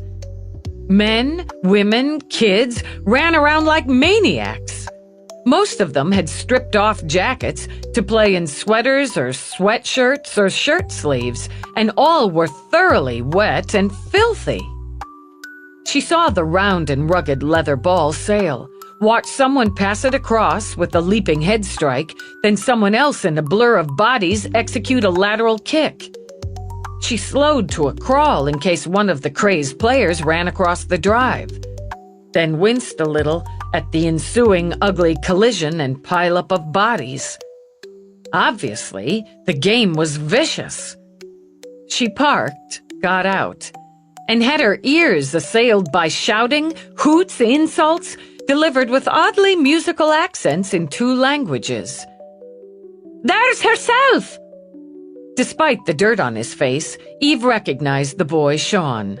Sinead's grandson had, for some reason, developed an unshakable attachment to Eve. And that, even before he'd discovered a body in the woods outside his quiet village the summer before. "We're losing terrible," he told her, as if they'd just spoken an hour before. "Uncle Paddy cheats something fierce, and Aunt Maureen's no better come to that." "Okay. You'll come onto our side. You can take the place of my cousin Fiona. She's useless as teats on a billy goat, and does nothing but squeal when the ball comes within a bleeding kilometre of her." She found herself flattered on some strange level that he'd assumed she could save the game for his side. But, "Can't do it, kid. I don't even know how it's played." He laughed, then goggled. "Is that the truth, then? How can you not know how to football?" "Over here it's soccer, sort of. But meaner," she decided, which was a point in its favor. "And it's not my game." "Sean!" From the doorway, Sinead shouted. "Leave your cousin alone, pity's sakes. She hasn't so much as gotten in the door yet, and you won't let her come in out of the rain." "She's saying she doesn't know how to play football." Absolute shock vibrated in his voice. "And she's heart-stopping serious." "That's all right then," he said kindly to Eve. "I'll teach you." Damn, the kid had a way about him. If she hadn't had a killer to find, she'd have taken him up on it and enjoyed it. Appreciate it, but she trailed off, her shock as vibrant as Sean's at her lack of essential knowledge as she saw Rourke break from the pack and walk her way. He was every bit as wet and filthy as his young cousin. Grass stains smeared the elbows of his shirt, with some blood stains mixed on the left. Light but distinct bruising colored the side of his jaw. He gave Eve a cheeky grin, then slapped a hand on Sean's shoulder. "You're needed, mate. It's near do or die now." "I'm off." "What the fuck?" Eve said the minute the boy ran off, bellowing a war cry. "Don't ask. We're all but done for in any case. Taken that Fiona couldn't hit a cow's arse with a banjo, and Paddy and Maureen both cheat like tinkers at a fair." "What are you talking about? Why would anybody hit a cow with a banjo?"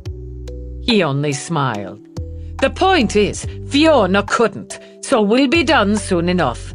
I've a report for you, and it's already on your unit. And I've got some programs running, but the sad truth of it is, it's taken all the time I said it would.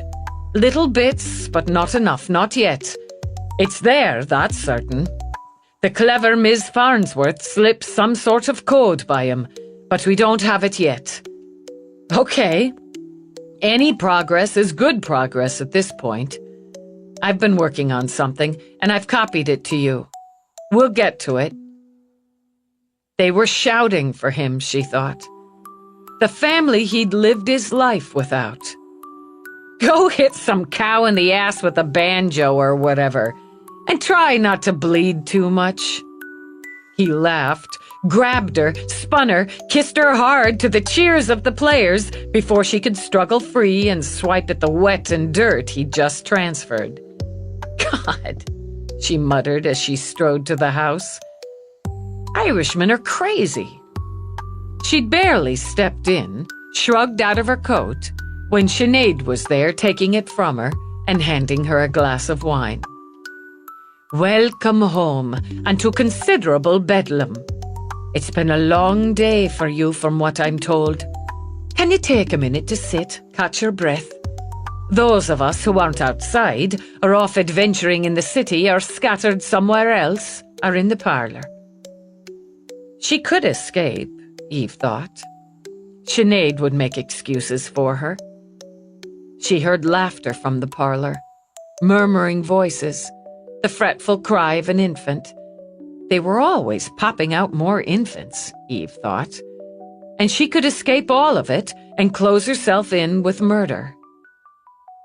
And she thought of Rourke's quick grin and filthy shirt. Life, she remembered, had to be lived, even, and maybe particularly, in the middle of death. Yeah, I could sit for a while. Chapter 20. When Joe pulled out his link, saw Dallas, Lieutenant Eve on the readout, he was walking the last couple blocks to his last appointment of the day. Of the week, he thought, and looked at it as a bonus. He smirked at the readout, hit ignore. Stupid cop, he thought, trying to scare him. More trying to shove Jerry's problems on him. Maybe Jerry'd gone wig, maybe he had. But it had nothing to do with him. Anyway, no chance at all. Shriveled Balls Reinhold worked up the guts to actually kill anybody. Or dug up the smarts. The way Joe looked at it, and the cop would too if she wasn't an idiot, somebody busted into the Reinhold place to rob him, ended up killing them. Probably did Jerry, too, or took him hostage. They got his ID, scared him into telling them about the bank accounts. And who knew the old Reinholds had that much scratch? If he'd known, he'd have worked them into buying some nice fat insurance policies. Too late now. Opportunity missed. As for Nice Tits Nuccio, she probably had a new boyfriend who'd gone whack on her. If she nagged the new one the way she had Jerry, it was just a given. Nagging, whining, complaining was what she'd done best, and always looked for a chance to spoil a good time. And Farnsworth? Please? The rich old bitch had been primed to be taken out. People got killed in New York every day, for God's sake. It was just part of the urban experience. You had to be smart, take care of yourself, and watch your ass. Simple as that. Better yet, get yourself enough scratch, which he was working on, to get yourself into a frosty penthouse with doormen, cams, and all kinds of mag-ass security shit. Maybe a driver and a bodyguard. The kind who watched your back when you took some fine piece of ass to the slickest club in the city. Yeah, he was working on that. And when his great-grandmother finally croaked, which couldn't be soon enough, he stood to inherit a decent little pile. The old hag hoarded money like a starving man hoarded bread or whatever. He'd take the little pile and head back to Vegas. He'd hit for 8 big the last time, close to 10 when you added in the smaller wins. He'd hit for more next trip out. Then he'd get himself a fine and frosty place. Like this one, he decided when he reached the address. It took up a freaking block, maybe more, and it shone in the lowering gloom of the rainy fall evening. The droid's instructions had been very specific, and Joe figured a man who used a droid as an assistant was picky and paranoid. Fine with him. He'd done a quick check on Anton Trevor, and the picky, paranoid future client was rolling in it. The guy wanted to discuss business on his own turf? No problem. The client was always right, even the fuckheads. He wanted to revamp his insurance and possibly discuss a position with his firm. I'm all over that, Joe thought. About damn time he started rubbing elbows with the real movers, the real shakers. If this went as well as he planned, he'd buy himself and his date a bottle of champagne, toss a little of his Vegas winnings around to celebrate. Today, he thought, might just be the first day of his real life. As instructed, he coded in the number the droid had given him, and the droid answered immediately. Answering for Mr. Trevor? Yeah, hey, Joe Klein here. I'm outside the building, main entrance. Very good, Mr. Klein. Please remain there, and I will come down to escort you. No problem. While he waited, he texted his date for the evening. Might be a little late, baby. Got a big fish on the line. He checked the time before he pushed his link back in his pocket. Maybe more than a little late, figuring an hour for the meeting, more if it went really well. Then he'd need to go home, shower, change, get buffed for the night. She'd wait, he thought with a smirk. People were going to get used to waiting for Joe Klein. He spotted the droid, moved forward. Mr. Klein. Yeah. Please put these on. The droid handed him a hat and a pair of dark sunshades. What for, man? Mr. Trevor prefers to keep his business and his visitors private, even from building security. Whatever. Amused, Joe put on the hat, the shades, and went inside with the droid. The place had everything. Totally upscale. Moving maps, fancy to the alt shops, women with fuckable bodies, men who looked important without trying. The droid led the way through, stopped at a short bank of silver-fronted elevators, then stood for a scan before using a swipe card, then a manual code. That's a lot of lockdown for an elevator. Private elevator, limited access. Joe stepped in.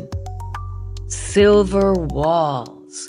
Even a black leather bench and a pot of white flowers. In a friggin' elevator.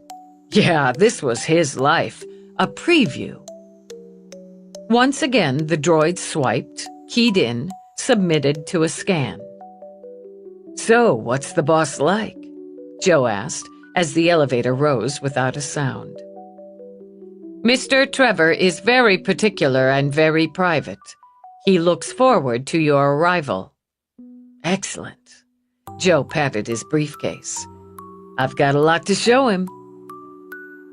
They stepped off into a wide, private foyer. More flowers, a mural of the city painted on the walls.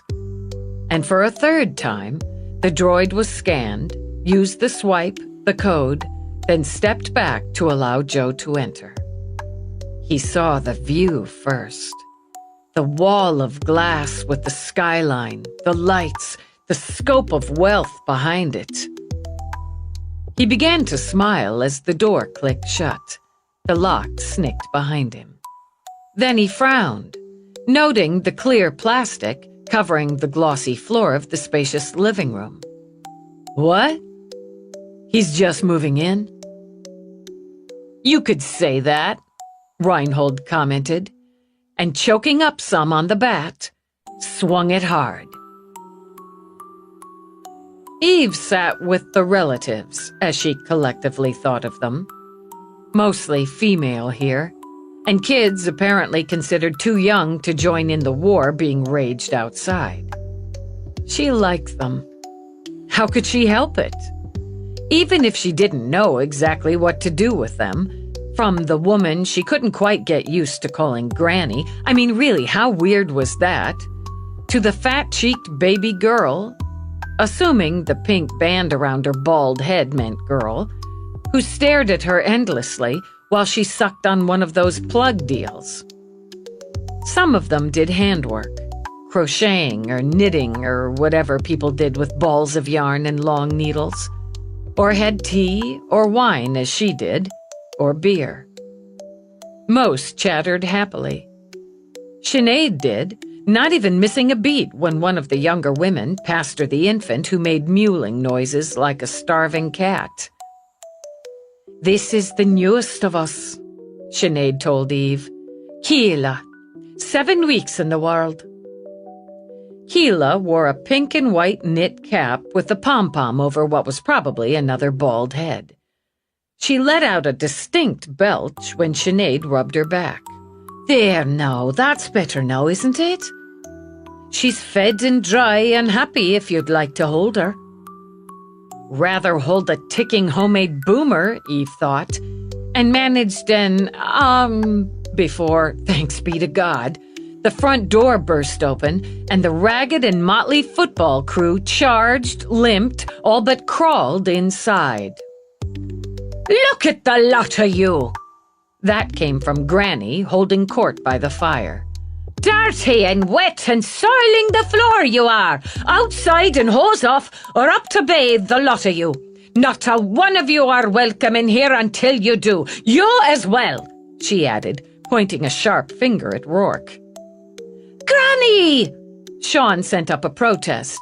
"We left our boots at the door, and we could eat a cow right from the field where that starved." "Not until you're washed." Eve saw her own escape as everyone who'd come in began to slink off again. "I'll, be a minute." She dashed for it and managed to make it to the bedroom as Rourke stripped off his sodden, ruined clothes. "It was a sad and pitiful rout," he announced. "I'm shamed to have been a part of it." "Buck up. I'm just going to sneak into my office for a few minutes, read your report, check a couple things. It'll be dinner within the hour. If you can't make it down, I'll send your regrets. It shouldn't take longer than an hour. I'll come along myself, see what you've got before I go down." "Good." She made her escape, went straight for Rourke's report. She could tell he dumbed it down to layman's terms, but it still took her time to decipher. Since they'd been able to regenerate some of the wiped data, they had the beginnings of rooting on the accounts, and she took some satisfaction there.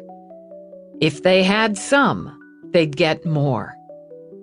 He'd included what he and the E-team agreed was part of a subcode, shadowed in with the other data.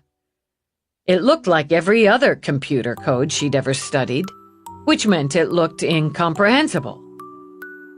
She brought up her map on the wall screen to keep it settled in her head while she read through other reports and went through incomings to be certain every one of the details assigned had clocked in with an A-OK.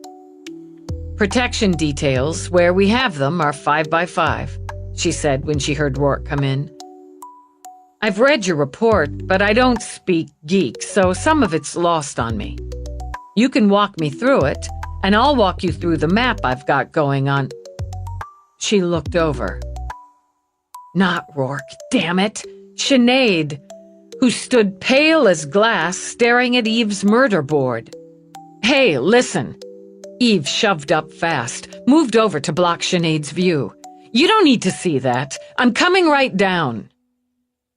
Sinead merely laid a hand on Eve's arm, shifted to the side. "This boy here, for he's hardly more, is he? This is the one who did this? Sinead, I know violence and cruelty. It was my own sister, wasn't it, who was murdered? My twin. And not a day goes by, not a day, I promise you, I don't think of my Siobhan and the loss of her. He killed his own parents, they say. His own ma and da. That's right. And he did that to this young girl." She touched a finger to Laurie Nuccio's photos, before and after. "And this to a woman who was his teacher. I know of this as I follow what you do, and it was only one of the reasons why I was so proud today to see you and our Rourke honoured. And now... You don't need to explain. Again, Sinead touched her arm. Do you wonder ever? What makes a person capable of taking a life when there's no threat to his own or another? What makes them end life, and so often, so very often, with rare cruelty, even with pleasure? Every day. Sometimes finding out why matters. Sometimes it doesn't mean a thing. Oh no, I'm thinking it matters always. Voice and gaze steady, Sinead angled to look at Eve. And matters to you. How could you face this day after day, year after year, unless it mattered? I was so proud today, and thought I could never be prouder of the pair of you. But I am now. Saying this, I am prouder yet. She took a long breath. You'd have found him, Patrick Rourke, for taking the life of our Siobhan. You'd have found him and seen him pay for it. I'd have tried. No one ever did, you see, and that was hard and bitter. We needed someone to try. And another long, slow breath. She pushed back her gilded red hair. I can tell you from one who never found that justice. It's needed. When someone did for him, left him dead in an alley, I was glad of it. But it didn't close that awful hole inside. Time did some of it. Much time and family. And then Rourke came to my door. And that gave me what I needed after all those years. I thank God for that, and him. But I'm telling you, and hope you already know, what you do beyond the law of it is needed. Sinead. Rourke stepped up, pressed a handkerchief in her hand. Ah, well. Sighing now, she dabbed at tears. The world can be so dark. It's foolish to deny it, and the Irish know the dark better than some in any case. It reminds us to hold on to the light, every minute we can, and to prize it. You're a light to me. She kissed Rourke's cheeks. Don't ever forget it. He murmured to her in Irish, made her smile, turned to Eve. He said I showed him light when he'd expected the dark. But the fact is, we did that for each other. And I'm keeping you from where you're both needed. Don't worry about the family. We'll be fine, even grand, as Somerset's promised enough food for the army we are. We'll send up some for you. All right with that? There's nothing more, really, to do tonight, Rourke told her. Glanced at Eve. No, there's not. Wherever he is, whatever he's doing, we're not going to find him and stop him tonight. Then you will tomorrow. Unless you're after telling me the entire New York City Police and Security Department is wrong about the pair of you. Let's hope not. Then come down for a bit. I find when I've a problem I can't fix or solve, doing something entirely else can help me find the way through. God knows the family is something entirely else. She took them both by the hand. And we've gifts from Ireland we're all but dying to give you. All right. Nothing more to do now, Eve reminded herself, though it stuck in her throat, burned in her gut. And still, she closed the door to the office and the murder board as she went out. Joe didn't come around as soon as Reinhold had anticipated. He'd given his old pal a good hard hit, maybe harder than he should have, considering, but all that power and fury just came boiling out. Besides, he'd wanted Joe with X's in his eyes while the droid dumped him in the sleep chair. He'd already had the droid cover the chair with plastic from one of the big rolls. It was a damn fine chair, mag leather, the real deal, and in a rich man's chocolate color. He didn't want to mess it up. He figured the sleep chair was just another inspiration. He could work on Joe as he sat, reclined, or laid fully out. The multi-positions offered so many choices. He dubbed it his kill seat, and had already decided anybody he did here in his home sweet home would get to try it out. He'd been anxious to get started once he had Joe secured with rope and tape, but he hadn't thought to get any more of those "wake the hell up, asshole" capsules. He considered sending the droid out for some, then opted to have it fix him dinner, then shut down. That way he could eat, then work in private. He chowed down on a double cow burger and fries, the real deal, and thought he'd never tasted anything as absolutely ultra. He watched a slasher vid while he ate, considering it research, and was about to top things off with a bowl of chocolate cookie ice cream when his guest moaned. He could wait on dessert. Time to start the main feature. He hadn't taped Joe's mouth. Reinhold had tested the soundproofing himself by strolling out into the communal hall with his own music up to blast, and hadn't heard a thing. He switched the entertainment unit to thrasher rock, but not too loud. He and Joe needed to have a conversation. Joe continued to moan. His eyes were about halfway open and glassy. A thin trail of blood out of his left ear had dried, and more matted in his hair, smeared on the plastic covering the chair. "Wake up, dickwad!"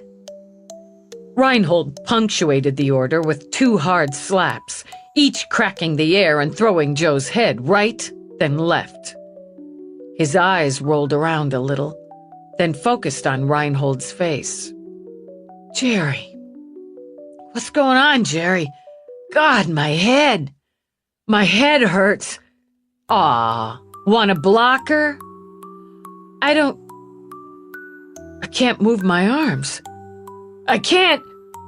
Comprehension dawned slowly, and behind it came the terror. "Jerry, what are you doing? Where am I? We're hanging, man, in my new place. What do you think? Frosted extreme, right? Check the view." Roughly, he spun the chair, slamming it to a halt when it faced the wall of glass. "Jerry, you gotta let me go. Come on, Jer. Stop fucking around. I'm hurt, man." "You think you're hurt?" Thrilled, somehow more thrilled than with any of the others, Jerry leaped in front of the chair, slapped his hands on the armrests, and soaked up the wild fear on his friend's face. "We haven't even started yet. Jerry, come on, man. It's Joe. We're buds." "Buds?" Bending down, Reinhold snatched up a length of hose he'd had the droid cut from a reel. He lashed it across Joe's chest like a whip, got a shocked, high-pitched yelp. "You think we're buds?" He lashed again, hardening at Joe's scream of pain. "Were we buds when you dared me to steal that candy from Schumacher's? You made me do it, you fuck! I'm sorry! We were kids! How about when you gave me the wrong answers on that history test so I flunked it? Or when you screwed April Gardner when you knew I was gonna ask her out?" He kept lashing as he raged, kept lashing as Joe screamed, as he cried, blubbered out pleas and apologies. He stopped to catch his breath while Joe's heaved and hitched, while tears ran down Joe's face. He'd already wet his pants, and that was his own satisfaction. "Please, please, please! Fuck you! Fuck you, Joe! You made fun of me that whole summer I had to take comp science over, rubbed my face in it every day. Just like you rubbed my face in it in Vegas and over Lori when she kicked me out. I didn't mean it. He sobbed it out, all but choking on his own tears. I was just fooling around. Hey, me too, Reinhold claimed, and slashed the hose against Joe's crotch. The sound Joe made was like music. Reinhold tossed the hose aside, went to get a beer and a sap. His face a pale, sickly green, his lip bleeding where he'd bitten it in pain. Joe wheeled glazed eyes toward the sap. His harsh breathing jerked his chest. Don't. Please. Please. I've been sticking up for you, Jerry. The cops are all over you, and I'm the only one taking your side. Mel and Dave, they're blabbing to that cop bitch and hunkered down with their mothers, but I've been on your side. You can ask anybody. Please. Is that so? Reinhold slapped the sap against his open palm. I swear to God. Look, you can check my link. She's been trying to tag me, that cop, that Dallas. I don't even talk to her because I'm on your side. As if interested, Reinhold took Joe's link from the counter where he'd put it, scrolled through. You've been busy. Talking to Mal, to Dave, getting tagged by the cops. And who's this one? Marjorie Mansfield? A new whore? No, a reporter. She's looking to do a story on you, on what's been happening. She tracked me down. Is that right? Reinhold smiled broadly. What did you tell her? Nothing. I wouldn't rat you, man. Never. His chest trembled in pain and fear as he struggled to speak. I told her you were innocent. You'd never have killed anybody. You were framed. That's what I said. Somebody... Reinhold swung the sap, and delight spilled through him at the snap and crunch of teeth and bone. Wrong answer, he said, and swung again. In a direct about-face from her usual position on it, Eve blessed the time difference that had most of the Irish contingent heading off to bed at a reasonable, if not early, hour. Babies and kids were hauled off first, many of them limp in sleep, as a parent tossed them over a shoulder or scooped them into arms. Others followed, bit by bit, though she suspected some of the older kids, age or attitude, were all but camped out in the game room. But the minute it seemed reasonable, she snuck off and up to her office. Not that she hadn't enjoyed the long, noisy dinner and the people. Rourke's family was so damn likable, so funny, and so full of the bullshit they like to call blarney, it just wasn't possible to resent the time. Very much. She went straight to her comp to check on any further incomings and reports. She found plenty of both, but not much in them to add any real weight or introduce new angles. Still, she studied Peabody's refinement of the map and found some good work there. She looked up from it when Rourke stepped in. I owe you a very big solid for the evening, he began. No, you don't. Not only because visiting relatives are in the marriage rules, but because I just like them. And maybe it gave me some rest the brain cells time. We'll see. I'll thank you anyway. He walked over to kiss the top of her head. I'll be putting some time in the lab yet tonight. See if something shakes loose. Even if it's a crumb, tell me. I'll do that very thing, and give it as much time as I can possibly spare tomorrow. Meanwhile, as he turned to go, he stopped to study the map on screen. You've made some changes. Peabody. I need to go through it all, but my sense is they're good changes. Hopefully the right changes. Taken down like this. With his head angled, he stepped a bit closer to the screen. I believe I own some of those properties. You... Of course you do, she said on a frustrated sigh. Stupid brain cells. You can probably get through to the managers, the supervisors, whoever has a tenant list. I could, yes, but even that would take some time. Holiday, darling. Offices are closed at this hour and will be tomorrow.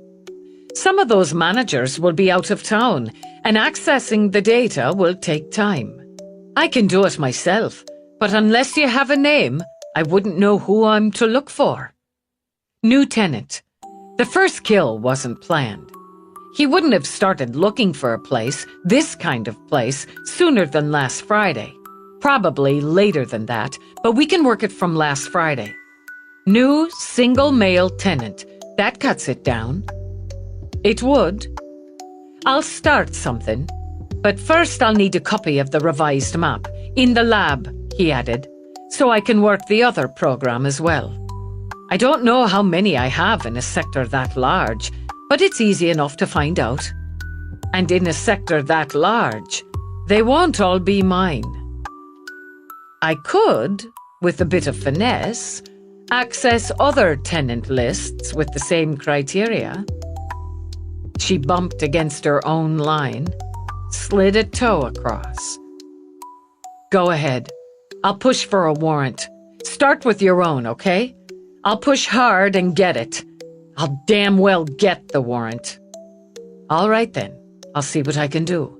With or without the warrant, it'll take time. I'll wager there's easily 100 properties highlighted there. 124 buildings, she confirmed. Whatever you can do to cut that down's a plus. And it's time we had luck swing our way. Maybe you'll hit. That would be something to be thankful for. I'll let you know when I know. Renewed, she pushed through the reports again and started adding to her notes. Chapter 21. Somewhere around 11, Reinhold's craving for onion doodles refused to be denied. Torture was hungry work. He swiped the sweat off his face. It was heavy work, too. Checked the auto chef, then cupboards. Cursed. He'd forgotten to tell the idiot droid to buy onion doodles. The AC, the pantry, the refrigerator, the chiller were all well stocked, but not a single bag of onion doodles lived among the rest. And he had to have some. He thought about rebooting the droid, having it go down to the store. The fancy food shops would be closed, but he knew there was a 24/7 market on the mezzanine level. Then he decided he could use the longer break, maybe a short stroll around. Even a drink at the all-night club, also on the mezzanine. Joe was out for the count anyway, and it wasn't much fun to pound on an unconscious guy. Big effort, low reward. He'd used the hose, the sap, a mini burner, toothpicks, talk about inspiration, and the razor knife the droid had used to cut the plastic. No wonder he was hungry. He left the bloodied, burned, bleeding man unconscious and went to wash up. He sang in the shower, masturbated, sang again. He changed into fresh clothes, the new black jeans with a touch of silver studwork, a collarless shirt in strong blue, the leather jacket and boots, and he looked completely iced. He reminded himself to put crap stuff back on before he got to work again. He didn't want to mess up tight new threads. He made sure he had his swipe, his code, his spanking new ID and credit cards, and some cash in case he wanted to flash it around. He checked himself out in the mirror a final time, saw himself as dangerous, sexy, successful, and gave the fake soul patch an extra press. He'd grow one of his own soon enough, he thought, and whistling, left the apartment. He checked out the bar first.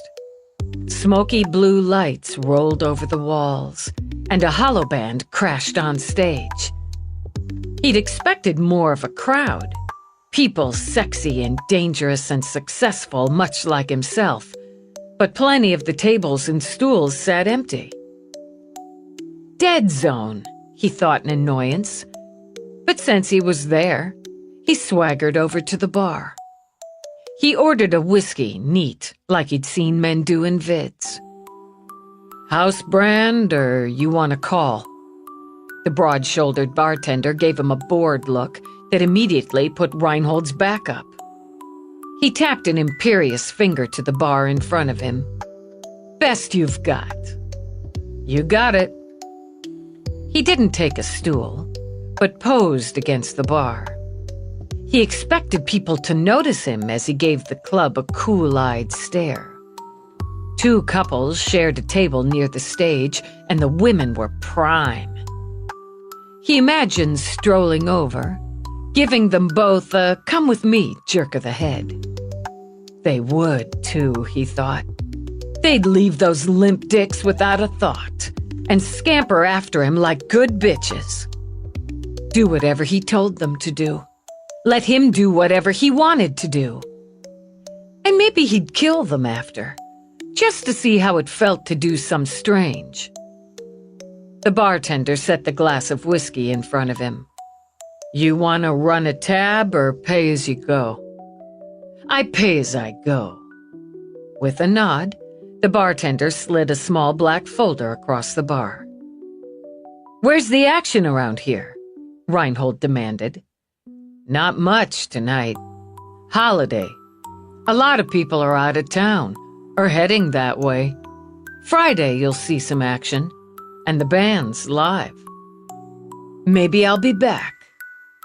He flipped the folder open, fought not to goggle at the tab. He could buy 50 goddamn brews for the 1 glass of whiskey. He interpreted the bartender's impassive look as a pitying smirk and wished he had his sap. Instead, he tossed down the new credit card, lifted the glass. He took a deep gulp. Nearly choked. Because he felt his eyes water, he turned quickly away as if taking a longer look around. He'd never tasted whiskey before, but he was damn well sure the asshole of a bartender had cheated him, charged him for high grade, and served him crap.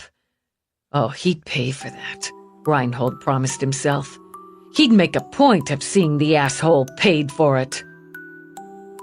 He forced more of the whiskey down, just to prove he had the balls, then dashed off the signature he'd practiced off and on the last couple days. Pocketing the card, he walked out. Fucking prick, he thought.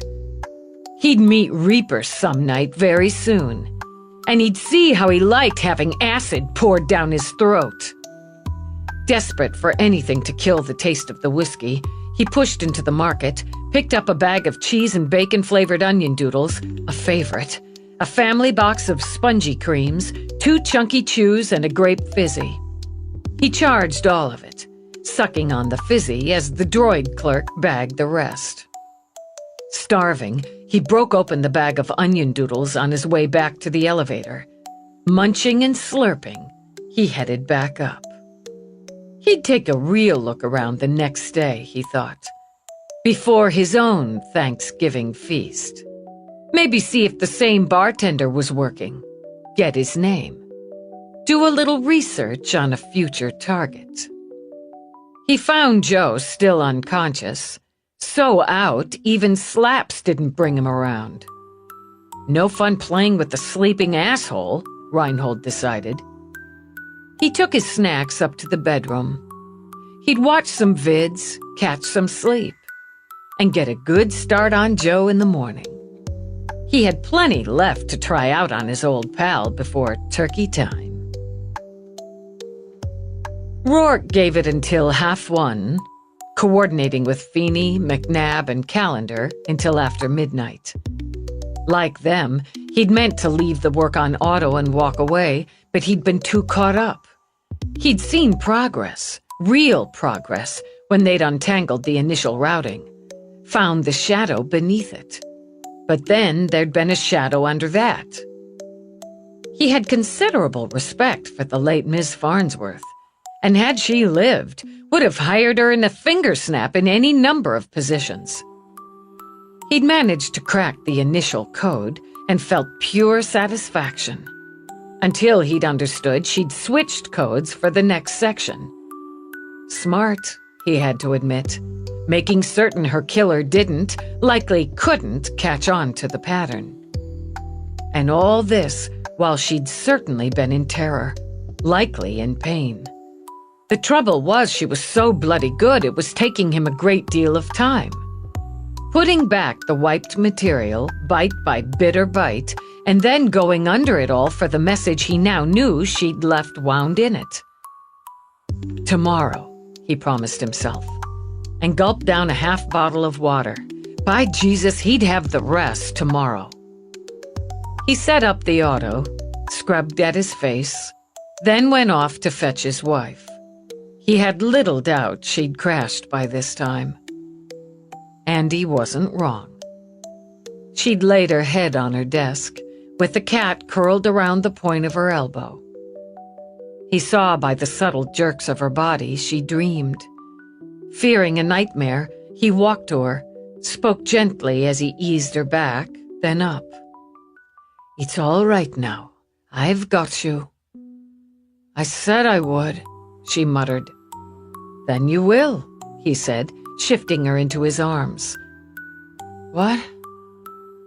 Her eyes opened, dark and bleary.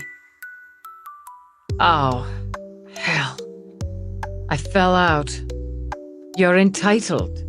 You started before dawn, and if we're at it much longer, we'll go round the clock with it. I was talking to Miss Farnsworth." He smiled a little as the cat padded quickly ahead to reach the bedroom first. "Were you now? As it happens, I was myself in a way. What did she have to say?" "She's just really pissed off. And who could blame her? She put his name in it, coded through the routing." "What?" Her eyes went instantly alert, even as he dumped her on the bed. "What?" "Gerald Reinhold. His name and a short statement we've untangled so far. Gerald Reinhold did this." "But where's the money? What name's he using? Where? If we knew, I believe I'd have led with it." He pulled her boots off for her, heard her involuntary groan of relief. "We've got to start on the routine, which is miraculous. And more so, this much of her encoded message.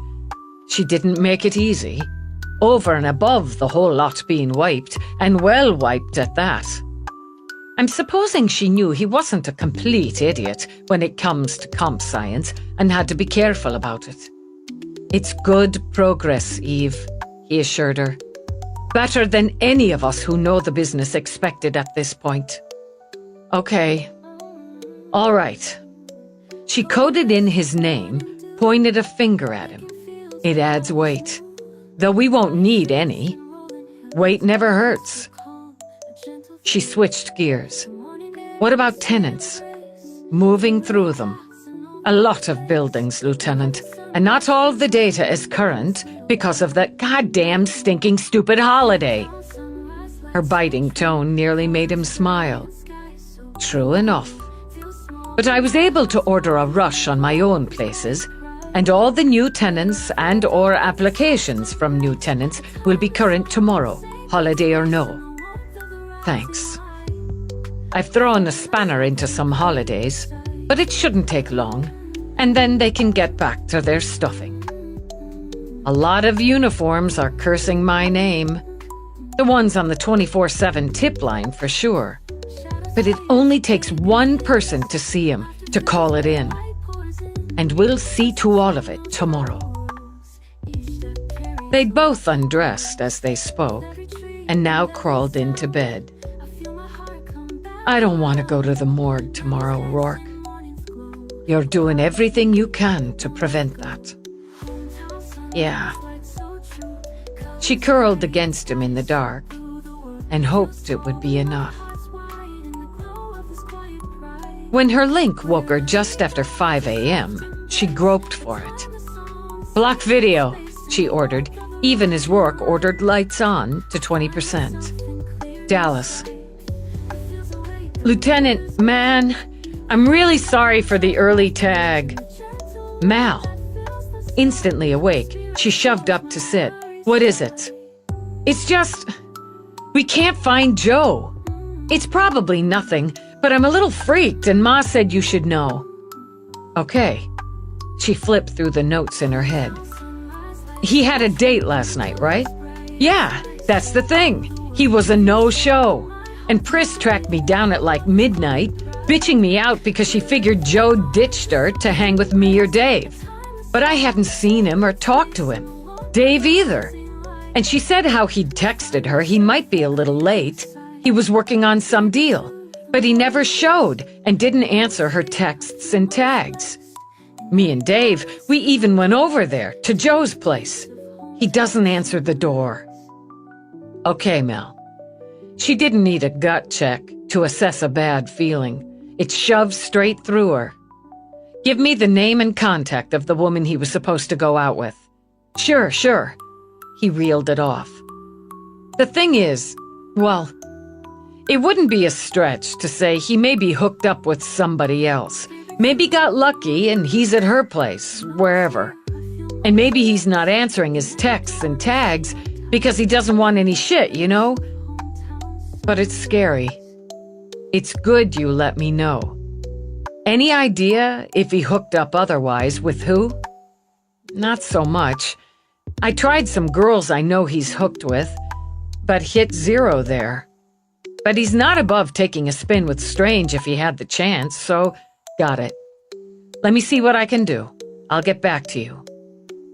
She clicked off, shoved at her hair in pure frustration. "Asshole Joe." "I got that." Knowing her and understanding, Rourke handed her coffee he'd programmed while she'd talked to Mal.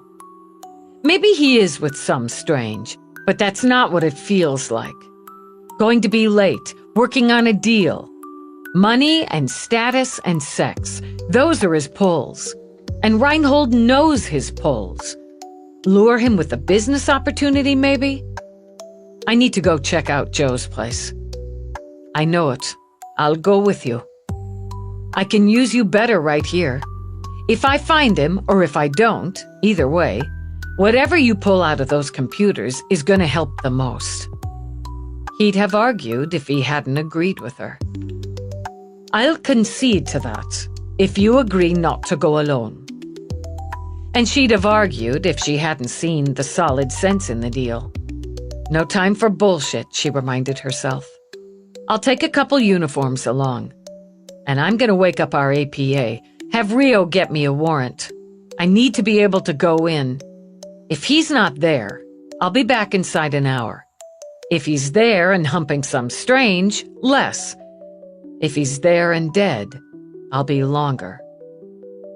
And if Reinhold's with him, I'll be grateful." It took under an hour because traffic was non-existent and she went in hot. And, what the hell, came back the same way. She managed to avoid the relatives when she dashed into the house and up, but she heard them. Hushed adult voices, babies crying, kids chattering. And found Rourke already at work in his comp lab. "He's not there," she announced, "and there's no sign of duress or violence. I had a quick conversation with the woman he stood up. She's worried now instead of pissed. And I woke McNabb, had him run a trace on asshole Joe's link. Can't trace it because it's turned off. If and when it's turned back on, we'll see. And why are your relatives up and swarming around at barely 6 in the morning?" "Middle of the morning in Ireland," he reminded her. "And that doesn't address the fact many of them are farmers who'd be up at 6 in any case. I'm getting somewhere here, and might have better luck if you stop talking." She narrowed her eyes at him, but stopped talking long enough to program more coffee. Reinhold's got him. Rourke turned away from his work. Impatience simmered inside him. He knew he was close to something, but he could see clearly the stress on her face. Men will grab strange, darling, with the smallest provocation. Yeah, pigs. But he had reservations at a hot spot, which he never canceled or used. I woke up the manager at the restaurant for that one. She was not pleased. He left work bragging about a potential new client, a rich one. I woke up his boss for that. He was okay with it. And I've got McNabb going in to check Asshole's work comp and link in case there's something on there about the new client. But you think Reinhold, the new client, tagged Asshole Joe on his personal link, so no record there. And if Asshole Joe did any checking, he also did that on his personal PPC. That's just what I think. But McNabb, who damn well better be okay with it, will make sure. He's not dead yet. It wasn't a question, Rourke noted. Not even a supposition. She said it with absolute certainty. Because he'd want to prolong the power and excitement. And the pain. He's added time with each kill. Thinking it through, sticking with logic, with pattern, she paced off the tension. From the timeline, Asshole Joe probably got to the location after 1800. About then, anyway. Reinhold would want time. A day, maybe two. And he'd know, unless he's cut himself off, and I don't buy that today's a big holiday. That Joe would be expected somewhere. Given the notifications, the media, the investigation, when he doesn't show up today, we'd start looking. She paced around, gulping coffee. He'd enjoy that. Having Joe tucked away, hurting him and watching reports on a search. We've got some time. Some hours, maybe a day. Then that's it. He won't have enough control to stretch it longer. She looked at Rourke then. I'm gonna screw up your big family holiday. Ours, he corrected. And there's not a single person who'll be here today who doesn't value a life more than your presence at a turkey carving. Not a single person who doesn't understand what's at stake. Okay. The sheer casualness of the support lowered her guilt threshold. I'm going to go into my office. I have to keep the door shut. I don't want some kid wandering through and getting traumatized for life by my murder board. I've got Peabody coming in within an hour, and McNabb will be in as soon as he clears Asshole Joe's office equipment. I told him to come straight to you. I'll be happy to have him. Rourke, as soon as you have anything I can use on new tenants, anything on that damn code, you'll be the first to know it. I'm close, he told her again. If I'm reading this right, it won't take more than an hour or two, if that. Give me some space now and some precious quiet. Yeah. She took the rest of her coffee with her. She dug in for a while, trying to retrace Joe's steps, hitting holiday disinterest from cab companies until fear of her wrath won out. If he'd taken a cab, he hadn't caught one in front of his workplace or within a block either way. She put the transit authorities on it, requesting they search their recordings on the chance he'd taken a subway. Spotting him could narrow the area. Then she tagged Mira. Rather than her usual stylish do, Mira wore her hair in a short little ponytail. The style, or lack of it, made her look younger to Eve's eyes. I'm sorry. I know it's early. It's fine. I've been up nearly an hour. I have a lot of cooking to do. You're cooking? Dennis and I are cooking, and my daughter's threatened, that is, promised, she amended with a smile, to be here by 8 to pitch in. What can I do for you? He's got another. Joe Klein. I'm trying to pare down the possible locations. I think he's got his own place by now, in or very near his old neighborhood. He'd go for swank. We're working on getting lists of new tenants, but there are a lot of possibilities. An apartment or condo, Mira said immediately. Not a detached or semi-attached home. Why? He's sociable and wants to show off. He's not a loner. Under it all, he wants a hive. He just wants to be important in that hive. Okay. Look first at newer buildings, shinier, if you understand me. His parents valued tradition, the old, the histories. He'll want the opposite, and the most exclusive first. I lean that way for the same reasons, but factoring in the cost, he won't concern himself, Mira interrupted, and firmly. He has more money than he'd ever imagined, and he's certain he'll continue to bring in more.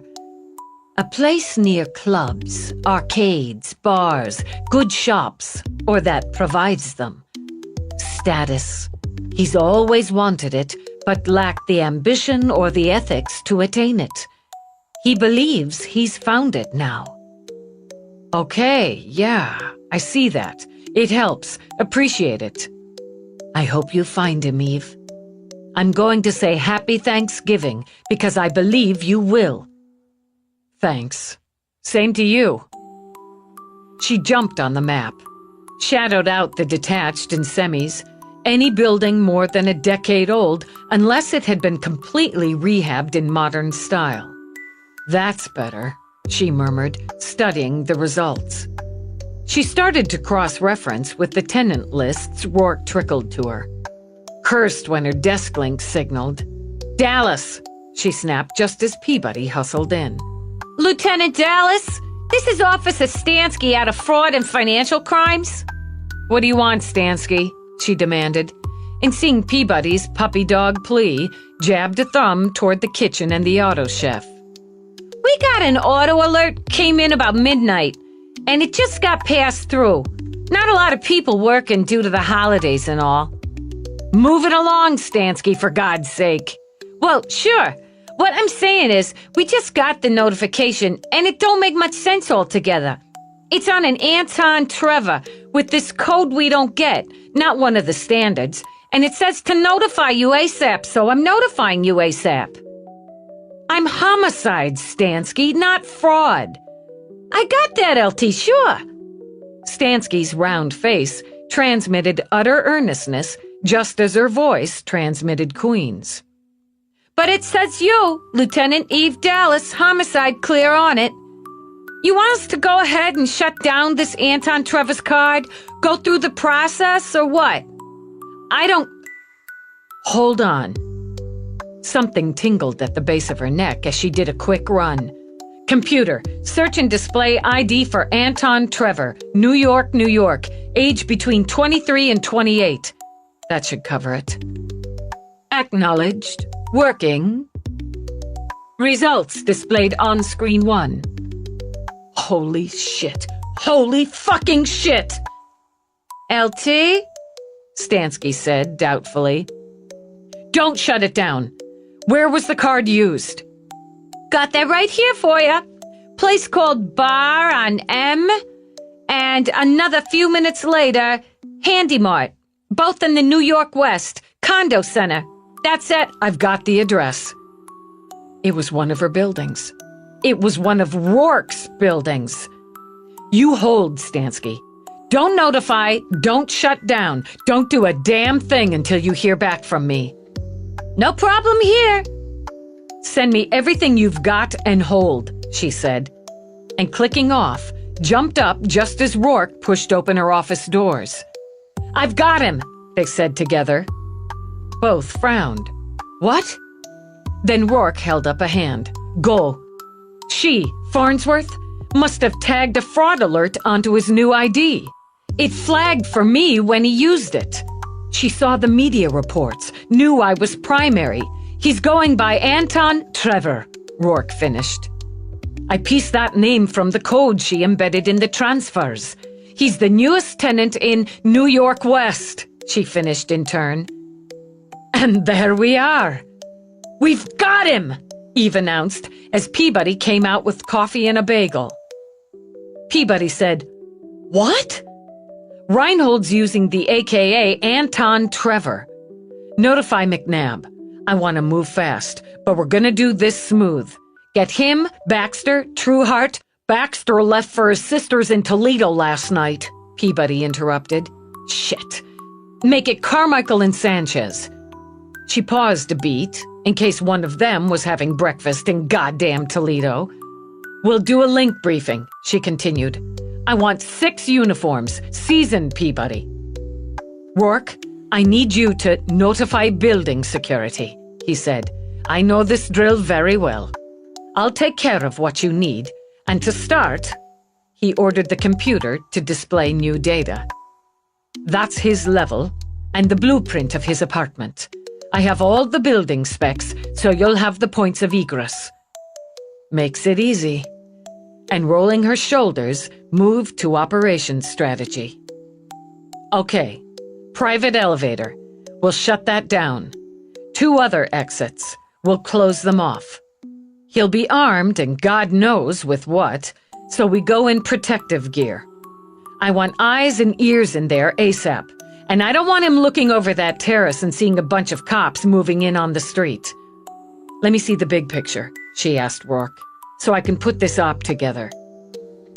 As he did, she pulled out her link to update her commander. McNabb made it there just as she began the link briefing. Straightforward was how Eve saw it. By the book, tight and right. She paced as she ran it through, wanting to move, knowing she had to cover every contingency. She had her weapons strapped over the soft sweater, the same vivid blue as Rourke's eyes Sinead had knitted for her. She wore rough trousers and old boots, all the first to come to hand before dawn, and the flat, dangerous glint of cop on the hunt in her eyes. "That's how it's gonna work," she finished. "McNabb, eyes and ears. Rourke, security. And between you, you'll shut down all electronics and power to that unit on my go. Team A, me, Peabody, Officers Carmichael and Prince. Main level door. Team B, Detectives Carmichael and Sanchez, Officers Rhodes and Murray, second level door. Enter on my go. Officers Kenson and Ferris will hold position here, block and disperse any and all civilians from entering the hot zone. Are we clear?" "Yes, sir." "No lights, no sirens, and no black and whites within a block of the target building. Protective gear is worn. This is not optional. Again, if the subject is seen exiting the building before this op is in place, take him down.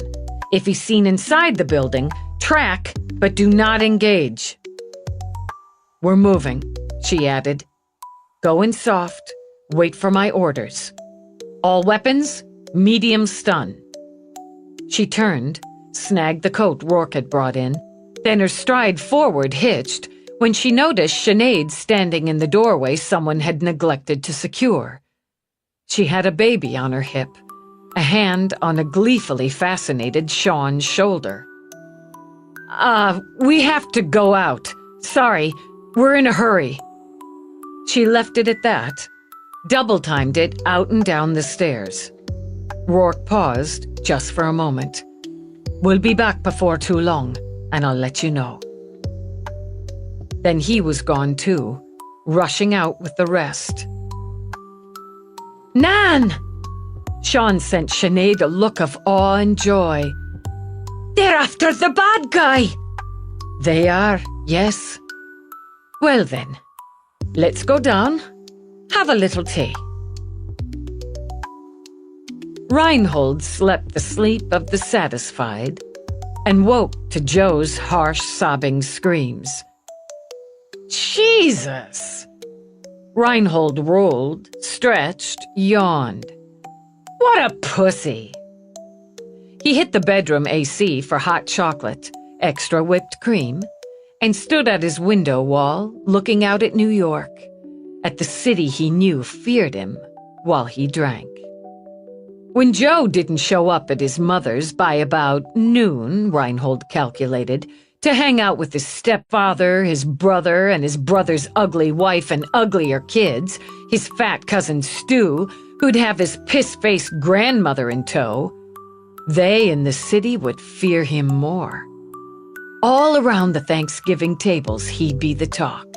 Jerry Reinhold, a killer who did what he wanted, who he wanted, when he wanted. Taking his time, he dressed, crap clothes again, because holiday or not, he was working, then went into the spare room to activate the droid. "Good morning, sir. Someone appears to be in distress." "Don't worry about him. Don't talk to him or listen to him. Got it, asshole?" "Yes, sir." "Go down and fix me, what is it? Yeah, eggs Benedict, a couple slices of toast with strawberry jelly, and whatever ought to go with it. Then come up here and clean up my bedroom, take care of my clothes. I'll let you know when to come down again." "Yes, sir." Before he went down himself, Reinhold checked himself out in the mirror. He thought he might dress up later, catch some football, which reminded him to tell the droid to get him some prime Giants tickets. Maybe he'd have some fancy drink out on the terrace, too. He planned on keeping Joe around another night, having some fun there. But if the fucker was gonna keep screaming... He strolled down. Joe looked worse for wear, that's for sure. His face, and he'd always been a conceited fuck, all bloody and bruised. A lot busted in there. The shallow cuts had stopped bleeding, something he'd fix after breakfast. And the burns looked like circles and streaks of charcoal. Reinhold picked up the sap, gave Joe an absent smack. "Shut the fuck up, or I'll slit your throat and be done with it." "Please, God, please." The words came garbled through broken teeth. "I think I'm dying. I'm hurt bad. Don't hurt me anymore, please, man, please. I'll do whatever you want. I'll give you anything you want." "Oh, yeah? That's something, maybe. You've got some money, Joe. The Vegas money and more. Maybe if you give me your passcode so I can take it, I'll let you go. Anything. You can have it. I've got my Uncle Stan's passcodes, too." "Is that so?" With a smile, Reinhold gestured to a nearby chair. "Set me up there," he ordered the droid. "I found them when I was helping him out with some stuff. He's got some real scratch, Jerry. I'll get it for you. Just let me go. Promise to let me go, and I'll get you all of it." "I'll think about it. Please. I need water. Can I have some water, please?" Easing into his seat, Reinhold took his knife and fork from the tray the droid gave him. "Can't you see I'm having breakfast? Shut up before you piss me off." "You," he said to the droid, "turn on the screen. It's gotta be about time for the parade." He smiled, cut into his eggs. "I'd hate for us to miss the parade, Joe. Just lie back and enjoy." Chapter 22. Eve coordinated with her team en route. She couldn't afford the time or the exposure for a final briefing on site. Too many people with too many ways to get the word out that cops were gathering at New York West. A leak to the media on the internet might alert Reinhold. She believed, strongly, asshole Joe was still alive. She believed they had time. But the very fact Joe was an asshole might tip Reinhold over the edge. She'd be damned if they'd be minutes too late this time. When she said as much to Rourke, he touched a hand to hers, We'll have him locked down minutes after we arrive. And we'll have your eyes and ears up minutes after that. Minutes, she thought. They had to be on her side this round. Luck's turned, she stated.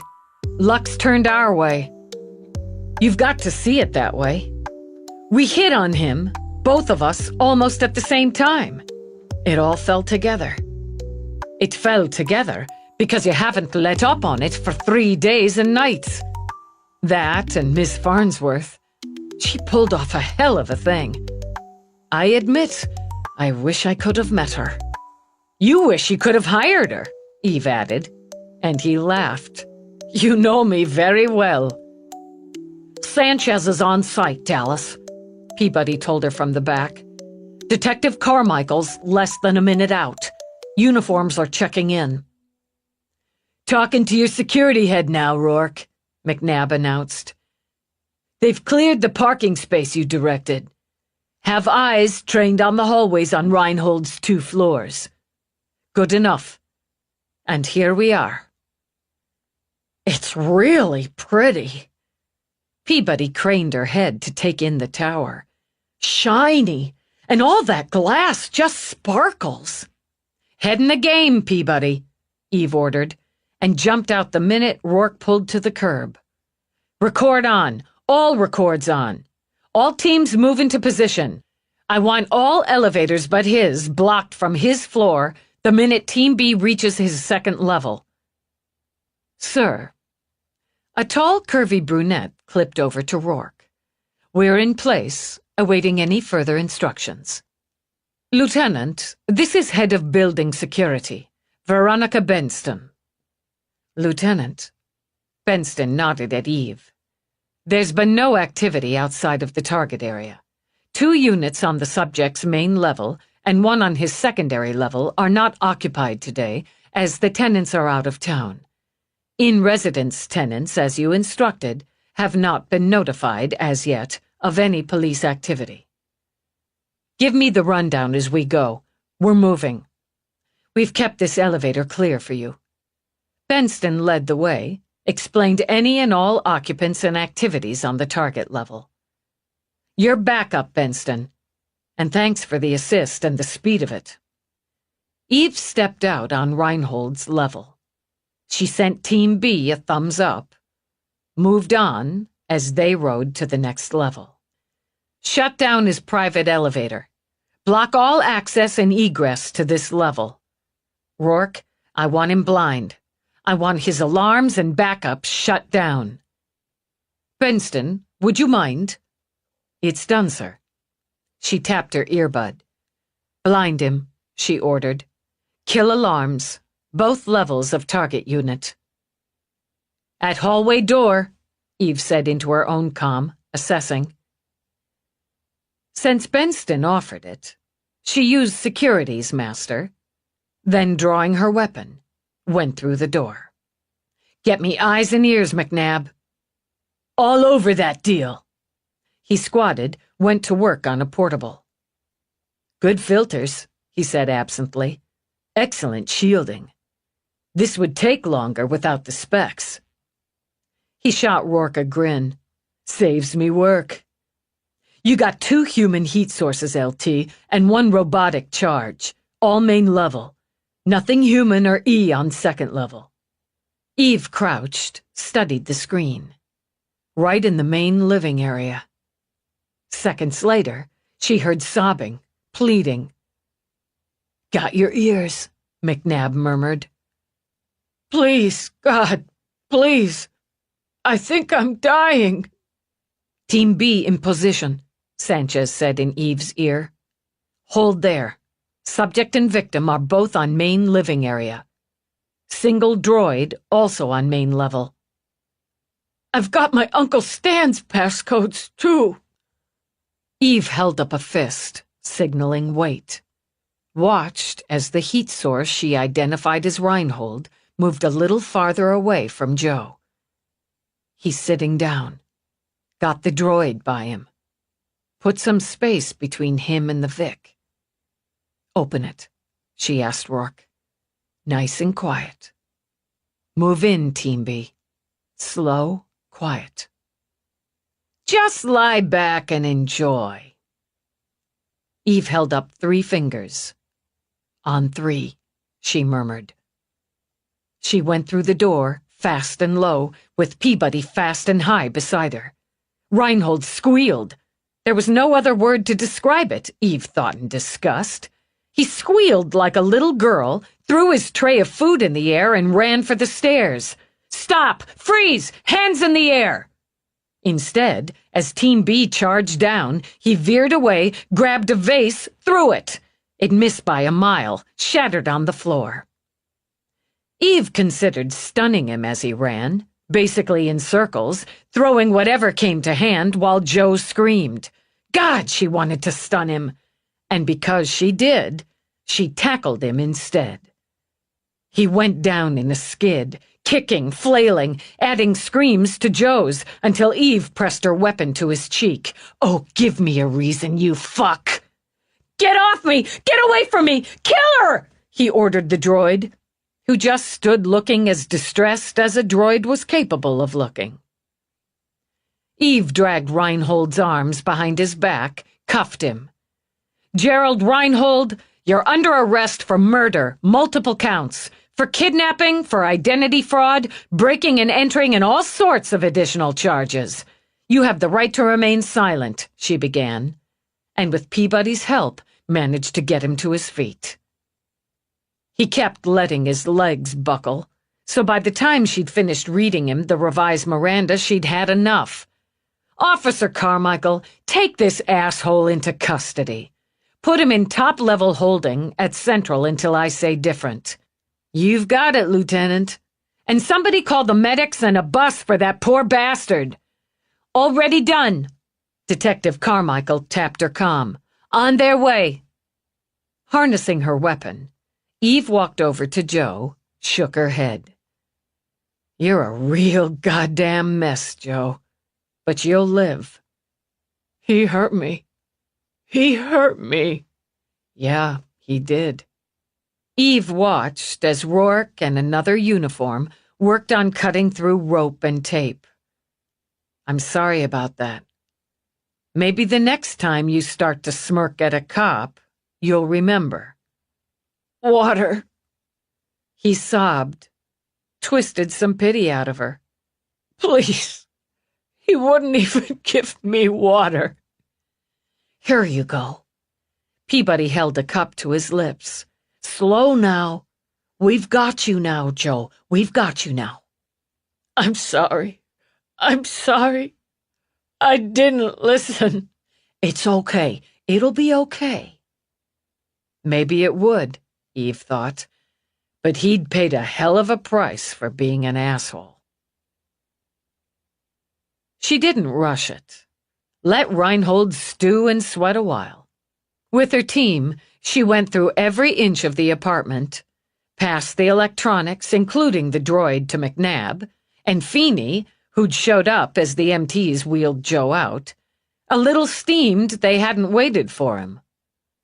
She found it interesting, and a little sad, to discover Reinhold had stocked the full traditional Thanksgiving feast, and wondered if he'd planned on tucking into it before or after he killed one of his oldest friends. She held up the mini-saw as Rourke approached.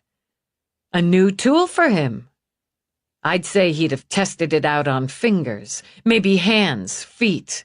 Then he'd have used it to cut Joe into more easily disposable pieces, using the industrial waste bags we found to get the pieces out. A lovely thought, and likely accurate. I took the droid, he added. Its memory loop is fully intact, going back to when Reinhold reprogrammed it, prior to murdering Farnsworth. It will be very solid evidence for the prosecution. We've got nothing but solid evidence, and a live witness.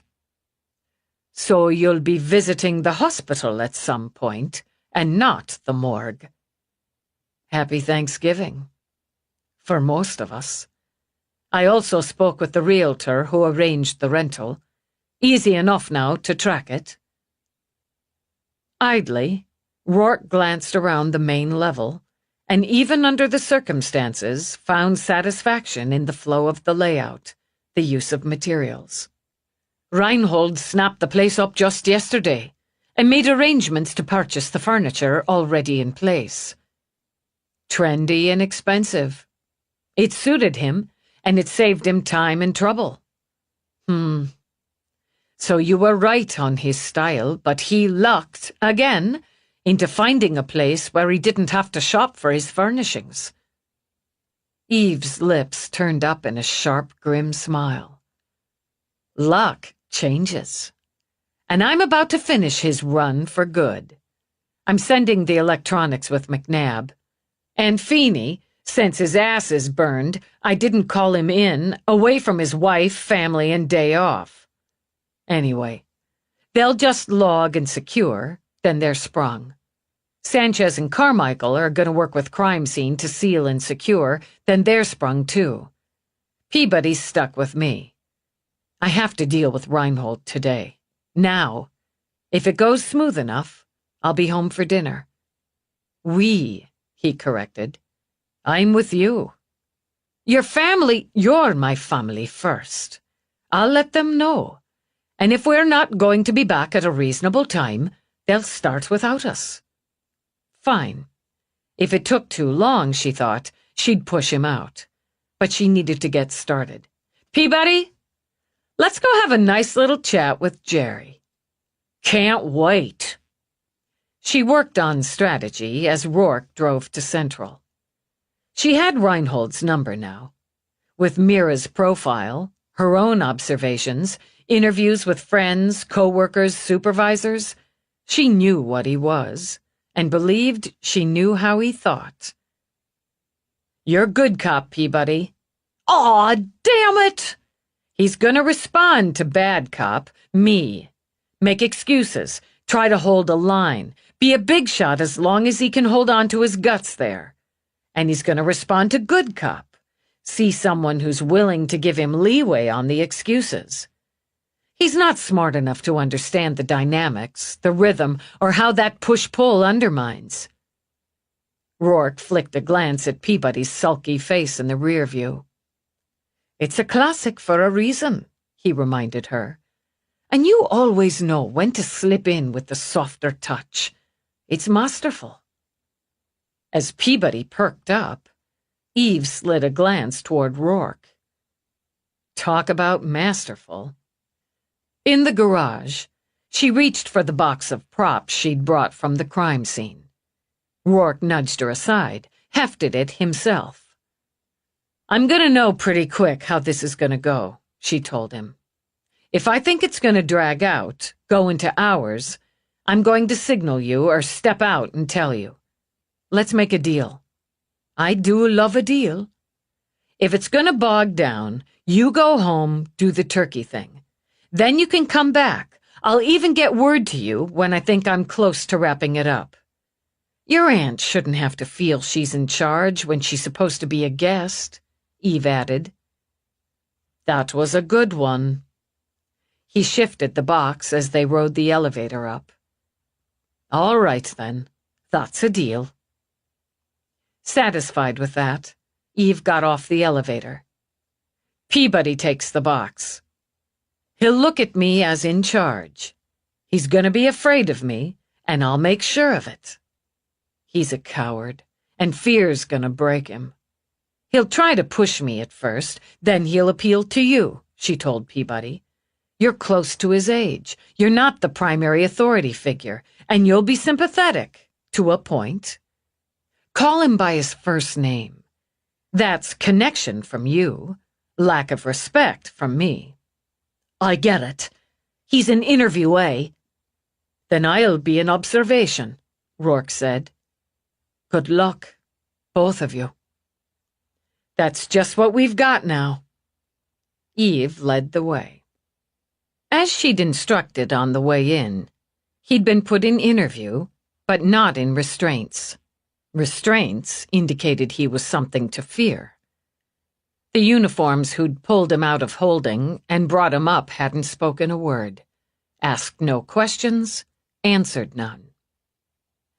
So now he sat alone in the box, lights on full, sweating, she noted when she stepped in. Beads of sweat on his upper lip, his brow.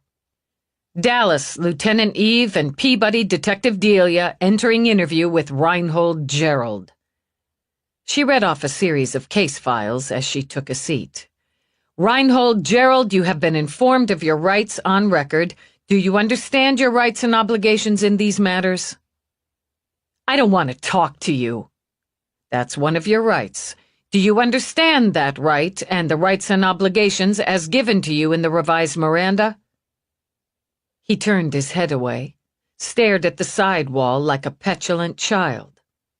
Okay, fine. Peabody, arrange for him to be taken back to a cage. I'm not going back down there! Eve just stood, started for the door. All right, Jesus, yes, I understand the stupid rights and shit. Good. She came back, sat again. We can make this quick and easy, Jerry. I mean, for God's sake, we walked in on you with Joe. You'd done a number on him. You came onto my private property. That's a violation of my rights. You can't use anything you found when you violated my rights. Seriously? She eased back and laughed. That's your defense? If you're gonna watch fictional crime shows, you should at least pay attention. Ever hear of probable cause, Jerry? Or duly exercised warrants? You abducted and were holding an individual against his will, causing him severe bodily harm. You assaulted said individual, you committed battery, battery with intent, assault with a deadly, and so forth on this individual, and you planned to murder this individual, then saw him to pieces and dispose of him. You can't prove any of that. I can prove all of it. Let's start with the first part. You abducted Joseph Klein. Did not! His voice cracked a little as he jabbed a finger at her twice. He came to see me. He walked right into my place on his own. And I was just fooling around. Just messing with him. That's what you call it? Bashing him in the head with a baseball bat, breaking his teeth, his cheekbones, his jaw, burning him with the torch, cutting him. That's just messing with him? He screwed with me. I screwed with him. That's self-defense. His eyes actually shifted left and right. He came to my place and he threatened me. I protected myself. He gave you a bad time, so beating the shit out of him while you've bound him to a chair is self-defense? You're an idiot, Jerry. I'm not an idiot! Harsh red color stained his face, ran down to his neck as if his fury needed to pump through his pores. I'm smarter than you, smarter than most people. I proved it. How? I did what I had to do. I got what I needed to get. Starting with stabbing your own mother over 50 times. I don't know what you're talking about. He looked away again. I wasn't even there. I came in and I found them. It was awful. He covered his face with his hands. You're saying you came home and found your parents dead, Jerry? Peabody did her masterful slide, a touch of sympathetic horror in her voice. God! It was... He dropped his hands, and for the first time looked at Peabody. I can't even tell you. I'd warned them not to just open the door for anybody, but they never listened. And I came in, and they were... all the blood. Give me a break, Eve muttered, but Peabody shook her head. Come on, Lieutenant. We wondered about that. What did you do, Jerry? I don't know exactly. It's all kind of crazy in my head. I just freaked. I think maybe I blacked out or had a kind of, I don't know, seizure or something. So you don't really remember what you did after. When did you find them exactly? I guess late Friday night. I came in and Where had you been? just around. Anyway, nothing made any sense, you know? Did you come out of your seizure long enough to steal the watch you sold? To transfer your parents' life savings to accounts you opened? Eve's question snapped him back. It was mine since they were dead. I didn't know what else to do. I was scared and not thinking straight. You try coming home and finding your parents dead. See how you act. It had to be awful, but you should have called the police, Jerry, Peabody said gently. I know that now, but then I just wasn't thinking straight. Straight enough to take what cash and valuables they had in the apartment. Straight enough to withdraw the funds you'd transferred Monday morning, Eve pointed out, to book a high-flyer hotel suite and eat hearty Saturday and Sunday nights. That's not a crime. But he swiped at the sweat on his lip. I needed some money to get by, didn't I? I needed time to think. Then I saw how you cops were after me, and I needed time to figure it out, so you went to Lori Nuccio's apartment, used the key you hadn't given back to her after she dumped your sorry ass, and you tortured and killed her. I did not, and she didn't dump me. I dumped her. It wasn't working for me, so I dumped her. And she begged me to stay with her, give her another chance. Then I figured it out when I heard about how she was dead. The same person who killed my parents killed Lori. Now that I agree with. But Miss Farnsworth, Peabody began, gave Reinhold a worried look. Her too! Excitement lived on his face as he grabbed his theme, ran with it. The same person did it, trying to screw with me. See, it was all about screwing with me so you cops would come after me, maybe kill me before I could prove my innocence. Joe!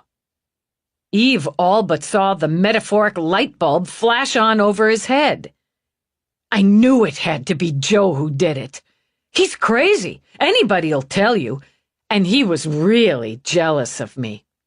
That's why I got him to come to my new place, why I was messing with him. I needed to get him to confess so I could turn him over to you. Wow! Peabody hoped she looked shocked and impressed instead of showing the absolute disgust she felt. So, Joe killed your parents and Lori and Ms. Farnsworth because he was mad at you, jealous of you? Yeah. He hit on Lori a few times, she told me, and she blew him off. So he was pissed about that, too. And he ragged and ragged on me about Vegas, kept buying me drinks so I got a little, impaired, then pushed me into betting all that money. He made me lose all that money, and he knew I didn't really hold anything against Miss Farnsworth. She taught me a lot. But he ragged on me, so I made like she was a bitch. Just saving face, like. Then he goes and kills her so he can pin it on me. This is very serious, Jerry. I know, right? Trying for sincerity, he bobbed his head up and down. He's crazy, I guess. But he was ready to admit it. He told me some of it, but I didn't have the recorder on yet. He said how my ma let him in, was gonna fix him a sandwich. She did things like that. And he picked up the knife and stabbed her and stabbed her. He covered his face with his hands again. My ma! Golly. Where was your father? Did Joe say? He said how he got the bat from my room, and he hid and waited till my dad got home. Then he bashed him, and he just left them there. It's funny, Eve said, how he walked in and out of the building without ever once showing up on security. Oops, she thought, as Reinhold's eyes shifted again. Sometimes those things don't work right. The super's supposed to get it fixed, but he doesn't. He's lazy. So the security on the door magically shows you going in Thursday night, late, and not leaving again until Saturday night, suitcases in tow, and also magically never showed Joe entering or exiting the building. It can happen. Well, at least we can check with the super, Peabody said doubtfully. He'll just lie. You know all about liars, Eve said. Just let me ask you one question. Just one that's bugging me some. How'd you get the fake ID and the money to rent that swanky apartment? I won some money in Vegas I didn't tell the guys about. And I paid this guy I met at a bar for the ID. What guy? What bar? How much? Eve rapped the questions out. Some guy, I don't know, just a bar. Maybe $1,000, about $500, I guess. Bullshit, bullshit, bullshit! Eve pushed forward into his space, so he jerked back. You lost your ass in Vegas. You didn't just happen on an expert on fake IDs at some bar, and you sure as hell didn't get one with the accompanying database for $500. You lying piece of shit. We've got the comps you stole from Ms. Farnsworth after you tortured her, after you killed her. The ones you had her droid take to a swap store. The data's right on them. They were wiped clean! Wound up, he leaned toward her, shoved his face toward hers. You're the liar! How do you know they were wiped, Jerry? Jerking back, he ran his tongue around his lips. Just figured. Joe's not stupid. He'd have wiped them first. You should have paid more attention to Ms. Farnsworth in computer science, Jerry. With the right techs, the right equipment, and believe me, the NYPSD has both, you can retrieve damn near anything. Your ID was made on her comps. Okay. I didn't want to get her in trouble. She's dead, Jerry. Her reputation. She made the ID and stuff for me. I went to her, explained things, and she helped me out. That's why Joe killed her, after I left. But she was dead when you left, Jerry. When you left carting your new duffel and her suitcase and caught a cab to the clinic because she'd managed to break your foot. That wasn't me. That was Joe. It was all Joe! He began to cry, tears of terror and self-pity. I didn't do anything! Get off my back! I didn't do anything! We've got witnesses. We tracked you, you stupid fuck. We know where you bought the hair color, the eye color, the bronzer. She shoved to her feet again. And these. She began dropping sealed evidence on the table. The tape, the rope, the knife. This saw you intended to use to cut Joe to pieces. These bags for disposal of body parts. I did not! The droid bought that stuff. Some of it on your orders. Ms. Farnsworth's droid. Then there's this. Eve lifted out the evidence bag, holding the hank of Lori Nuccio's hair. How'd you get Lori's hair, Jerry? She gave it to me, like a love token thing. Really? How did she manage to do that when the person who hacked it off her before killing her took it? Had her hair colored just that afternoon. Jerry, this color. I got mixed up. You're mixing me up. Joe had that with him. He brought it with him. He showed it to me to prove he'd killed Lori. You killed Lori and got off doing it. You left the boxers you had on in her bathroom, you fuckhead. Joe planted those. He told me. Eve sat back. Not gonna fly, Jerry. Not even gonna get off the ground. On top of everything else, Miss Farnsworth left a deathbed statement too, right on her computer. Coded it in right under your idiot nose while you had her terrorized. Your name, Jerry, and everything we need to wrap you up. That's a lie. She did not. She really did, Jerry. Peabody spoke quietly, pushing what sympathy she could into her tone. It's all right there. She did that to get back at me, that's all. She always had it in for me. Then why did she make you the ID? Why did she help you out? You're confusing me. You're mixing me up on purpose. I want a lawyer. I want a lawyer, and I'm not talking to you. That's your right. Eve began to box up the evidence again. Peabody, have him taken back to holding. I am not going back there. Shouting, he gripped the edge of the table as if to secure himself in place. I want a lawyer now. I've got plenty of money. I can hire the best lawyer there is, and he'll make you sorry. You don't have any money, Jerry, Eve corrected. I have millions. She sighed. Jerry, you moron. The money was stolen in the commission of various crimes. None of it's yours. Everything my parents had is mine. That's the law. Not if you killed them. She's right about that, Jerry. You can't use any of that money. Peabody rose, too. I'll notify the public defender's office. With the holiday, though, it could be Monday before they assign anyone. I'm not waiting until Monday. If you want a lawyer, Eve shrugged. It could take a while to get you a PD. I want one now. His eyes went wild. Spittle flew. I want to use my money to hire a lawyer, you bitch. Tough shit, Jerry. We'll work on getting you a public defender, as is your right. Don't you walk out of here. You come back here, you stupid bitch. You come back here right now. You've exercised your right, requested a lawyer. This interview is done until you're represented. Get the door, will you, Peabody? Fuck a bunch of lawyers. I don't want a lawyer. I want you to get back here. I want to go home.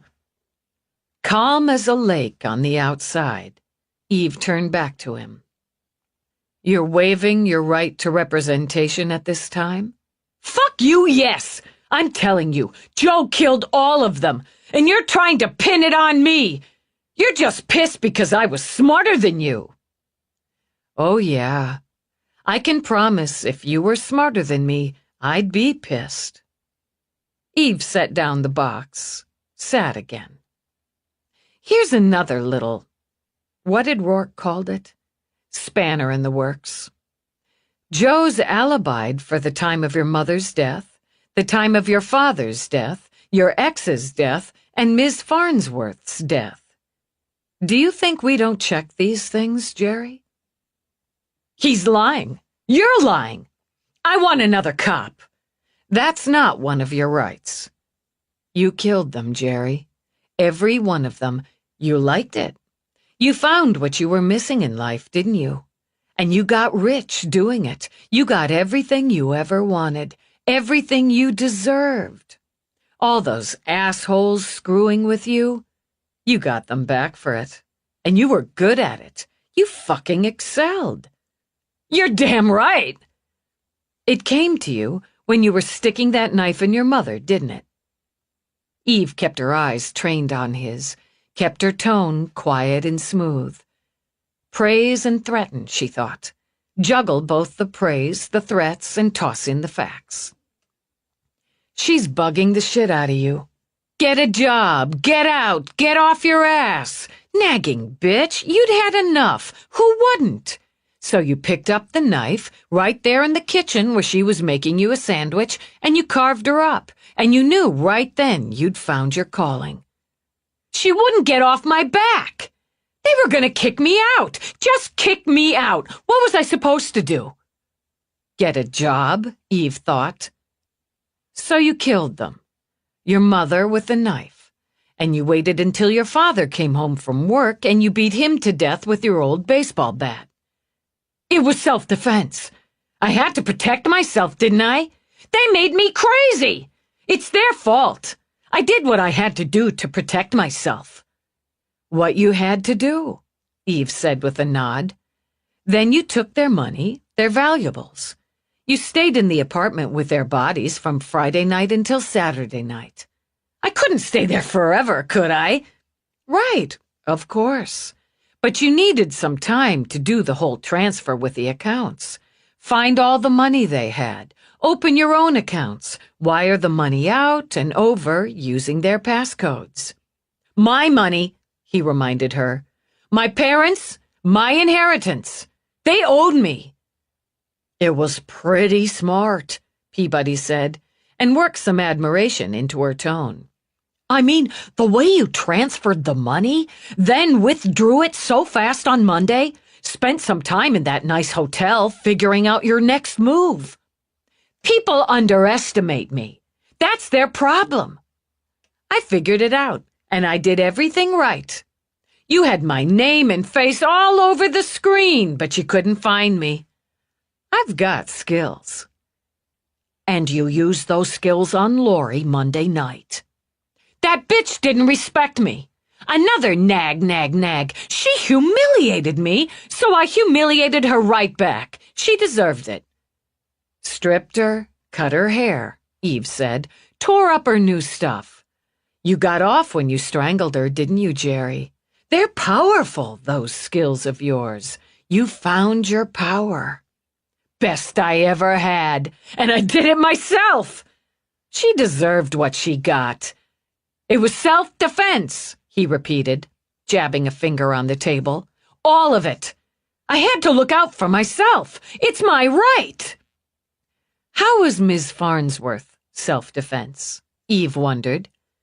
"She ruined my life. Screwed with my grades so it looked like I flunked, and I had to lose a whole summer making it up. My own friends made fun of me. I made her give me my life back, that's all. Made her give me a new life. That's fair."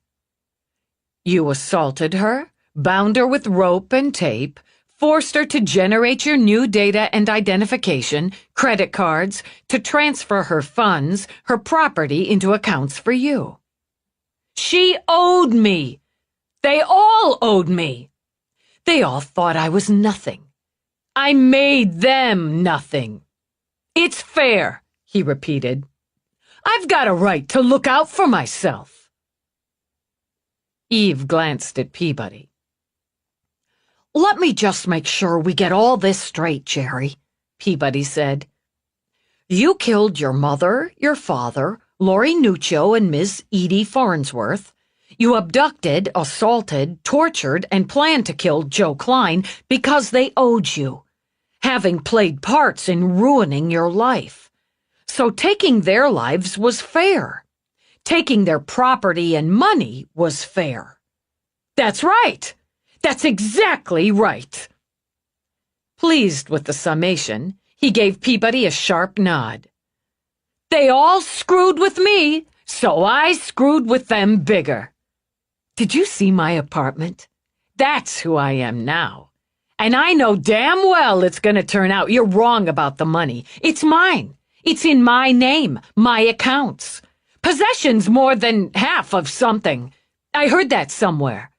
The money's in my possession, so you'd better get me a damn good lawyer in here now, or I'm gonna sue your asses. It was self-defense, and I'm not going back in that cell. You can't make me." He actually folded his arms over his chest, jutted out his chin, like a kid making a dare. "Oh, Jerry, I can't begin to tell you how happy I am to disabuse you." Eve allowed herself a single happy sigh and a big, wide smile. "How my heart actually sings with gratitude for this moment." "You're going down for murder, you asshole." 1 count 2nd degree, 3 1st degree, 1 of assault with intent, plus all the related charges. You're not just going back in that cell, Jerry.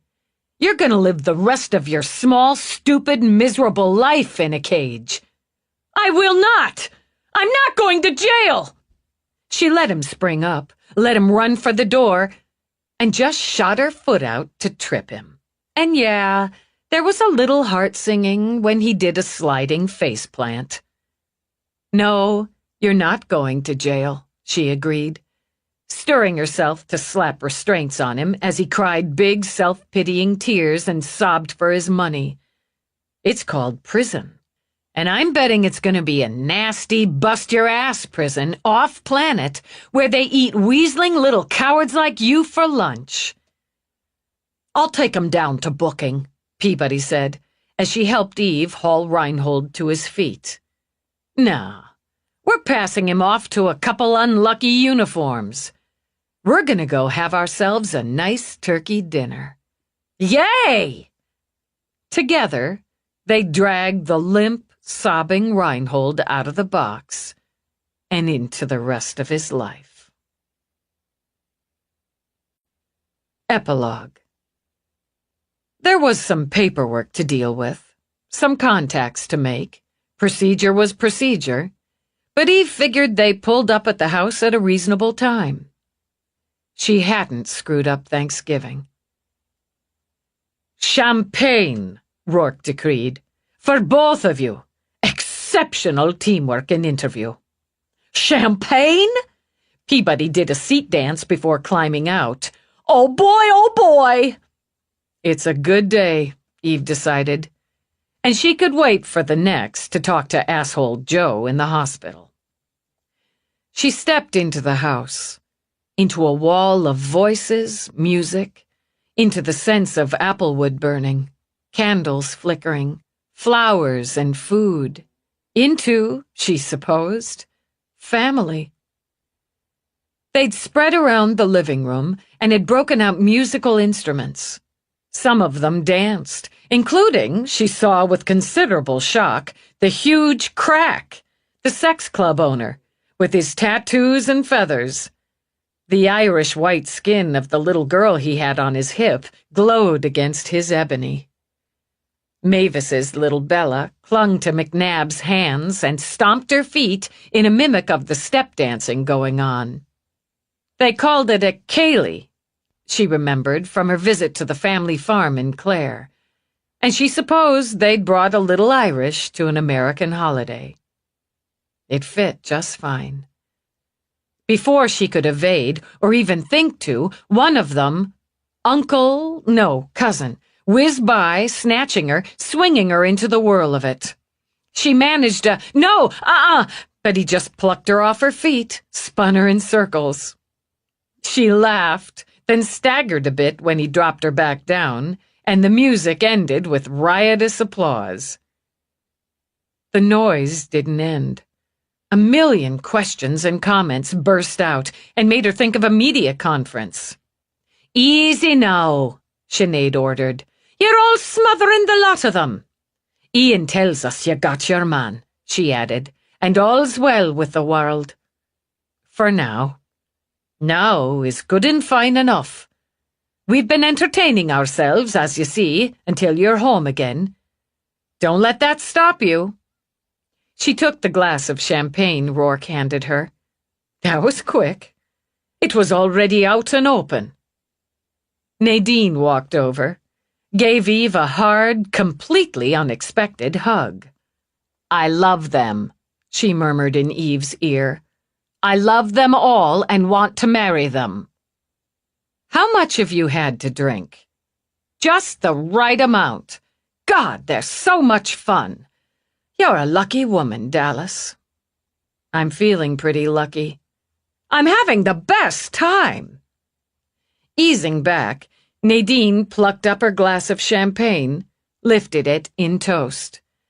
And I'm getting an exclusive with you and Rourke together on Now. No, you're not. Oh, but I am. Fun and affection danced in Nadine's crafty green eyes. I'm going to get you drunk enough to agree before we have the pie. Good luck with that. I'm feeling pretty lucky, too. Oh, Morris is going to play the sax. I want to marry him when he plays the sax. One of the uncles sang with the wrenching melody, and half the room shed tears. Eve thought they liked it. Mavis bounded up to give her a squeeze, then Charles. Everybody seemed to need a hug. "I got that name and contact for you," Charles told her. "It turns out you didn't need it." "I'm glad I didn't." She started to step back. She really needed to take her weapon harness off, secure it upstairs. But she glanced down to see Sean and Nixie staring up at her. "What?" "You got the bad guy," Sean stated. "Yeah, we got him." "Did you zap him a good one first?" Violent little bugger, she thought. She liked that about him. "No, I just knocked him down. Twice." "That's something then." "He killed people," Nixie said. "That's right." "Now he won't anymore." "No, he won't." She nodded, smiled. "I have your surprise." "Yeah? Hand it over." She ran to Elizabeth, got a slim rectangle wrapped in gold paper. Gifts were always weird to her, so Eve ripped the paper off, like a bandage from a wound, to get it done fast, and looked down at a framed drawing of herself. She stood, eyes hard, weapon drawn, coat billowing. A little reminiscent, she thought, of an illustration in one of Rourke's classic graphic novels. And just as frosty.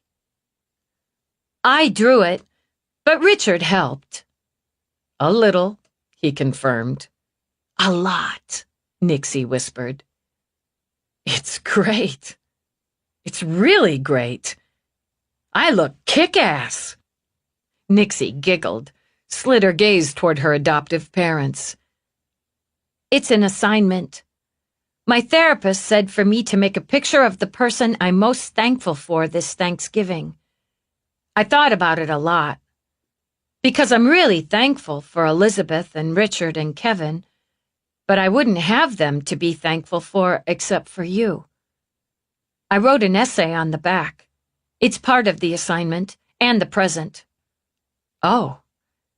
Eve turned it over, saw it was a two-sided frame, and as she skimmed the careful writing, felt her throat close. "Would you read it?" Sinead asked, and looking up, Eve saw the movement had stopped, and everyone waited for her. "Would you read it to us, Eve?" Why don't I do that?" Understanding, Rourke took the frame. "The person I'm most thankful for this Thanksgiving is Lieutenant Eve Dallas. She kept me safe when I was scared and I was sad. She took me to her house with Rourke and Somerset and Galahad so nobody could hurt me, not even the bad people who killed my family and my friend. She told me the truth. She promised me she would find the bad people and make sure they were punished. And Rourke said she would never stop until she did that. He told me the truth, too. She helped me find Richard and Elizabeth and Kevin. They're not my mother, my father, and my brother, but they're my family now, and I know it's okay to love them. It doesn't mean I don't love my mom and dad and my brother. Dallas didn't treat me like a baby. She told me I was a survivor, and that's important.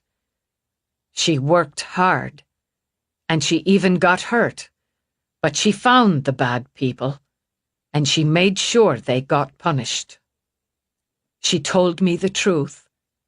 She kept her promise.